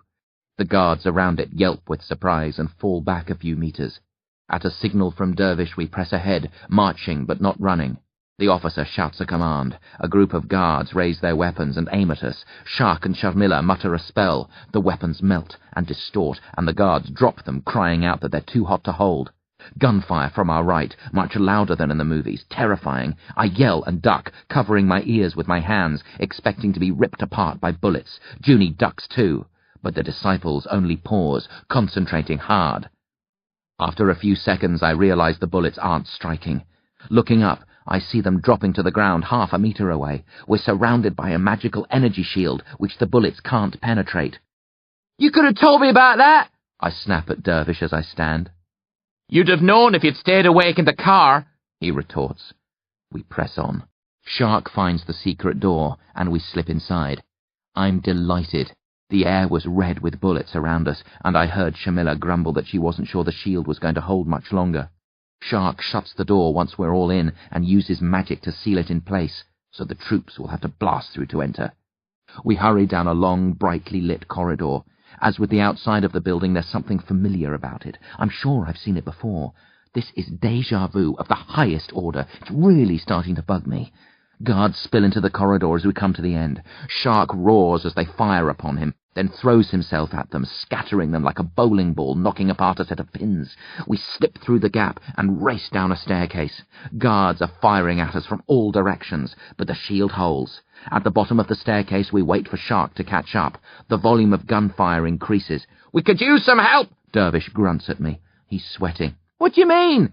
Break those up, he says, nodding at the guards. Stop them all firing at once. How? I frown. Magic, dummy! But I can't! Of course you can, he snaps. Just focus! I feel uneasy about it, but I do as Dervish says, set my sights on a group of guards and direct a ball of magic at them. Seconds later, unnatural energy floods through me, smashes into the middle of the group of guards, and sends them flying in all directions. "Way to go!" Junie whoops. I grin at her, pleased with myself, then disrupt more of the guards, causing as much chaos as I can, careful not to seriously injure anybody. We advance through a series of corridors, up and down staircases, Shark leading, the rest of us, apart from Junie, providing cover from the guards. Eventually, we come to a door which is operated by fingerprint recognition. "This is your field of expertise," Shamila says, winking at me. "No problem." I step forward, lay my hand on the panel, and trick the computer into believing I'm Preyatim, much like I did back in the D workshops. The door slides open. We enter a large, dimly lit room, grim brick walls, lots of cells cased off by hard glass panels, like those in the movie The Silence of the Lambs. Several lab technicians in white jackets, a handful of guards, and Preyatim. The scientist is scowling at us, her dark eyes like a couple of drill bits. "You're trespassing on private property," she growls. Dervish laughs. "Ha! Sue us!" "This is outrageous," Preyatim says. "You have no right to come in here." "You have no right to steal my nephew," Dervish retorts. "I don't know what you're—" she starts to say, but before she can complete the denial, we hear a voice shouting from one of the cells. "Dervish! Hey! Dervish, I'm in here! Help!" Preyatim glares at one of the technicians close to her. "I told you to dope him so he couldn't speak." "I did," the underling whimpers. Magic is stronger than drugs. Shamila laughs. She smiles at me. I thought they might try something like that, so I sent out a wake-up call when we came in, guaranteed to raise just about anybody who was not dead. I race to the cell where the call came from. Billy's inside, smiling shakily. "What took you so long?" he says flippantly. "We weren't going to bother coming at all," I reply, turning the glass in front of me to water, stepping back as it splashes over the floor and washes away. "But Dervish said every family needs it, simpleton." "Charming!" Billy huffs, then steps through the puddles of water and hugs me hard.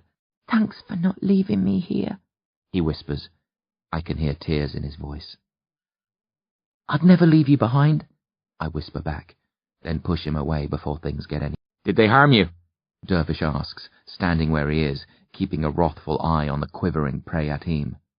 "Hark at her, old maid of an uncle." Billy sniffs, winking at me. "Nah, they gave me some nasty injections, but they didn't have time to do much else. You came too quickly, ruined their well-laid plans." "That's a habit of mine," Dervish laughs. He stares coolly at Preyatim. "Now, we just have to decide what to do with—" "No," I say softly, interrupting. Dervish glances at me, one eyebrow raised. "No," I say again, shaking my head, staring at the cells, the technicians, Preyatim, Bill E. My head's clearing, all the little bits that didn't add up, that seemed out of place or too familiar. I'm starting to see it now. Bill E. helped me make the breakthrough, provided the jolt that shattered the spell. He called Dervish his uncle. Nothing wrong there. Dervish is his uncle. Except Bill E. doesn't know that. "What's wrong?" Dervish asks. "Wait," I mutter, waving his question away, thinking hard, cutting through the web of lies and crapola. These cells don't just look like the set from Silence of the Lambs. This is Hannibal Lecter's institution. And now I realize where I've seen this building before. There are elements from several of the films, all jumbled roughly together. I step away from Billy, dizzy, fighting to hold on to my train of thought. "Grubs," Junie says, concerned, stepping towards me. "are you okay? Can I help? Is there—" "Shut up!" I shout, breaking through the labyrinth of untruths, rapidly, one lie falling after another, mental dominoes toppling quickly. I'm a mage, not a true magician. I was only able to draw upon my potential in Slawter because of all the magic in the air. There's no magic in this laboratory, so how come I'm able to unleash great energy bursts and turn glass into water? The same goes for the disciples. They shouldn't have so much power here. All the logical hiccups and flaws reveal themselves in quick succession, the lambs turning up at just the right moment to knock us out and kidnap Billy, Dervish handily knowing the location of the main laboratory, prayer team taking Bill E there, Shark so conveniently having seen the plans of the building. Sharmila knew that I'd opened the fingerprint-operated door in the D workshops, but we hadn't told her about that. In the second airport, Junie referred to Bill E as my brother, but she doesn't know we're related. And in the restroom, the first time I became aware that something was wrong. I get it now. What I saw but couldn't make connect. My reflection was clean. It had been all the time, even before I washed my face. Clean skin, hair, clothes, no grey demon blood. But I got soaked in the D chamber. I never washed the blood off. It should have been caked on at the airport, just as it should be now, but it wasn't, and it isn't, because... None of this is real! I scream, startling everyone around me. Grubs, Junie says softly. Calm down, you're losing control. You're not real! I shout. None of you are! What's wrong with him? Dervish snaps at Junie. I don't know. Maybe he... The magic part of me whispers something. It's been quiet all this time, even while I thought I was working magic, but now it breaks its silence and tells me what to say. Ignoring the chatterings of the figures around me, I bellow out loud, words of magic and power. Prayer Team's face contorts with hatred. Demon eyes glare at me. She shrieks, as do all the scientists and guards. But it's too late. The walls of the cells bubble. The human lambs turn into demons, then fade. A red haze comes down around Dervish and the others. Magic phrases trip off my tongue. Pain washes over me. I fall to my knees, but keep on shouting, ripping the vision to pieces. The redness thickens, fills the room, blocking out everything. Humans, demons, all. I utter the final words of the spell and wearily close my eyes. Everything goes silent.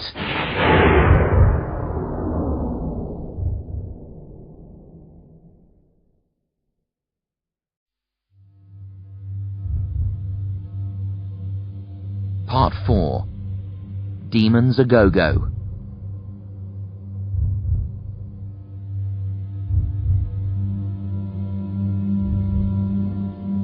Wakey, wakey. Dervish snoring. When I hear that, I know I'm back in the real world. There's no mimicking a dreadful pig-choking noise like that. I open my eyes and sit up, groggy, head pounding, utterly confused, but no longer ensnared by the dream reality of the laboratory. I'm in a small, dark room, chinks of light sneaking in around the edges of a dusty old set of blinds, propped up on a bare wooden floor. Dervish and Bill E. spread out next to me, both asleep. "Dervish," I mumble, shaking him hard. No answer. I shake him again, hissing his name in his ear, not too loud in case anybody's on the other side of the door. Still no response. I roll up his eyelids with one hand and snap my fingers in front of his eyes with the other. He carries on snoring. "You are all dreaming the same thing," the magic part of me whispers. "They're still trapped inside it. They can't wake themselves. You'll have to use magic to bring them back." It tells me the words to use. I murmur them softly, feeling magic flow out of me into my uncle and brother. They stir. Bill E. moans. Dervish grunts something about an armadillo. Their eyelids flicker, and they struggle awake. "What's happening?" Bill E. groans. "Where are we?" Dervish asks. "Where's Prayatim, Sharmila, Shark, That was Bull," I cut in, steadying him as he tries to stand. "Easy! Don't make any noise. We're probably under guard." I don't understand. What? He stares around, forehead creased. "It was a dream.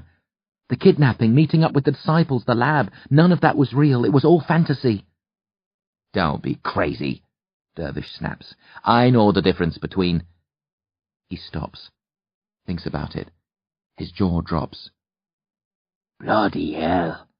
It had me fooled completely. Me too for a while, but bits didn't add up. There were mistakes. The lab, Dervish says slowly. It looked familiar. Now I know why. I got the image from Franz Kafka's book, The Trial. Kafka? I frown. It looked like buildings from James Bond movies, and the cells were straight out of Silence of the Lambs. What you talking about? Billy says. The cells were like something in a sci-fi flick, all those control panels and lasers. We provided our own dream variations, Dervish says wonderingly. He rises, panting, and leans against a wall until his legs support him. He staggers to the blinds and parts a few slats, peers out, then looks at us. We're still in Slawter. We never left. Grubbs is right. It was all an illusion. Dervish walks around the room, giving his head time to clear, flexing his legs and arms. I forgot how cunning the Demonata are. They're masters of deception. They found out we were leaving, or they had a barrier in place to stop anyone getting out, blocked us with magic, created an insane scenario which seemed logical to us, since our minds were active and focused on the dream, thinking that was reality. We couldn't wake up. Why not simply drug us? Bill E. asks. They're demons, they don't work that way. Dervish chuckles. I can't believe I fell for it. Walking onto the planes without tickets, breezing through customs, nobody asking to see our passports. I didn't spot that, I wince. What about you, Billy? Dervish asks. Notice anything out of place? No, Billy says, scratching his head. Although I did think it strange that some of the nurses weren't wearing any... He coughs and blushes. They wanted us out of the way, Dervish says. So they subdued us. They could have killed us, but I guess they want us around for the finale. If Lord Loss is masterminding this, he won't want to slaughter us while we're sleeping. He'll want to make us suffer first, so he can feast on our pain and glow. We have to get out of here, I pant, getting up, fighting off a wave of dizziness. We have to stop them, get everybody out, call the disciples. What about Junie? Billy asks, and Dervish and I flinch, only now realizing that she isn't with us. They're probably keeping her in another room, Dervish says. Why? Bill E. frowns. I don't know, it doesn't matter. There isn't time to think about it. He strides to the door and presses an ear against it. I can tell by Bill E.'s expression that he's going to push Dervish about Junie. I slip up beside him and whisper, Dervish didn't say it because he didn't want to freak you out, but Junie's probably dead. That's why she isn't here. Bill E. stares at me, ashen-faced. But she was in the laboratory. So were a lot of people. That doesn't mean anything. I squeeze his arm. Dervish cares about Junie a lot, but he can't think about her now. We can't either. We can hope for the best, and if we're lucky, we'll find her, sleeping like we were. But if she's not, if the worst has happened, we have to overlook it. We have ourselves to worry about, and all the others. Bill E. trembles, but nods reluctantly. I squeeze his arm again, then help him to his feet. When he's able to walk, we edge up behind Dervish, who's still listening intently at the door. Anything? I ask. No, but that doesn't mean there's no one there, or no thing. We can't wait in here forever, I note. True. Dervish looks over his shoulder at me. Ready to fight? I crack my knuckles. Damn straight! Then let's go for it. He turns the handle and slams open the door. Nobody's outside. We creep along a damp, musky corridor. We're in one of the town's original buildings. It hasn't been renovated. Holes in the walls, rotting floorboards, broken windows. How much of that dream world was real? I ask Dervish, trying to calm my nerves by focusing on something other than the possibility that we might run into a team of demons any second. Sharmila and Shark, do they really exist? Yes, Dervish says. And pretty much the way we saw them, or at least the way I saw them. From your viewpoint, was Shark wearing army fatigues? Sharmila a sari? Yes. Then that much we shared. Dervish pauses and looks at me. How did you know it wasn't real? What tipped you off? Lots of little things. But it was when... I glance at Billy. What did you say to Dervish when we broke you out? Billy thinks a moment. I'm not sure. Something like, "Hey neighbour, what took you so long?" I heard you say something else, something you shouldn't have said, that let me draw the different pieces together. What did I say? Billy asks. It's not important, I lie, not wanting to tell him that in my version he knew Dervish was his uncle. You were clever to break the illusion, Dervish says. Even if I'd twigged, I'm not sure I could have woken up. A spell like that will normally divert you down another path when you start to suspect something, lead you into the middle of another dream. Maybe it has. I laugh edgily. Maybe this isn't real and we're still lying on a floor somewhere asleep. Dervish grunts dismissively. I'm not that gullible. This is the real world. We're awake, I'm sure of it. But he looks around nervously all the same. Then his gaze settles on me again. If we come through this, you and I need to have a talk. What about? Magic. You're doing things you shouldn't be able to do. I want to know how. No big mystery, I shrug. I'm just drawing magic out of the air, putting it to good use, like when we fought artery and vein. Dervish says, unconvinced. He licks his lips and focuses. We're almost at the back door. I can hear voices outside, but they're human voices and they fade quickly. People walking past. What now? Billy asks. Do we try driving out of town again? No, Dervish says. We have to alert the others. Tell people what they're up against. They might not believe us, so we'll have to be firm. Get them out of here, even if we have to force them. Fight if necessary. And I expect it will be. If we're lucky, we'll only have to worry about Tudor and his human accomplices. And if we're unlucky?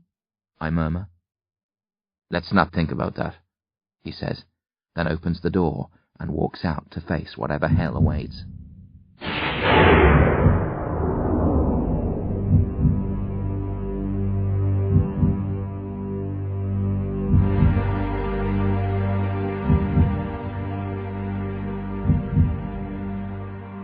Assembly call. On the outskirts of Slawter, proceeding slowly, Dervish slightly ahead of Billy and me, one hand held palm up, trying to determine whether or not there's a barrier in place. He said we should determine the lay of the land before raising the alarm. No point trying to herd dozens of people out of town if they're going to be knocked out by a magically enforced shield. Why aren't we hungry? Bill E. asks, checking the date on his watch. We've been asleep for, hell on a Harley, 6 days. We should be ravenous, but I don't even feel peckish. Trust you to be thinking about your stomach at a time like this, I snort. Dervish laughs gently. No, it's a good question. The answer's simple. Magic. We were cocooned from the demands of the real world. Hunger and thirst will hit us later if we make it out, but right now we're still operating by the magical rules of Slawter. Is there anything magic can't do? Bill E. asks. Not much, Dervish says, then draws up short. His fingers are trembling. He moves his hand left, right, left again. Can you feel it? No. Bill E. frowns. Yes. I take a step forward, sniffing the air. It doesn't smell different, but it feels wrong. I raise a hand like Dervish, slide it forward, sense power building against it. No further, Dervish says. We don't want to disturb the fabric of the barrier. It might tip off our enemies. What is it? I ask. In non-technical terms, a bubble of magic. They've sealed off the town, enclosed it within a magical sphere, like putting a giant glass bowl over everything. He frowns. No demon is powerful enough to create a barrier this size, not in our universe. They're using the stone you saw in the D workshops. It must be a functioning lodestone, a reservoir of ancient power. There aren't many left in the world. The magic drained from most of them centuries ago. Others were deliberately destroyed to prevent them falling into the hands of demonic mages. This is worse than I thought. With the power of a lodestone at their disposal, they can build a tunnel. Dozens of demons can cross and run riot within the barrier. Stay as long as they like. Nobody will be able to escape. We have to stop them, Bill E. gasps. We can't we, Dervish? Of course, Dervish says wearily, lowering his hand. If we shatter the lodestone, the bubble will burst. But now that we know about it, the Demonata will have increased security around the warehouse. They're not stupid. We have to try, I say quietly. We can't stand by and let people die. You're forgetting our earlier conversation, Dervish says with a bitter smile. The disciples often let people die. In a situation like this, we'd normally sit back and let the Demonata run their course. We don't have the power to stop them. Better to conserve our strength and fight them when we have a chance of winning. But this is different, I growl. We know these people. That's not enough of a reason to get involved. I've had to sacrifice friends to demons before. Don't tell me you mean to... I start to explode. Easy, Dervish calms me. We won't stand by idly. We can't, because you're right. This is different. We're caught up in it. If we don't find a way out, it's not just the cast and crew of Slawter who'll perish. We'll die too. Heading into the heart of town, Dervish says there might be another way out of this mess. Burst through a small section of the bubble, creating a temporary gap through which we can flee. But we're not powerful enough to do it ourselves. We need to pin a demon against the bubble, then explode it with magic. By focusing the energy generated, we should be able to blast a hole through the barrier, which we can open for a while, allowing people to slip out. Should. No guarantees. One of our main problems will be getting a demon in the right place at the right time.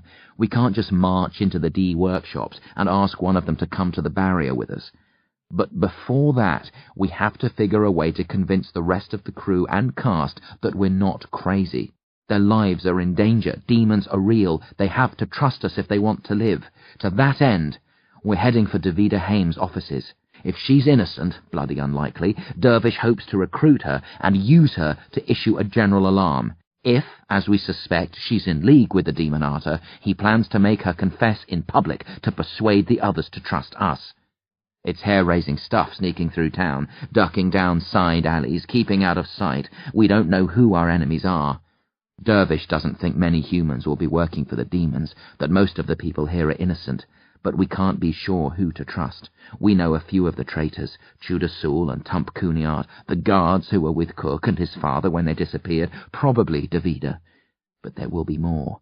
We can't expose ourselves and risk raising the alarm. I suggest making ourselves invisible. Dervish vetoes the idea. Powerful demons can sense magic being used. We've been lucky so far, but every time one of us draws on the power in the air, we risk pinpointing our position. So we steal through town, unassisted by magic. Luckily, although it's afternoon, Slawter is quiet. Not many people about. We make it to Davida's offices unnoticed and let ourselves in. One of her secretaries is usually stationed at the front desk, but our luck holds. The chair is vacant. We slip past and into the main office, the hub of operations, from which all orders flow. Davida isn't here. The office is empty. Lots of papers, small demon models, a miniature set of the town, maps on the walls with scores of dates, names, times, schedules. But no Davida Haim. Go through the drawers, Dervish says, hurrying to one of the many file cabinets in the room. Look for anything that might give us an advantage. Plans, a list of demons, spells, whatever. You think she'll keep details like that in unlocked cabinets? Bill E. asks. No, Dervish sighs, but it'll keep us busy, and you never know. We might strike lucky. Rooting through drawers, pulling out folders, glancing through the pages, then discarding them, scattering them across the floor, not caring about the mess we're making. I'm halfway through a drawer when Bill E. makes a shushing sound and hurries to the door. He listens for a second, then nods. People are coming. Dervish and I move up next to him, taking cover behind the door, crouching low so as not to be visible through the upper panels of glass in the office wall. Footsteps. 2 people talking. The door opens. Have to get it right, Davida Haim says, stepping into the office. This is a one-time deal. If we blow it, we won't... She spots the mess and stops. What the hell? Tudor Sewell says, stepping up beside her. Dervish springs to his feet. His right hand comes flying up, fingers curled into a fist. He punches Tudor's jaw like a professional boxer. Tudor grunts and spins aside, smacking hard into the glass of the upper wall, cracking it. Bill E. and I leap on Davida as she screams. We pull her down and cover her mouth with our hands. She tries to bite, but we jam our hands down more firmly. Dervish closes in on Tudor, who's dazed but still on his feet. Tudor tries to block Dervish's next punch, but it penetrates, grazing the side of his head, not connecting as firmly as the first blow, but knocking Tudor back a few more centimetres. I always knew Dervish was stronger than he looked, but I've never seen him in this sort of kick-ass mode before. Tudor grabs a paperweight from Davida's desk and swings it round, but Dervish blocks his arm and knocks it aside. Tudor roars and gets the fingers of one hand on Dervish's throat. Dervish lets him squeeze, cool as ice, sizing him up. Then he pummels a fist into Tudor's stomach. Tudor grunts, his fingers loosen. Dervish takes a step back, judges the angle, then takes one final crack at his opponent's jaw. Tudor's head snaps back, his eyes flutter shut, and he slumps to the floor. Dervish turns away from Tudor, panting lightly. His eyes fall on Davida, still struggling beneath Bill E. and me. He jerks his head at us. We slide off. Davida starts to sit up, spluttering furiously. Before she completes the move, Dervish puts a foot on her chest and pushes her back down, stands over her like a triumphant gladiator, fixing her with a glare which is evil in its intensity. "Now, lady," he snarls, "it's time for you to talk, and you're going to tell me exactly what I want to hear." He moves his foot up to her throat. "Or I'll do things to you that would make a demon blanch." You have no right to do this, Davida says sourly. Dervish has allowed her to rise. She's sitting in her plush leather chair, glaring at us. When I tell security what you've done, you'll be in so much... "We know about the Demonata," Dervish snaps. "Lord Loss and his familiars, the barrier and the lodestone in the D workshops. You can't fool us any longer, so talk!" Davida pinches her lips shut. We think she's working with the demons, but we're not sure. I guess Dervish figures it's best to assume the worst and treat her harshly. He can apologize later if she's innocent. "Don't think I won't do terrible things to you," Dervish says softly. "I obey human laws when it suits, but break them without hesitation when I must. The only reason I haven't gone to work on you is the boys.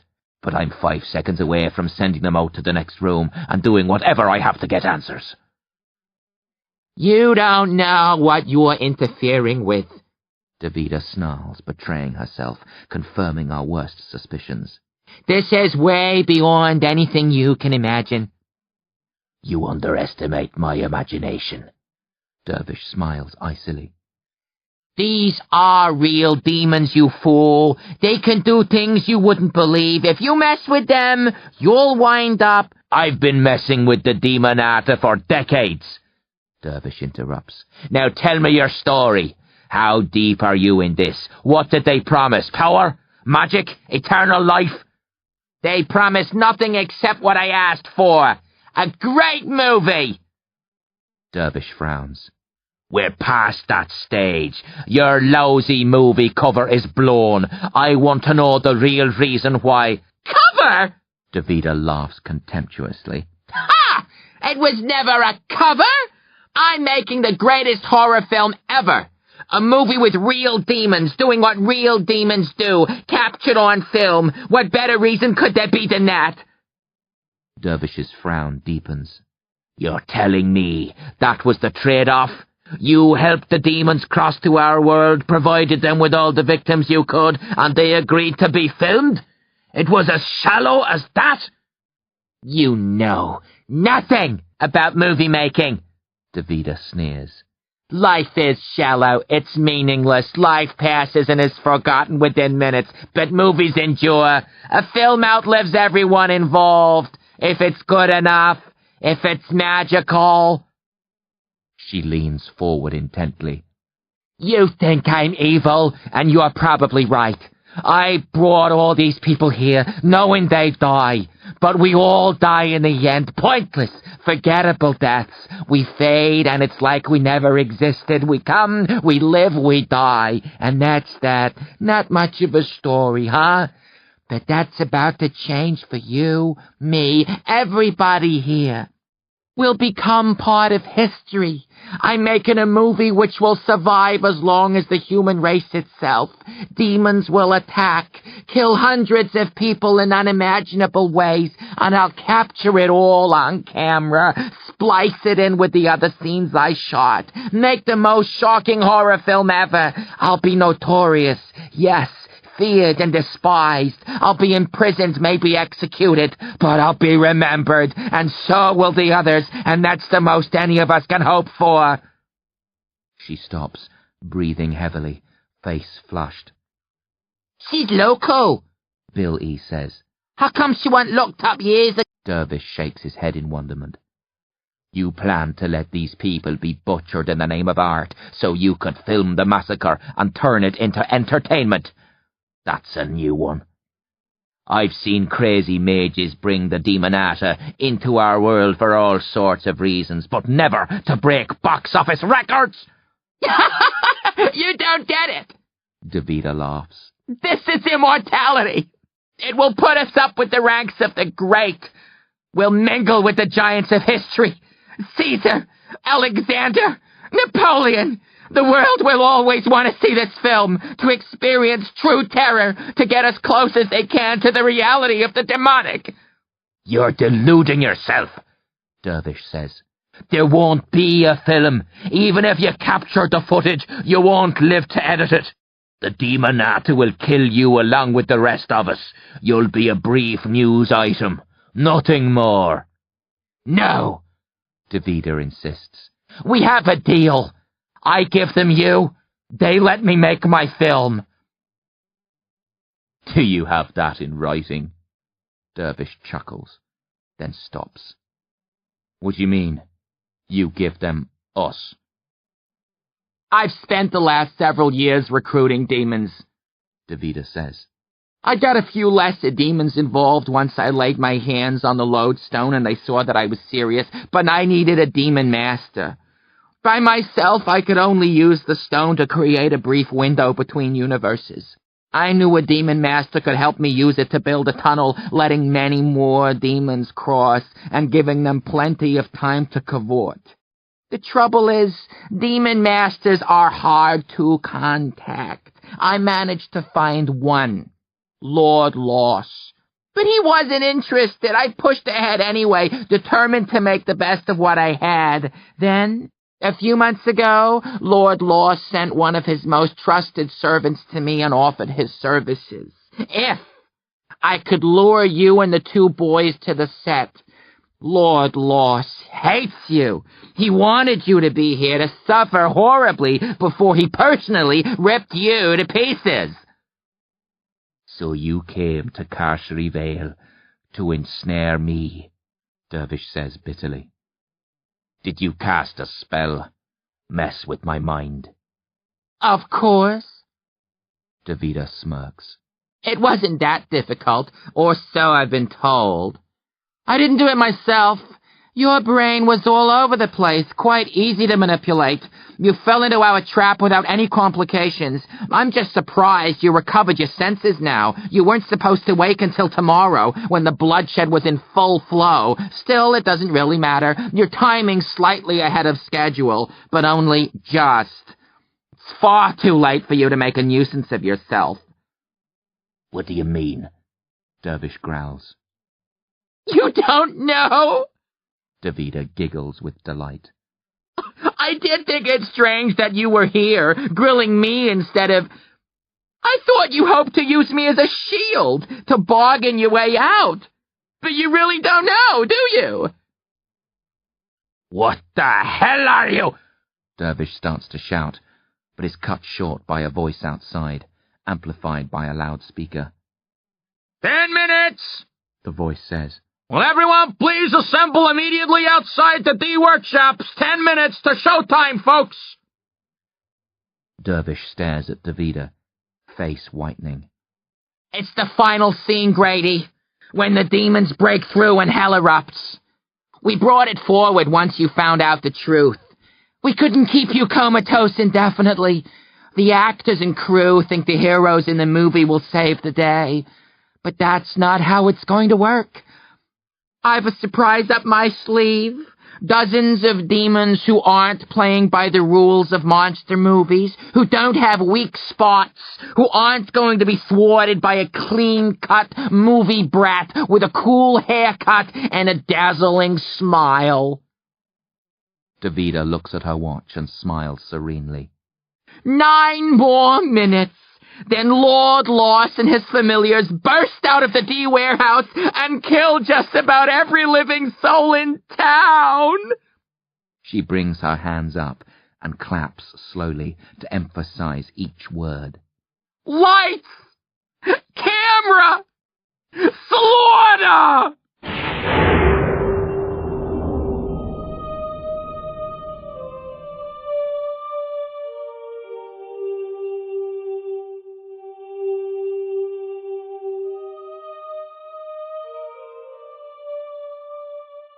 The real stars of the show. Dervish rushes out of the office, leaving a laughing Davida and unconscious Tudor Sewell behind. Billy and I hurry after him. Shouldn't we have tied Davida up or knocked her out? I pant, running fast to catch up with Dervish. No time, he barks. We race through the mostly deserted streets of Slawter. Dervish spots a group of people making their way to the assembly point. He roars, "Get out! Go back!" They stop and stare at him oddly. There's been an explosion! Billy yells, lurching up behind us. They think it's a gas leak. The entire gas system's been compromised. There could be further detonations anywhere within town. We have to get out. Now! Good one, I compliment him as the panicked group turns and heads west. We need to think about this logically, he gasps, face red from running. If we tell people that demons are going to kill them, they'll think we're mad. So we make it a gas leak instead. I nod. Get them moving away from the danger zone. You hear that, Dervish? Whatever, he grunts. But in another few minutes we won't have to tell them anything. They'll see the demons themselves. We round a corner and approach the gigantic D warehouse. A huge crowd has gathered outside. Most of the people are at the southern end, but some spill around the east and west wings of the building. There are cameras everywhere, on tripods and cranes, in the hands of cameramen mingling with the crowd, a couple on top of the warehouse roof. I guess the cameramen are part of Davida's inner circle, wise to the Demonata, otherwise she couldn't trust them to man their posts when the chaos erupts. Several of the crew have megaphones and are directing the crowd. Dervish storms over to the nearest one, a young man with a ponytail, grabs the megaphone and shouts into it, "Gas leak! There have been explosions! Everybody out! We have to evacuate now!" Uncertain mutterings among the crowd. People stop talking and stare at Dervish. He's running up and down, repeating his message, gesturing in all directions, telling people they have to make for the outskirts of town immediately. Before anyone can move, a large man steps forward with a megaphone of his own. It's Tump Cooneyart. Ignore that lunatic! Tump roars. It's Dervish Grady. We fired him last week. He is trying to disrupt proceedings to get his own back. Guards, seize him. The boys too. Security guards move forward. Dervish curses and tosses his megaphone aside. Enough of this gas leak crap, he mutters. Time to open their eyes. Dervish says something magical and points at the guards closing in on him. They float up several meters into the air with yells of alarm and fear. All around us, jaws drop, eyes fix on the floating guards, then on Dervish, who looks like a man charged full. Dervish touches a couple of fingers to his throat and addresses the crowd, his voice far louder than it was with the aid of the megaphone. "You're all going to die! Davida Haim has struck a deal with demons! Real demons! They're going to break out of the warehouse in a couple of minutes and kill everyone! Unless you flee now, you're doomed!" Ignore him! Tump Cooneyart screams. He's lost his mind! I see Bo and Abe close behind their father. They look worried, scared, incredulous, like most of the people around us. "Real demons?" Tump snorts. "Madness! He's trying to wreck the chute! Tump Cooneyart chokes, drops the megaphone, falls to his knees, face purple, hands clawing at his throat and mouth. "Don't kill him," I whisper in Dervish's ear. He deserves to die, Dervish snarls, looking completely unlike the gentle man I've lived with all these months. Maybe, I say, voice trembling, but we don't have the right to kill people. We're trying to save them, even those who don't deserve it. Dervish snorts, but breaks the spell. Tump Kuniart breathes again. Listen to us! I shout, using magic to amplify my voice. I know it's hard to believe, but you can see the guards floating overhead. You can hear our voices, even though we're not using any equipment. Your lives are in danger. You have to run now, or else... Enough! Davida Hames screams, her voice even louder than mine or Dervish's. The guards fall back to earth, some injuring themselves badly. Davida standing behind us, a groggy Chudasul by her side. Her eyes are blazing. You're not going to ruin my movie! Cameraman, are you ready? Dozens nod and shout that they are. Sound! Davida cries. Dervish raises a hand to stop her. Before he can, he's spun aside by a magical force. It's not Davida's work. Doesn't look like Chuda's doing it either. There must be a powerful, hidden mage somewhere in the crowd. Sound! Davida shouts again, and this time there's an answering bellow. All right! Let's dispense with the countdown and cut to the chase. You lot inside the warehouse. It's time to make your grand entrance. Action! She roars, and the hounds of hell are unleashed.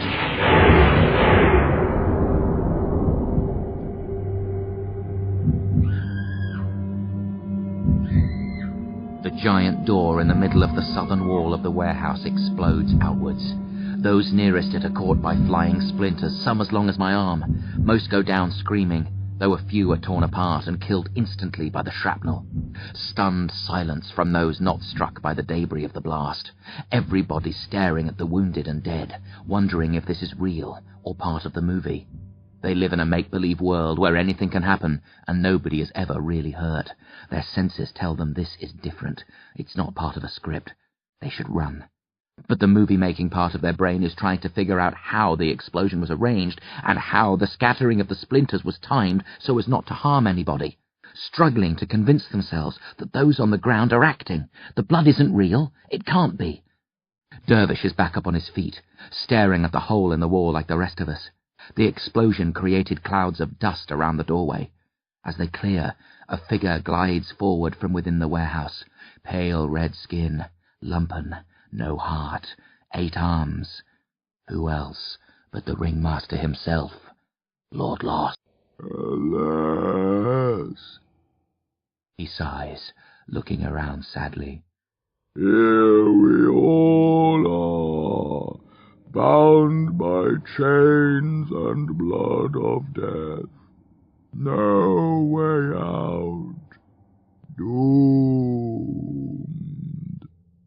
Dervish tried to warn you, to save you, but he failed. Here you are trapped. Here you will die. One of the cameramen moves in for a close-up. Yes, I hear Davida murmur. I glance back. She's speaking into a microphone, directing the cameraman. His face first, then pan down to the hole in his chest. I want to see those snakes slithering. Lord Loss gazes without much interest into the camera. He smiles slightly, then runs his eyes over the crowd, judging their mood, taking in their expressions, most more confused than terrified. Ah, He notes. you do not believe. You think this is part of the film, that I am a movie prop. He chuckles. It is time to burst that bubble of misperception. He moves to one side. I glimpse other shapes behind him. Eyes, tendrils, teeth, claws, fangs. Now, my darlings, Lord Loss whispers. The demons spill out in their dozens. each one more misshapen and nightmarish than the last, a variety of vile monsters, spitting bile, oozing pus and blood, screeching and howling with malicious glee. They collide with the shocked members of the cast and crew closest to the building, cut into and through them, severing limbs and heads, disemboweling, biting and clawing. Realization hits the masses swift and hard. A single scream rings out, then a volley of them. Panic sweeps the crowd. A stampede develops, everyone wanting to get away from the demons, trampling over one another, the weak going down in the crush, dying beneath the feet of their workmates. Anarchy at its most destructive and terrifying. Lord Loss laughs, and his laughter carries over the sounds of the screams. I'm rooted to the spot, unable to react, heart jackhammering, not wanting this to be happening, wishing I could be anywhere in the world but here. I see the cameraman who moved forward turning away to capture the scenes of mayhem. Not yet! Davida snaps. Stay on the hole, give me a close-up! The cameraman steps right up to Lord Loss's chest, manoeuvring his camera to within a few centimetres of the writhing, hissing snakes. He moves his head from behind the camera to check something, and one of the snakes strikes. It lashes out from within the hole where Lord Loss's heart should be, sinks its tiny fangs into the cameraman's left cheek. He yelps, drops his camera, and tries to pull away, but the snake has a firm hold. It yanks him closer, so his face plunges into the hole, and now all the snakes are biting. The cameraman's arms and legs thrash wildly, then go still. He falls away a few seconds later, his face a blood-red map of bites and rips, skin flailed, bone cracked, brains dribbling down his chin. No! Davida gasps. He hadn't finished the shot! They shouldn't have! She stops and studies the demons tearing into the humans. They're drawing no distinction between the intended victims and the collaborators, dragging down cameramen and other technicians, as well as the unsuspecting members of the cast and crew. No! Davida screeches. We had a deal! Lord Loss looks at her sneeringly. I do not make deals with fools. I promised you chaos which you and your underlings could film, but I never said I would spare any of you. You simply assumed, and assumed wrong. He smiles at me. Greetings, Grubbage. Such a pleasure to see you again. I will take much satisfaction from your long, slow, painful death. Not today! Dervish bellows, and suddenly he's by my side, right hand raised. He fires off a bolt of energy at Lord Loss. The demon master deflects it, but is knocked sideways. Come on! Dervish snaps at me and Billy. We have to get out of here! But what about... I gesture at the fleeing people. We'll summon them if we blast a way out, Dervish says. The best thing they can do for now is flee. That will delay the demons and buy us some time. But... Bill E. begins. No arguments, Dervish barks. Follow me now, or so help me, I'll leave you for the bloody Demonata. With that, he turns and flees south, sidestepping the stunned, frozen Davida Haim. There's no sign of Tudor, who must have deserted her when he realized they were going to perish along with those they planned to sacrifice. I'm not sure where he thinks he can run to or hide, but he fled anyway. Davida can't move. She's weeping, seeing all her dreams of immortality go up in flames. I'd like to say I feel sorry for her, but I don't. All I can think right now is, serves you right, you mad old cow. Then Billy and I are past the desolate producer, following Dervish through the warren of streets and alleys of slaughter, the screams of the dying and yowls of the demons rising all the time. Twisting and turning, Dervish in the lead, no apparent route in mind. He stops in the middle of a street. There are doors on either side of us, handy for a getaway if we're attacked. Are you okay? He asks us. Any reason we should be? I reply calmly, hiding my terror as best I can. Billy says nothing. He looks like a shell-shocked soldier. As awful as I feel, I think Billy feels a hell of a lot worse. Billy, Dervish says softly. Are you with us? Are all the lights on in there? He taps the side of Billy's head. They killed him, Billy wheezes, his lazy left eyelids snapping open and shut at great speed. I saw a thing with... It looked like a tiger, but bits and pieces sticking out. It killed Sally. He tried to stop it. He didn't know it was real. He was acting his movie part, where he was a big hero, but it cut him down the middle and... We don't have time for hysterics, Dervish growls. Be a man and help us fight, or go and babble somewhere until the demons find and kill you. I hate him for saying that, but I know he's only doing it for Billy's sake. Cruel to be kind and all that guff. Billy glares at Dervish, anger driving the fear away. I'm not hysterical, he says stiffly. Glad to hear it, Dervish says. Now listen, and listen good. Lord Lost is the only demon master.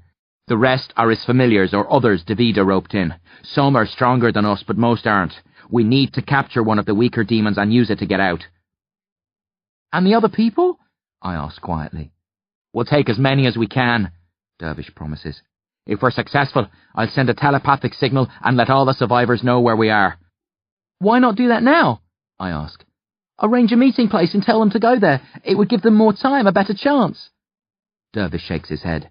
Those who are working for the Demonata would receive the message too.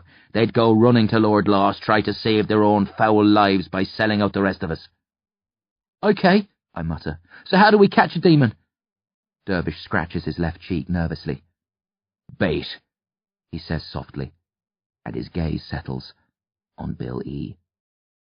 I don't like it. Hell, I hate it, but it's the quickest, easiest way. We're up to our eyeballs in trouble. We have to take risks.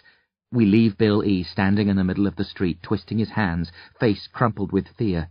He trusts us, but he's terrified. I would be too in his shoes. If anything happens to him, I whisper to Dervish. It won't, Dervish says solidly. Now don't talk. Watch. A minute passes. 2. Screams fill the air, a chorus of agony and anguish. Every hair on my body is standing upright. I have to keep my teeth parted, afraid I'll grind down to the gums if I don't take care. Part of me wants to run, make for the barrier, force a way through, forget everybody else. Save your own skin, it whispers. Dervish and Billy are the only ones who matter. Convince them to leave with you. Let the others look after themselves. I ignore the treasonous, selfish voice, but only with an effort. Movement at the end of the street. Several figures come racing around a corner. Dervish and I tense, ready to unleash a burst of magic, then hold it back when we see that the figures are children. Bo Kuniart, Vanelli Metcalf, 3 others. Run! Bo screams at Billy. We're being chased! Get the hell out of here, you moron, before... Bo! I yell. Over here! She stops, panting, eyes wide with terror. Quick! But there's... I know, trust us, we can stop it, but you have to... Here it comes, Dervish interrupts. I look left. A demon with the body of a giant bee is humming through the air after Bo and the others. As it gets closer, I see that it has a semi-human face, except with bee eyes and more teeth than any human I've ever seen. Magic flares within me. I stretch out a hand in the direction of the bee demon. Not yet, Dervish says. Let it get closer. Closer. Now! Together we channel magic and unleash it. Twin bolts of energy strike the demon sharply, knocking it across the street, away from the children. It smashes into the wall on the opposite side. As it slumps to the ground, Dervish runs towards it. I follow, caught up in the moment, acting instinctively. The bee shakes its head and starts to rise, buzzing angrily. Dervish grabs a wing before it gets out of reach, yanks it down. The bee lashes out at him with a stinger the size of a large kitchen knife. He ducks. I scream and smash an elbow into the bee's semi-human face.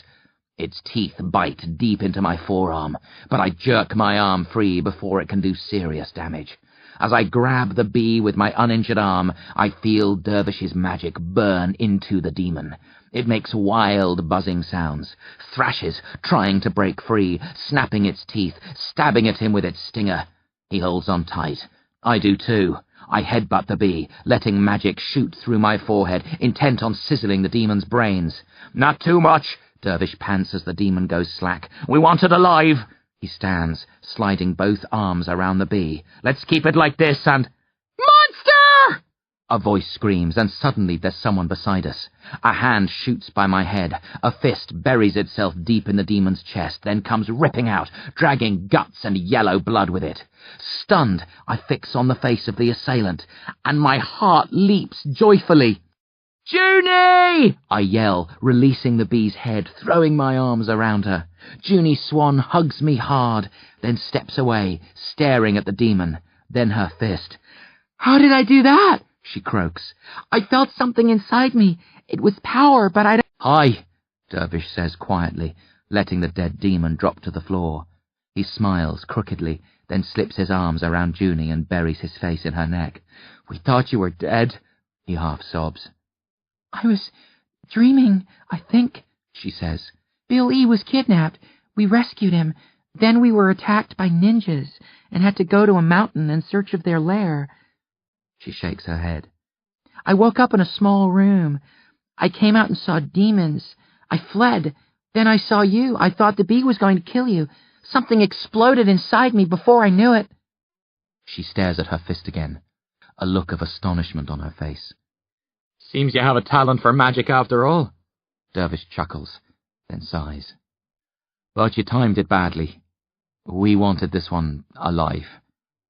He quickly explains his plan to her and the children who've crept across. Bo seems to be less shaken than the others.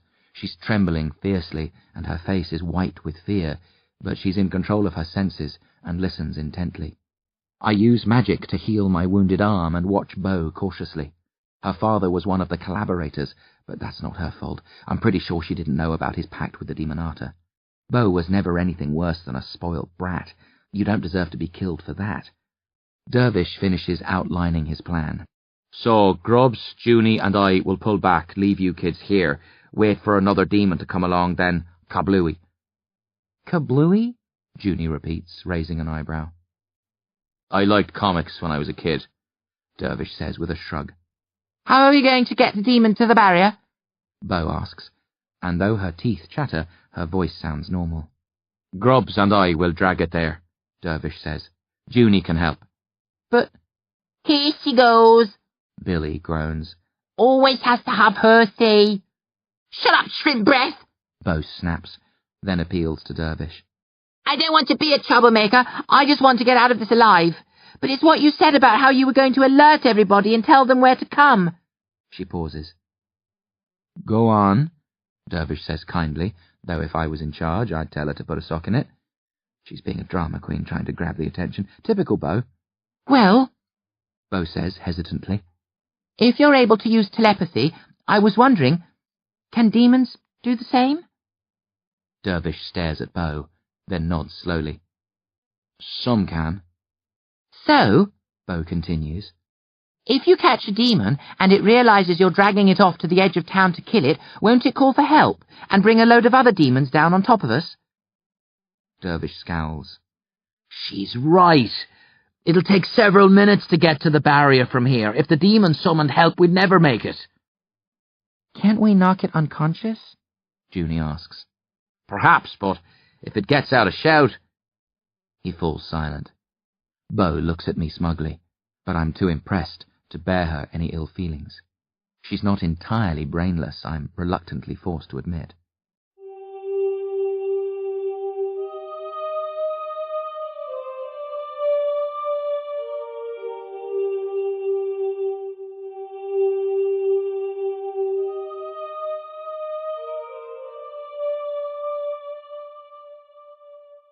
End of Disc 4. Disc 5.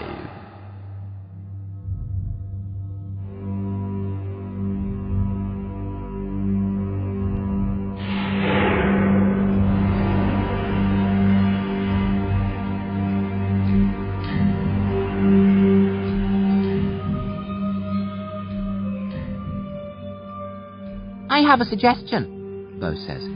She stopped trembling, confident, on a roll. I'm all ears, Dervish says with a wry smile.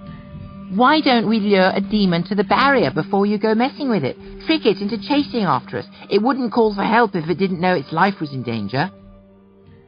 We have a genius in our midst, Dervish says, smile widening. Bo beams like an angel. Despite myself, I have to laugh.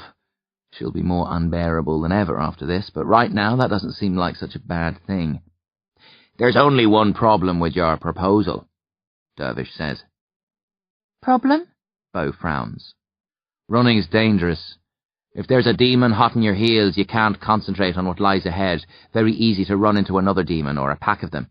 We can't control the situation if we do what you suggest, and control is vital. Grubbs and I must reach the barrier. If we don't, everybody dies. We can't risk running into a trap.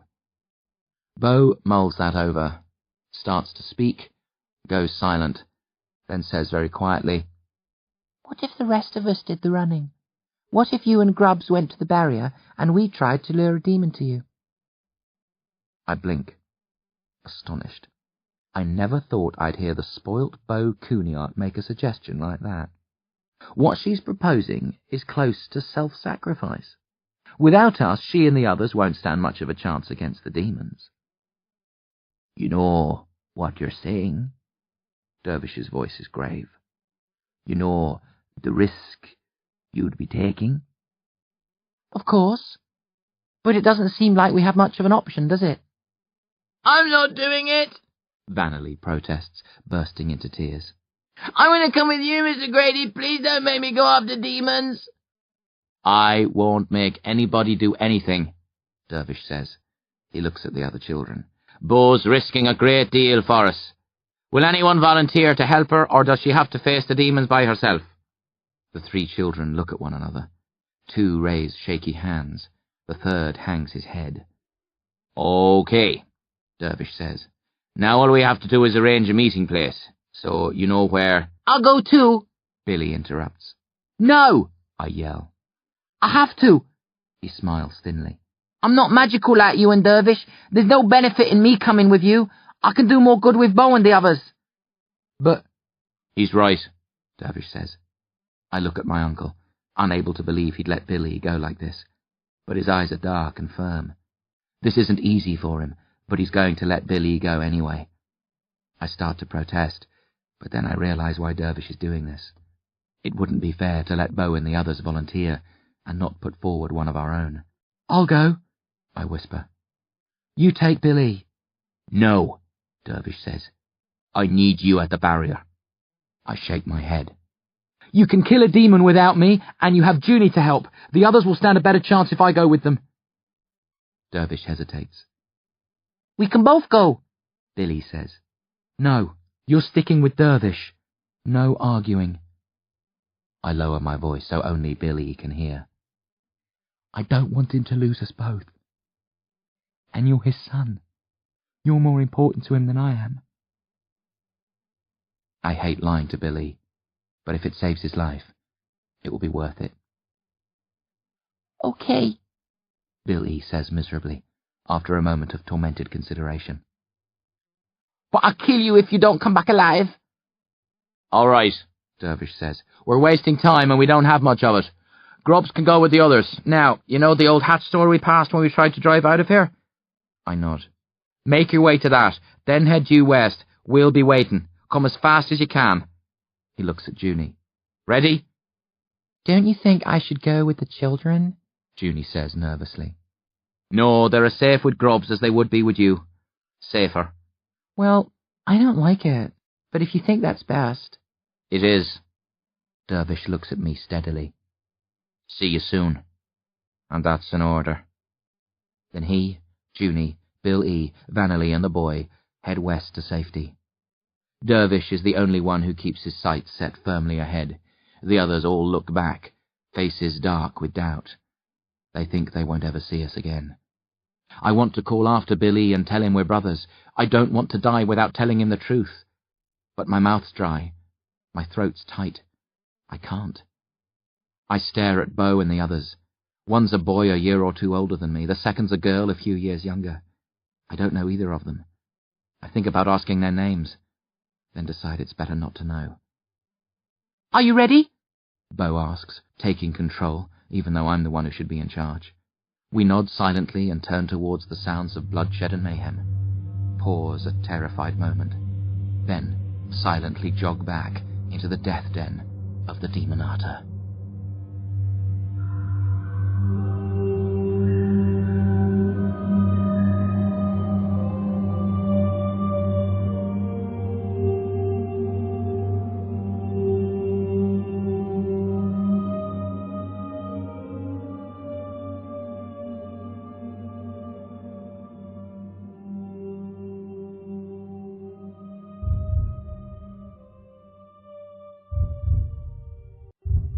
The chase.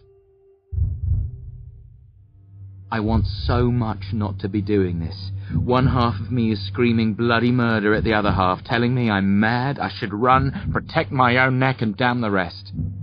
But how could I leave Bo Cooney out to save the day? I'd never be able to live it down. We passed from one street to another, no sign of the Demonata, though the cries of the dying and the roars of demons are everywhere. I'm sweating buckets, can't stop shivering. I never knew I could be this scared. After all, I faced Lord Loss before, but it's even scarier this time. I'm starting to understand that fear is like cancer. You can beat it back, but if it returns, it can be worse than ever. We turn a corner and find 3 demons feasting on a dying man, tearing into his flesh, gulping down bloody chunks as if they were marshmallows. One of the demons is shaped like a short elephant, another a giant cockroach, the third a huge slug that's been partially melted. Sick rises in my throat, but I force it back. As the elephant-shaped demon moves aside to chew on a piece of gristle, I recognize the unfortunate victim. It's Chai, the mime artist. Even in his death throes, he's remained true to his role. He isn't screaming aloud, but is instead miming weakly. It would be hilarious if it wasn't so tragic. I want to help Chai, but it's too late. Even as I take a step forward, he stiffens, makes a few last feeble gestures, then goes still. I study the demons again as they continue to strip the corpse of flesh. They don't look like they're especially swift on their feet. I check with Bo and the others. They're terrified, but each nods to show they're ready. Hey! I try to shout, but the word comes out as a squeak. I try again, but my mouth is as dry as a lizard's arse. Some hero you are, Bo mutters. Then she cups her hands over her mouth and bellows. Hey! The demons look up. Come catch us, uglies! She turns and runs. The rest of us follow. The demons shriek and give chase. Running as fast as I can, with my long legs, I quickly pull ahead of the others, start to leave them behind, feeling good, like I'm going to survive. Even if the demons catch up, they'll have to chew through the other 3 before getting to me. Maybe they'll stop there, happy to have 1 human each, leaving me free to race to safety and... But that's not the plan. I'm supposed to be helping, not outpacing the others. I keep the speed up for a few more seconds, wrestling with my conscience. Then I curse and slow down, letting Bo and Co. catch up with, then slightly overtake me. I look back. The demons are close, only 10 or 12 meters behind. They can move a lot faster than I thought. If I don't stop them, they'll be on us long before we make it to the edge of town, never mind the barrier beyond. I stop and force magic into my fingers, trying to think of the best way to stall them, when they suddenly stop, stare at me hatefully, then turn and shuffle off. What the... I squint at them, thinking this must be a trick. But they keep going. What's happening? Bo asks. The 3 of them have stopped. They're staring dumbly at me and the departing demons. I don't know, I mutter. Maybe they sensed my magic and decided they were easier pickings elsewhere, or... Something barrels into the boy whose name I don't know. He screams once, then is silenced. The girl and Bo leap away from him. I see a squat, long demon like a dog, but with spikes sticking out all over and no legs. It's munching on the boy's head. I start towards them, come to a halt when I hear a familiar voice high above me. You did not think I would leave you to the whims of my familiars, did you, Grubbage? I look up and spot Lord Loss, hovering above the roof of the building to my left. He descends slowly, gracefully. I gave orders for you, your uncle and brother, to be spared. I plan to finish you Grady boys off by myself. Lord Loss comes to within half a meter of the ground and stops, his 8 arms extended, smiling viciously.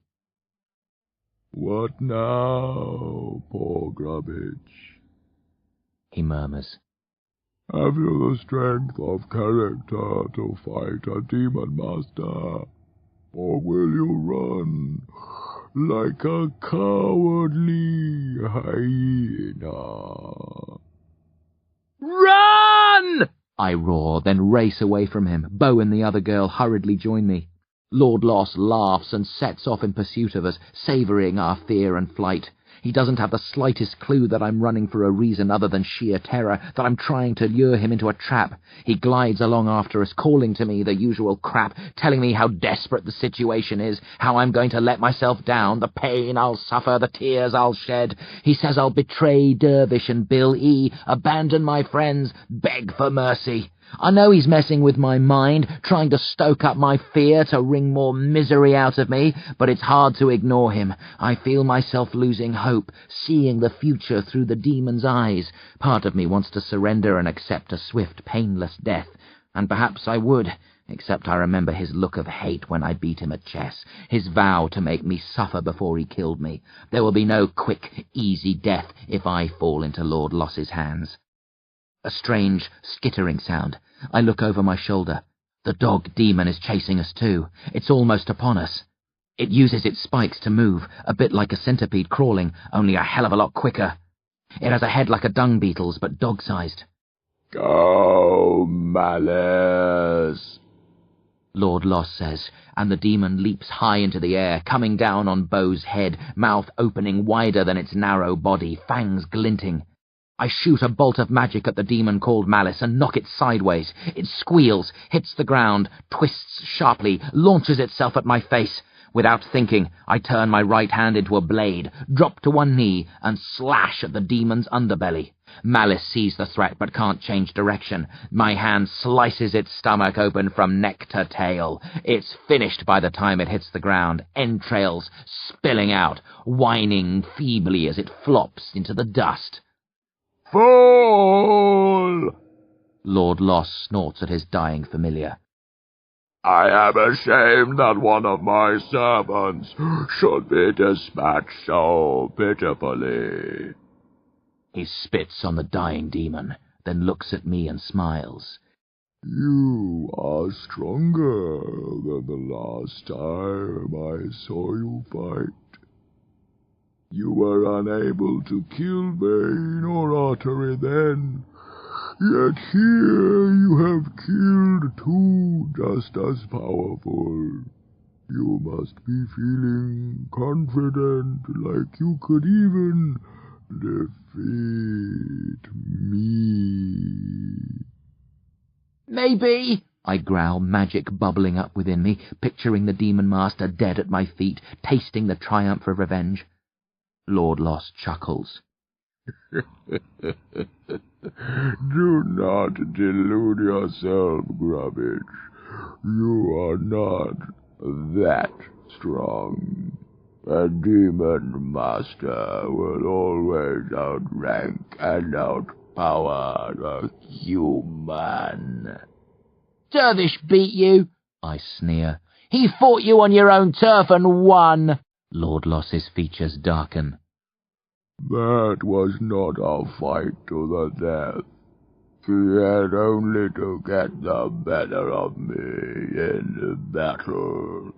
He could not have killed me, just as you cannot kill me now. Lord Loss reaches out with all 8 arms, pauses, twists slightly and beckons. The girl whose name I didn't ask for goes flying towards him, screaming. I try to pull her back, but before I can, she's in the demon master's embrace. Poor little Karen, Lord Loss sighs. You had such fine dreams. A movie career, marriage, children. The girl screams, struggling to break free.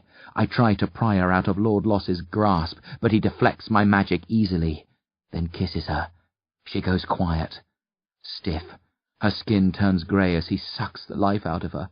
I hear bones cracking. Her feet jerk a few times, then stop. Beau's crying.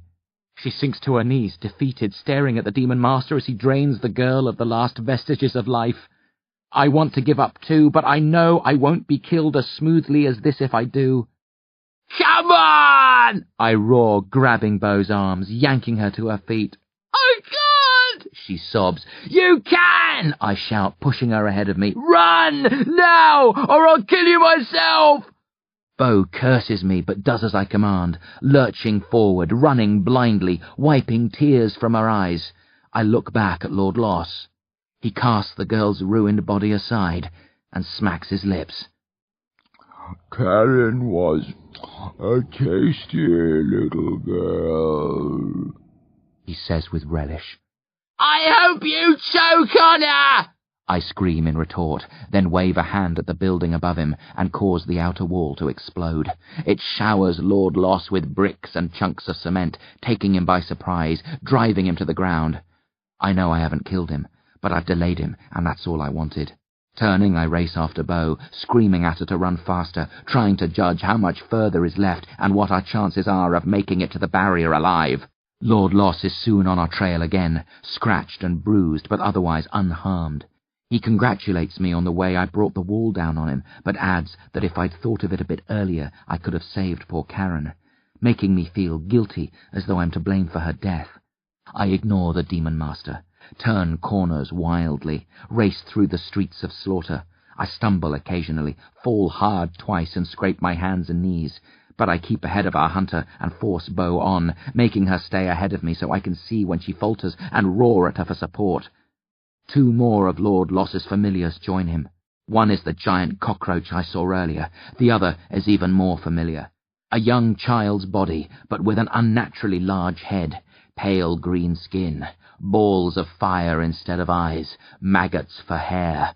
It used to be cockroaches, small mouths set in both its palms. The Hell Child, Artery. No need to introduce you two, Lord Loss says. Although, if you are interested, this fine specimen, he nods at the cockroach, is called Gregor. Very amusing, Bo snorts, but I don't get the joke, so I just keep on running, saving my breath for a scream of triumph, or a death cry, whichever proves more appropriate. Finally, as I'm starting to think we've lost our way, I spot the old hat shop. Seconds later we dash past it and are out of town, racing across soft grassy ground. Lord Loss and his familiars pursue us, casually, taking their time, confident we can't escape.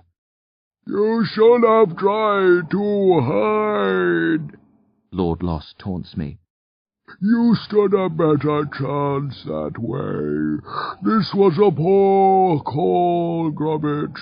It will cost you your life. Bows too. I will make you watch while Artery eats her from the inside out. That will be the last thing you see in this world. Looking for Dervish and the others, but there's no sign of them. My heart sinks like the Titanic.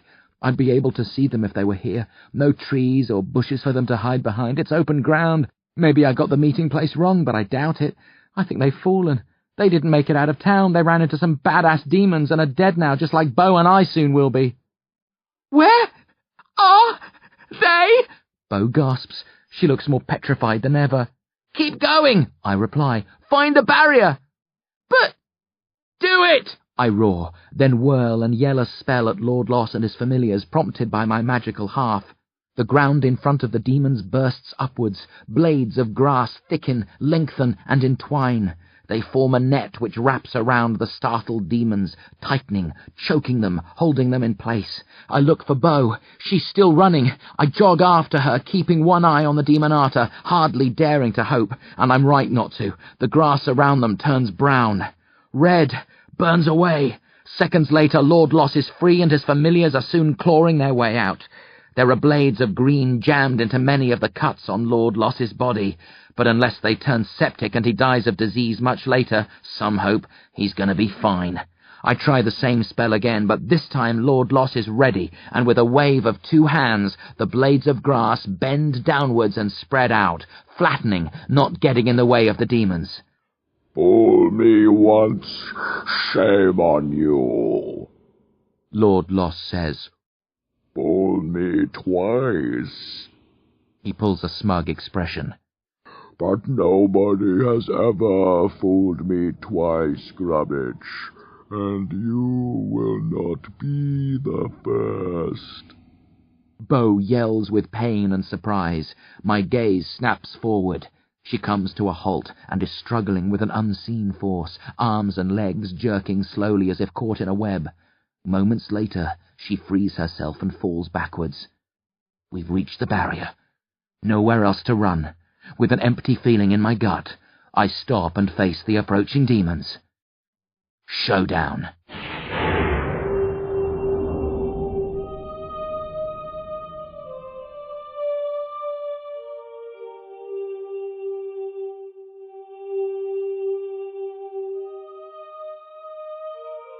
Battle. Artery and Gregor spread out to the left and right of their master, falling a couple of meters behind. They're here to make sure we don't escape, and perhaps they'll get to kill Bo as a bonus. Neither will be allowed to harm me. Lord Loss is keeping me for himself. Grubs, Bo whimpers. I know, I say softly. what are we going to do? Be brave. Fight. But I don't know any magic. Just do what you can. Eyes on Artery and the cockroach, trying to believe it's not hopeless. If I can pin one of them to the barrier and kill it, Bo and I can escape. Gutted that we can't take anyone with us, but I mustn't think of that now. I have to focus on getting us out alive. Did you forget about the barrier, Grubbage? Lord Loss sniggers. You are slow to learn. I would have thought after running foul of it once, you would have had more sense then. He stops, frowning. But you are not stupid. A cunning boy, as I learnt to my cost the last time we clashed. Might you have had another motive for coming here? He's close to the truth. I have to act now before he makes the connection. My eyes flick from Artery to Gregor. I settle on the baby, smaller, hopefully easier to manipulate. With a magical cry, I unleash my power. Artery shoots forward, into the air, wailing with alarm, propelled towards the barrier. I step closer to the spot where he's going to hit, readying myself to kill the Hellchild. But then he stops mid-air. I feel a force working in opposition to mine. I scream a phrase of magic and tug harder. Artery jolts forward another meter, stops again, then falls to the ground. He scuttles back to his master, hiding behind him like a child, seeking shelter behind a parent. That was a very nice attempt, Grubbage, Lord Loss murmurs. You had me foxed until almost the very end. I should have known you had an ace up your sleeve. Dervish must have told you how to create a rip in the barrier. You plan to kill my sweet Artery and skip out of the party early. He tuts mockingly. That was rude. I shall have to... I hear noises in the background and spot people running towards us from the town. Lord Loss looks around, casting his eyes over the various faces, searching, as I am, for Dervish. But my uncle isn't part of the crowd. He's not racing to my rescue. These are just ordinary, terrified movie folk. They won't be any help. More victims? Lord Loss laughs. See how they run towards me. Perhaps from a distance I look like an angel. Should I pretend to be good, sweep them to my breast, shower them with kisses, only to turn vile and make my true intentions known when it is too late for them to escape? I focus on the cockroach. I try to pitch him at Lord Loss, hoping to knock the demon master off guard, then hurl Gregor or Artery at the barrier, but the demon doesn't even slide a centimetre off balance. No, Grubbage, Lord Loss says. We will have no more of that. Leave my familiars alone. Your battle is with me. Not them. Then come on! I scream. Step up if you think you can take me! What are you waiting for? Do you want to reduce me to tears before you attack, afraid to fight me on even terms? Lord Loss's face goes dead. The snakes in the hole in his chest stop hissing. So be it, he whispers, rising a meter higher into the air, arms spreading outwards with a slow, dreadful, majestic grace. Grubs! Bo mutters. Not now! I hiss, trembling all over, preparing myself for whatever Lord Loss is about to launch against me. But over there, I think I can see Dervish!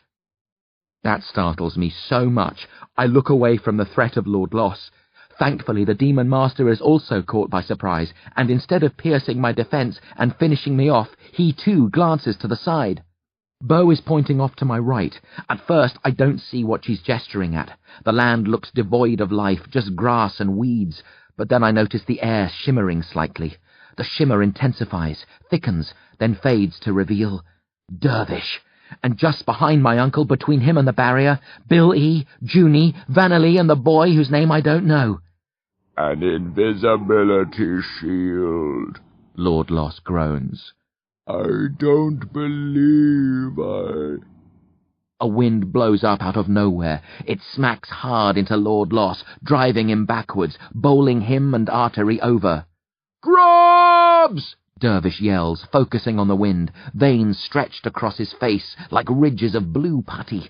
I know instantly what he wants.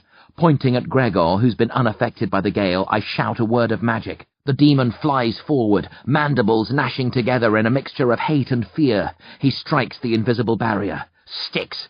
Dozens of tiny legs kick at thin air as he tries to tear himself free. Junie! Dervish shouts. Kill it like I showed you! Junie steps up to the struggling cockroach. She makes a fist and takes aim at the brittle shell of its stomach. Then she pauses and half turns away, lowering her fist. She's smiling. She starts to say something, but before she can, one of Gregor's hairy, spindly legs strikes the back of her head. She falls with a startled cry, tries to rise, then slumps, dead or unconscious. My first instinct is to rush to her aid, but I ignore it. Instead, I look for Artery. Concentrating on the fire in the Hell Child's eye sockets, I magically rip the flames out. As Artery squeals and slaps blindly at his eyes, I transport the flames to inside Gregor's stomach, like cutting and pasting on a computer. I hold the flames tight for a second, letting them increase in strength but keeping them compact. Gregor is frothing at the mouth, glowing from the inside out. I flash the cockroach a wicked grin. Then, clicking my fingers for emphasis, I release the flames, and they erupt in a ball of destructive red and yellow fury. The demon explodes with a cry of delicious agony. There's a crackling, throbbing sound. Then a jagged line appears in the air around the demon's remains, a rough semicircle of discoloured light. A hole in the barrier! Get out! Dervish barks at Billy and the others. The wind is still blowing, but Lord Loss and Artery have stopped tumbling backwards and are facing into it now. The Demon Master furious, Artery confused, waving his childish hands at his empty sockets, trying to ignore. As Vanelli and the boy race to safety, Bill E. hurries to Junie's side. He turns her over, checks quickly, then shouts, "She's alive!" Then take her with you! Dervish roars, struggling to maintain the wind. Bill E. hesitates. I can see he wants to stay and help, then grits his teeth. Propping Junie up, he slides his hands under her armpits and drags her through the hole. As they exit, the quality of light changes, and it's as though I'm looking at them through a thin, semi-translucent veil. Bo scrambles to the opening, but stops and looks back at the crowd racing towards us. She's panting hard, squinting. My father and brother! I can't see them! Forget them! I growl. I can't! You must! They're... I'm going back for them! Bo cries. No! I shout, but she sets off regardless. My left hand rises. Magic flows. Bo comes to a forced stop. She turns her head and looks at me pleadingly. Grubs, she whimpers. Let me go. I have to do this. But you'll die if... Probably, she interrupts. But not necessarily. Maybe I'll find and rescue them. She shrugs helplessly. I have to try. But your father was working with the demons. He helped bring this upon us. He's still my dad, and Abe did nothing wrong, apart from get on your nerves, like I did. She grins. I grin back, and reluctantly release her, knowing I don't have the right to deny her, figuring I'd probably do the same in her place. Don't spend too long looking for them, I warn her. I won't. She lies. And then she's gone, racing past the people fleeing the town, leaving me to marvel at how poorly I judged her. I wish Bo silent luck, then blank her from my thoughts and step up beside Dervish. I want to bolt through the hole in the barrier after Billy and the others, but my uncle needs me. My magical half shows me how to link up with my uncle. As I add my power to his, the force of the wind increases. Lord Loss slides backwards again, straining against the wind, but, momentarily at least, losing ground. You could have let me know you were here, I growl. Couldn't risk tipping Lord Loss off. Dervish disagrees. We were lucky. You normally can't fool a demon master with an invisibility spell, but he was so focused on you, he didn't see through it. People from the town spill past us, then through the hole, called to safety by Bill E., who's laid Junie to one side and is now directing the survivors. You sent the message to everyone? I ask. Yes, as soon as I saw you coming. How come Bo and I didn't get it? I excluded you. I didn't want to tip Lord Loss off. I finish for him. Sorry, Dervish says. Don't worry about it. The wind suddenly dies away. Lord Loss straightens himself. What does that mean? I ask. We should get the hell out of here. There are still people running and limping towards us from the town, chased by demons, some missing limbs, many bleeding and screaming, all terrified but hopeful, because Dervish told them to come. He said this was their way out. He promised. You're staying, I note. Until the hole starts to close, Dervish nods. You'll know when that's about to happen? You'll escape in time? I'll know. As for whether or not I'll be able to escape. He jerks his head at Lord Loss, who started to glide back towards us. Okay, I decide, proud of my courage but at the same time dismayed. I'll stay too. We'll buy the survivors as much time as possible. Dervish smiles. Did I ever tell you I loved you, Grubs? No? Good. I hate sentimental crap like that. Then Lord Loss shrieks, and fire engulfs us.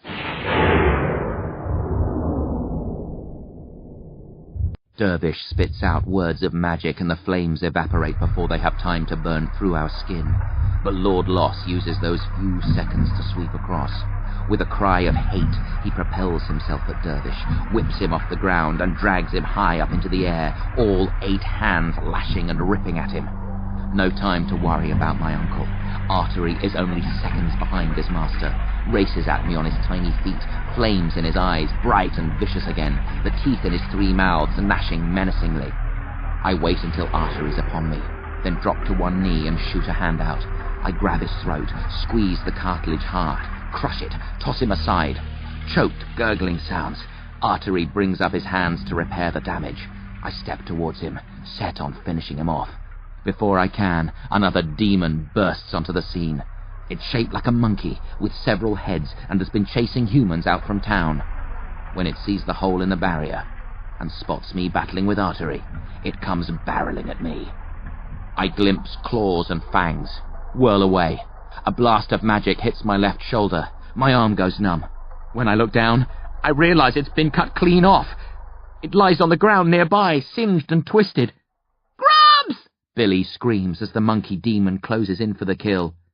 Stay where you are! I yell, kicking the demon away, magically stopping the blood pumping from the gash where my arm should be. I bark a command and the earth at the demon's feet explodes, throwing it backwards. While it's recovering, I grab my arm and stick it back in place, blasting magic at it. Severe pain as flesh, muscles and bone knot together, but I use more magic to dull it. I'm able to do so much more than when I first fought Lord Loss's familiars. It's frightening. I'm not in control of myself, just reacting, doing things without knowing how. The magic part of me isn't even giving me instructions now. It's bypassing the conscious part of my brain, working by itself.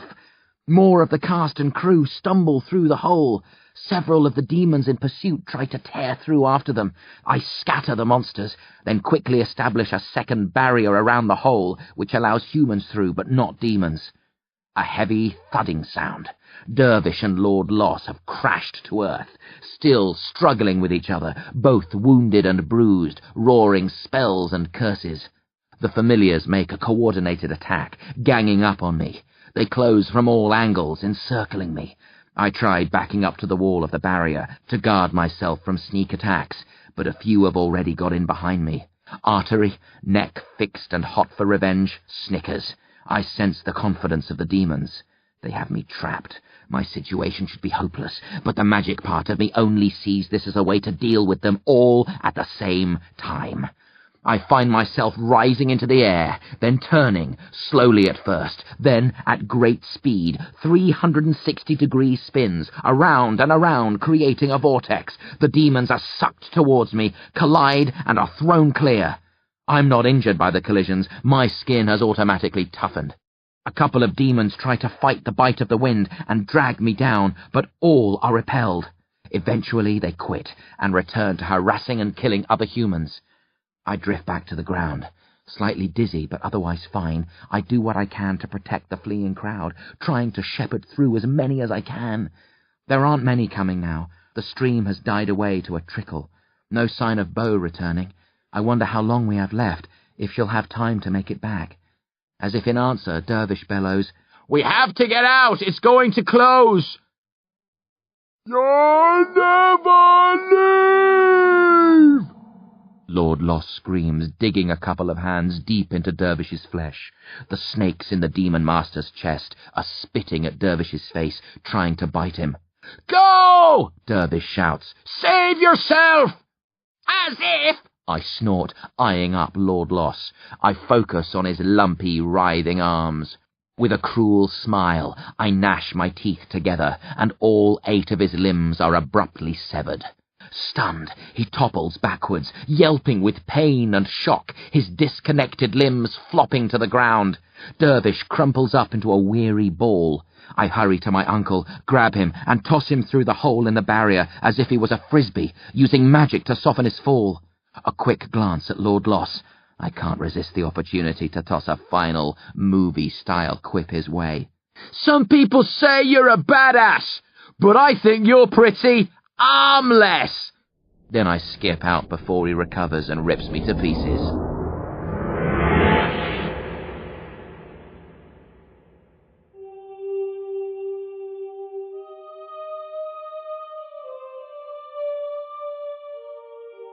Bittersweet.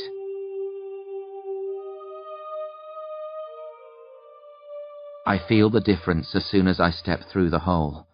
Magic drains away from me instantly. Tiredness sets in. My left arm and shoulder ache like no pain I've experienced before. But I'm not completely powerless. Not yet. I face the gap in the barrier, summon the final dregs of my magic, and prepare myself to fight any demon that tries to follow us through. Dervish groans and forces himself up, helped by a trembling Bill E. One of Lord Loss's hands is embedded in the flesh of his stomach. He prizes it out and tosses it away. It twitches for a few seconds, then disintegrates into an ash-like substance. I see humans running towards the barrier. "Faster!" I scream. "You don't have much longer! You've got to—" Lord Loss glides across the face of the hole, blocking my view. His face is a mask of hatred and fury. Snarling, he starts to come through, then pauses, looks around, and drifts backwards. "He doesn't dare cross," Dervish mutters. "His magic would fail him out here. He'd have to fight on our terms." "You will suffer for this," the Demon Master snarls. "Your deaths would have been horrible, but now they'll be far worse. I will find new ways to Yeah. Billy says, stepping up beside us. Don't blow it out your rear, you pathetic waste of space. Lord Loss hisses and starts to spit out a spell. Before he completes it, there's a sharp cracking sound and the hole in the barrier seals itself. Lord Loss looks up and down in case there's any crack remaining, but it's been completely repaired. I will answer your insults later, he vows, new arms forming from all 8 stumps. You will die at these hands eventually. Only now it will be much slower and far more excruciating than I had originally planned. Glancing backwards, the Demon Master flexes his fresh fingers and points at the people still fleeing slaughter, those trapped within the bubble of magic. Your day of reckoning will arrive sooner than you imagine, greedy scum. For now, watch as I content myself with this sorry lot and consider it a taste of the horrors to come. Having delivered his threat in a manner any movie demon would be proud of, the 8-armed heartless monster floats towards the doomed humans, warding off his familiars, saving these last few victims for his own warped pleasure. Look away, Dervish says wearily to those of us on the safe side of the barrier. This is going to be ugly. You don't want to watch. We have to get them out. A woman wails. My son's still in there. You have to go. Dervish looks at her darkly, puts a finger to his lips. She falls silent. Then my uncle turns his back on the town, sits on the ground, and very slowly and deliberately closes his eyes and places both hands over his ears, blocking out the sights and sounds of the inhuman, bloody slaughter.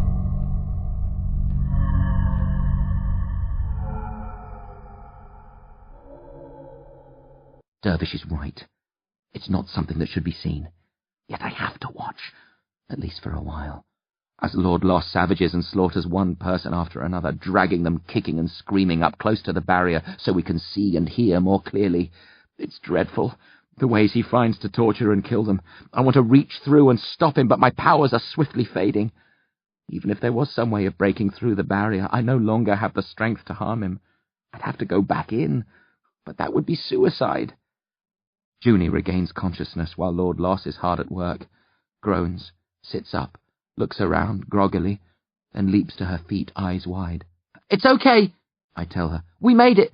They can't. What happened? She shouts, striding up to the barrier, stopping just short of it, studying the bloody scenes within, astonished, on the verge of tears. You were knocked out, Billy tells her. We pulled you through. But the barrier... She touches it, pulls her hand back quickly when she feels the power. The hole's gone, I explain. It was only temporary. We got out as many as we could. The rest... I shake my head sadly.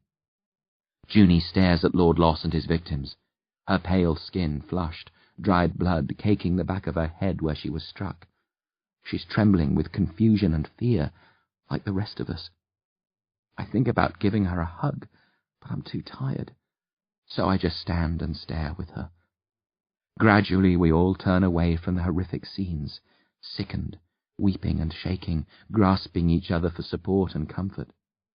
I'm one of the last to look away, watching for Beau, hoping against hope that she'll show, that another hole in the barrier can be opened, that I'll be able to get her out.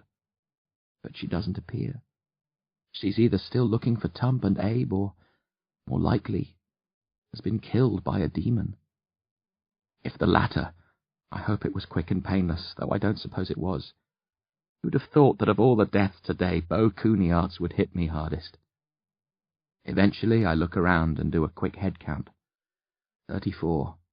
Of all those working on the film, hundreds of people, only 34 remain.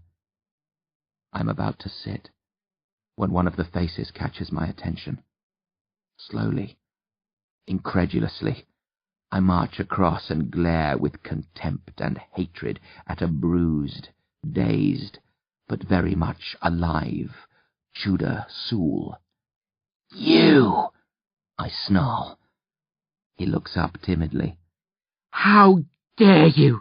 So many dead because of your treachery, but you sit here among the living, meek as an innocent child. You should have stayed behind with your masters. Please, Tudor croaks. I didn't know. They said... I thought... You knew! I scream.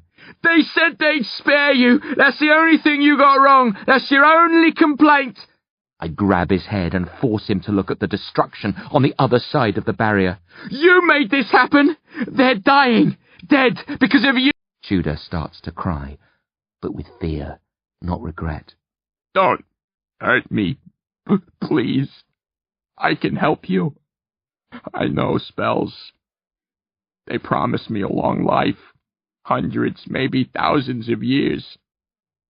How could I say no? Davida convinced me. She set this up. She's the one you should blame. Davida's dead, I growl. She got her comeuppance. Now you will too. I reach deep within myself for the dwindling flames of magic, intent on destroying this traitor. No, Grubs, Bill E. says quietly, laying a hand on my right arm. He deserves it! I yell. He probably deserves a whole lot worse. Billy agrees. But it's not for you or me to pass judgment. We don't have the right to take his life. You'll become a killer, no better than any of those demons if you murder him. It's execution, not murder, I growl. Different word, same thing, Billy says. It's wrong. You'd hate yourself. He's right, Junie says, leaving the barrier and stepping up on my other side. You're a child, Grubs. No child should ever kill. Judah smiles at her pitifully, but her eyes are hard. Especially when there are plenty of capable adults around. Junie whispers, then grabs Judah's head with both hands. His eyes fly wide open, then fill with a white light. He gibbers madly, trying to knock her hands away, but Junie holds firm, pumping magic into Tudor's brain, frying the circuits, her mouth twisted into a wicked leer. Tudor falls back when she releases him, jerks a few times, then dies, face contorted, skin black at the sides of his head. Bill E. and I gawp at Junie, shocked. Dervish is staring at her too, along with most of the people around us. I did what I had to, Junie mutters, looking away to hide her shame. We couldn't let him walk away. Not after. She gestures at Slawter. But Billy stutters. Don't. Junie stops him. The last thing I want right now is a child lecturing me about ethics. She walks off, rubbing her hands up and down her arms. Leave her, Dervish says sadly. He looks over his shoulder and spots Lord Loss finishing off another of his playthings. Sighs and stands. Let's gather everybody together and get out of here. I've had enough of bloody demons.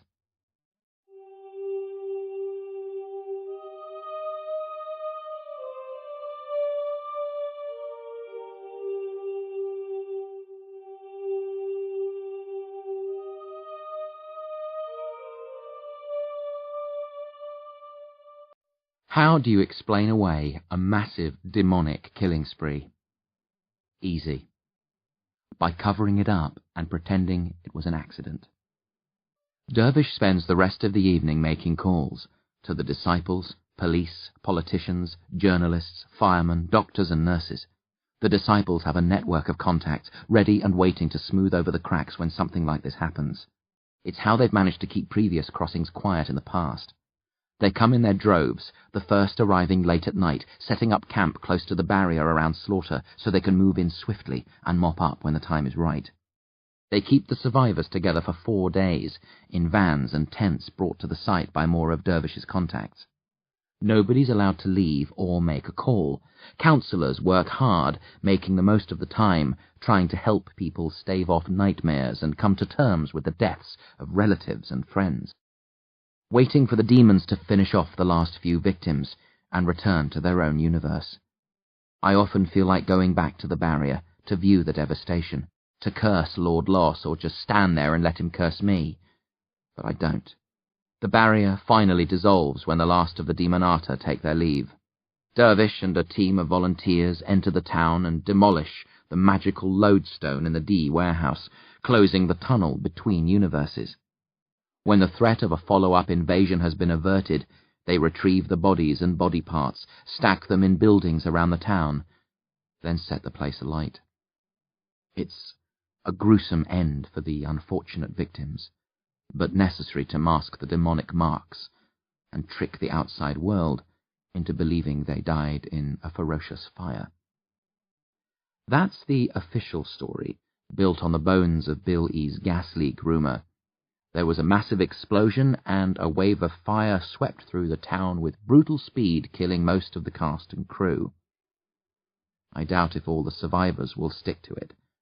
I'm sure a few will protest in the months and years to come, tell their friends, go to the media, try to spread the truth. But who'll believe them?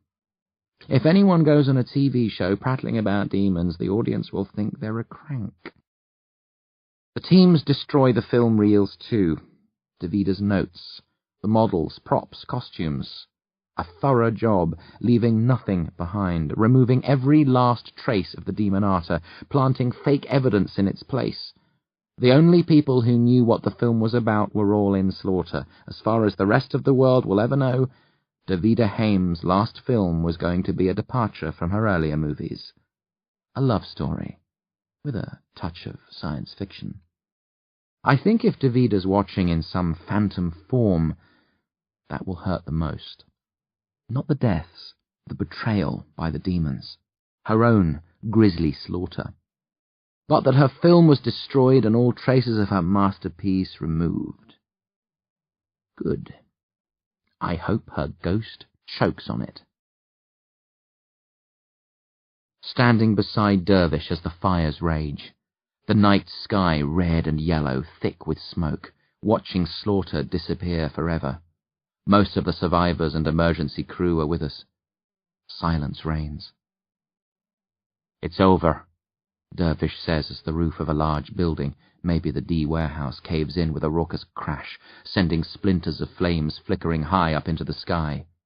In the morning we can leave. Everyone can go. The sweetest words I've ever heard. Junie is gone before we wake. She leaves a note for Dervish. She's been quiet and withdrawn these past few days, not saying much, refusing to discuss the mayhem or her killing of Tudor Sewell. In the note she says she's confused. She knows Tudor was guilty, deserving of punishment, but she can't believe she acted so callously. Her whole world has changed. She knows about demons now, and she's seen a side of herself that she doesn't like. She needs time alone to reflect, consider, explore. She says she has strong feelings for Dervish, but doesn't know if she ever wants to see him again. Tells him not to look for her. Promises to visit him in Cartery Vale one day. If. That's the last word. If. I think she meant to write more, but couldn't. Dervish doesn't say anything when he reads the note, just hands it to me and Bill E. once he's done, then goes for a long, lonely walk.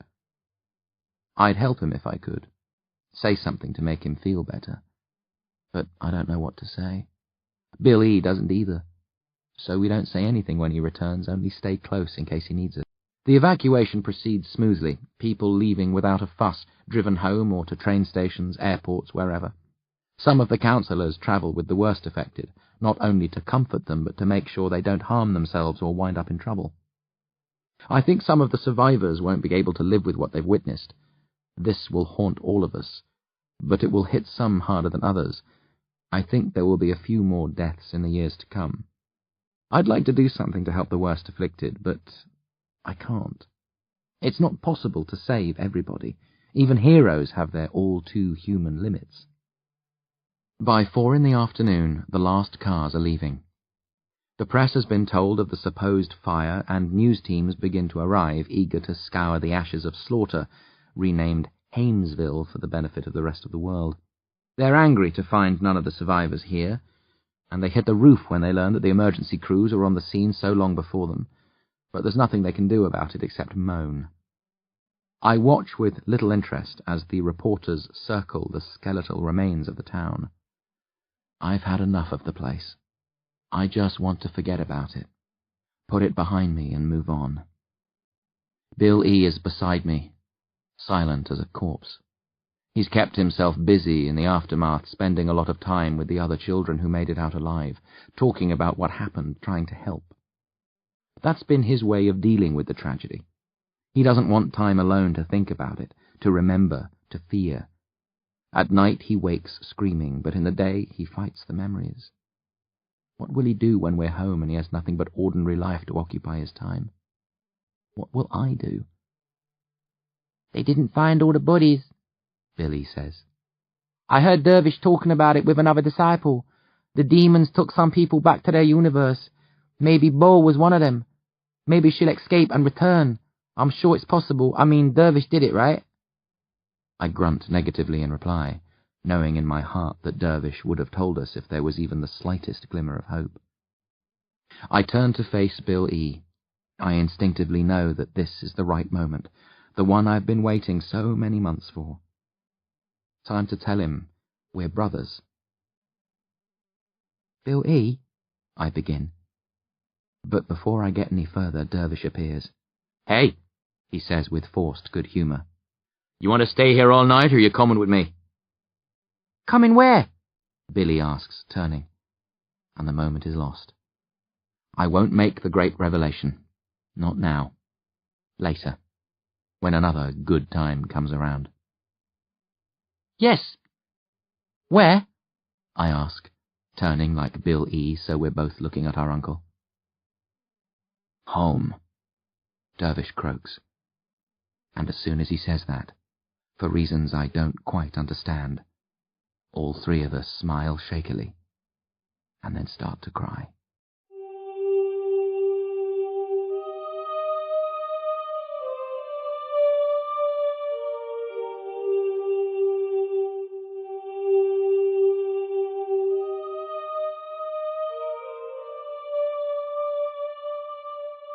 A little chat.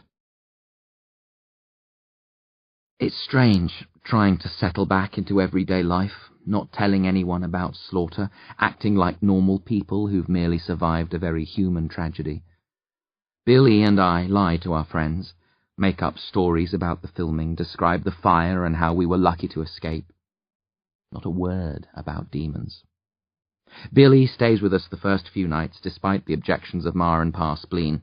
Nightmares galore, both of us, remembering, screaming, crying, talking with each other and Dervish, trying to cope. Ironically, considering how this all started, Dervish sleeps like a baby. The confrontation with evil was a tonic for him. It blew the cobwebs from his head, helped him out of the bad patch he'd been stuck in.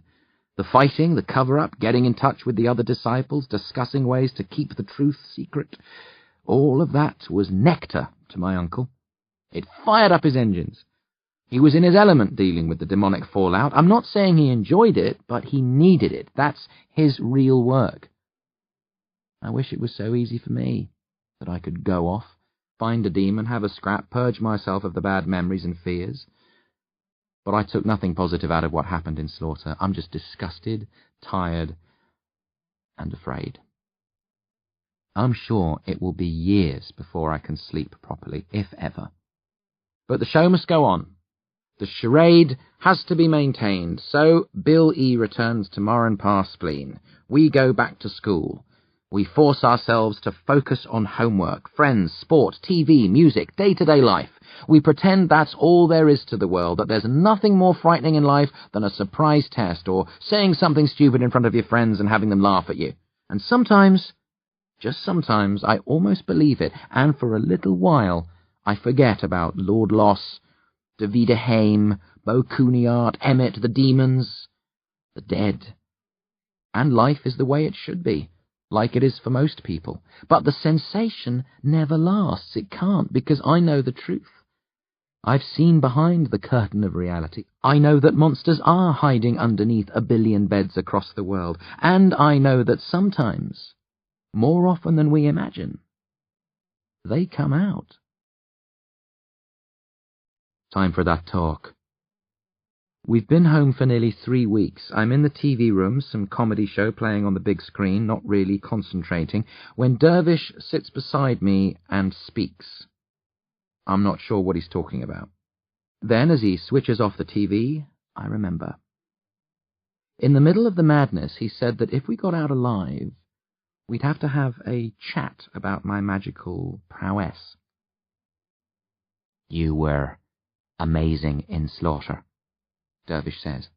Magic was pumping through you and you had complete control over it. I just tapped into the power in the air. I shrug uneasily. No biggie. Dervish smiles. Modesty's becoming, but let's not bull ourselves. You are on fire.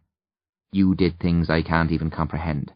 When I was fighting Lord Loss, I noticed some of the demons trying to get through the hole in the barrier. You kept them back. How? I established a second barrier around the hole. Demons couldn't get through it, but humans could. Dervish chuckles. Do you realize how difficult that is? I couldn't do it.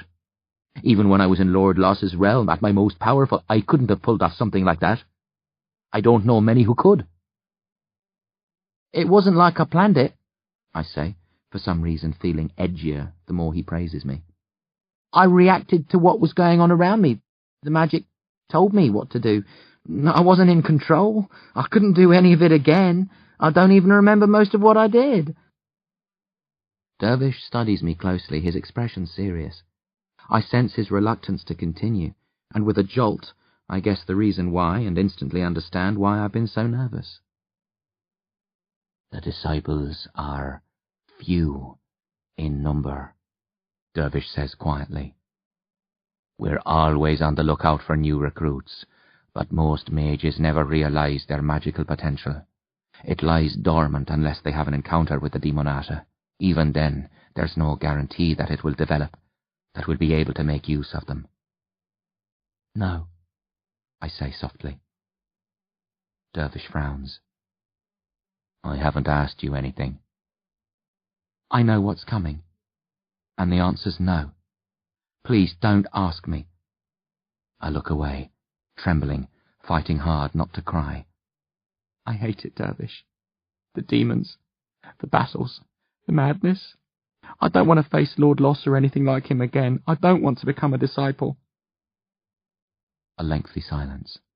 Finally, Dervish sighs. I'd spare you if I could. But there are so few of us, and we're so limited. From what I saw in Slawter, you could be one of the most powerful disciples ever. You might even... He clears his throat. You might even be a true magician, like Bartholomew Garadex. No way! I cry. You told me I wasn't. You said magicians are born that way, that their powers are obvious from birth. I know, but the way you handled yourself, maybe I was wrong, maybe there are late-developing magicians, but even if you're not a magician, he says quickly as I start to protest, you are part of the world of magic. No normal person could have done what you did. You have a very powerful, important talent, and it would be a crime to deny it. I know you don't want to involve yourself with the disciples, but you have to. Some of us believe that the universe creates champions, that a few humans in each generation are given the gift of magic in order to protect this world from the Demonata. If you've been chosen by the universe, he smiles shakily, you can't say no to a calling like that, can you? Just watch me, I snap. Dervish's expression darkens. You're acting like a child. Well, duh, haven't you noticed I am a child? Big for my age, but don't let size fool you. Try me again when I'm old enough to vote. I can't wait that long, Dervish says. Magic must be nurtured. Every day we hesitate is a day wasted. When you face your next demon, you might... There won't be a next! I shout. Weren't you listening? I don't want to join your band of do-gooding disciples. I said no! Unacceptable, Dervish replies flatly. You have a responsibility. I know it's hard. I've gone through it myself, but you have to be who you are. You don't know anything, I hiss. You didn't lose your family to demons. You didn't have to fight Lord Loss when you were my age. You haven't felt the terror of... I'm breathing hard, hands clenched, tears in my eyes. You can't let fear rule your life, Dervish says. Everyone's afraid when they face a demon. We learn to mask our fear, but it's always there, chewing away at us. Fear, doubt, wishes that we weren't magical, that we didn't have this cross to bear. I can help you overcome that fear. I can show you the way. I stare at him heavily. There's no point arguing. He really doesn't understand. I'm not just afraid, I'm horrified. In Slawter, I did what I had to. It was an unreal situation, and I had no choice but to let the magic wash through me and use it to fight my way out. But I hated the whole experience, and I've no desire to repeat it. I'm through with the universe of demons. I've done more than my fair share, got the better of them, and saved lives twice. That's enough. I start to tell Dervish this, to try to make him see it from my point of view, but all that comes out is a sigh, then a sullen, "Anyway, it's irrelevant. I'm not a magician or a mage. It was just a Slawter thing." You're wrong. The power is there. We have to develop it. You can't... What if it isn't? I interrupt. What if I'm just an ordinary kid who did something weird and wild, but is back to normal now? Would you leave me alone then? He frowns. Yes, of course. If the talent isn't there, obviously we can't fan it into life. But it is. It must be. Look for it, I challenge him. Can you find out if a person has magic in them or not? Dervish nods. We can't in people who haven't tapped into it, but once someone unleashes their power, it's always there. I can search for it, find it, prove it to you. I should have done it before, after you fought Vein and Artery. But I wasn't thinking straight when I returned from my battle with Lord Loss. Go on then. I face him directly. You won't find anything, but if you want to look, feel free. Dervish puts his hands on my shoulders.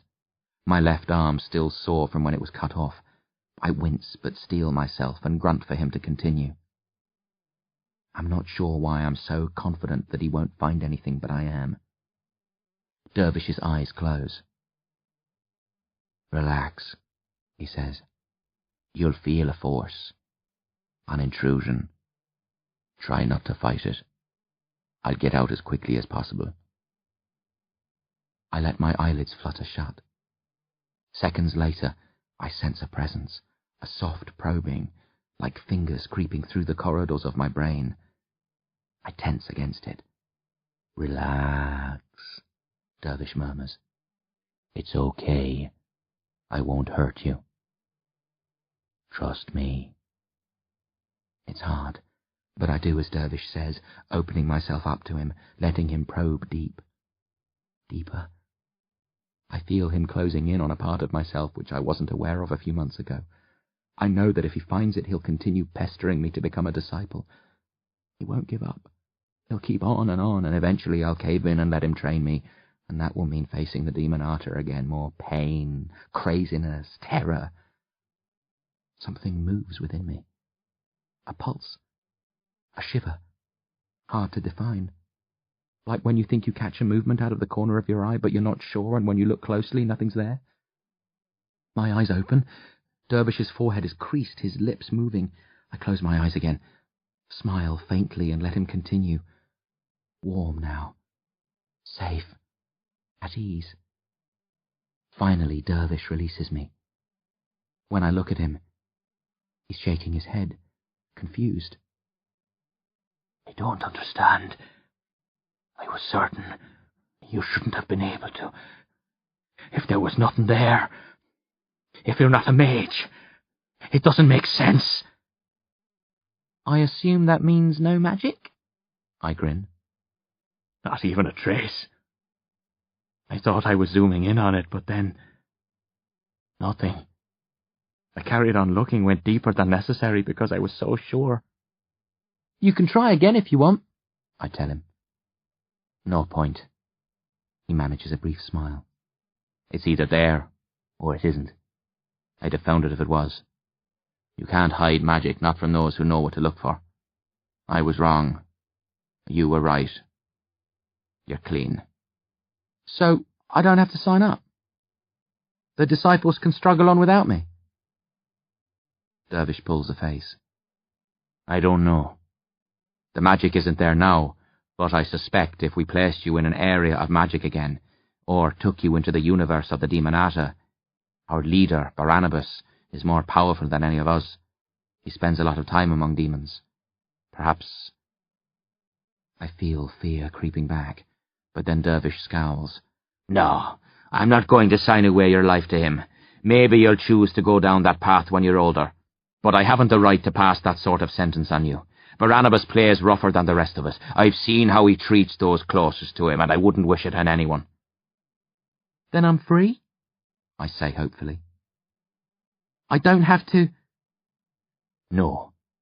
Dervish smiles, warmly this time, pleased for me, even though he's disappointed not to have found a powerful new recruit. Congratulations, Grubbs. You're ordinary. I hope you enjoy a long, happy, boring life. Coolio! I laugh.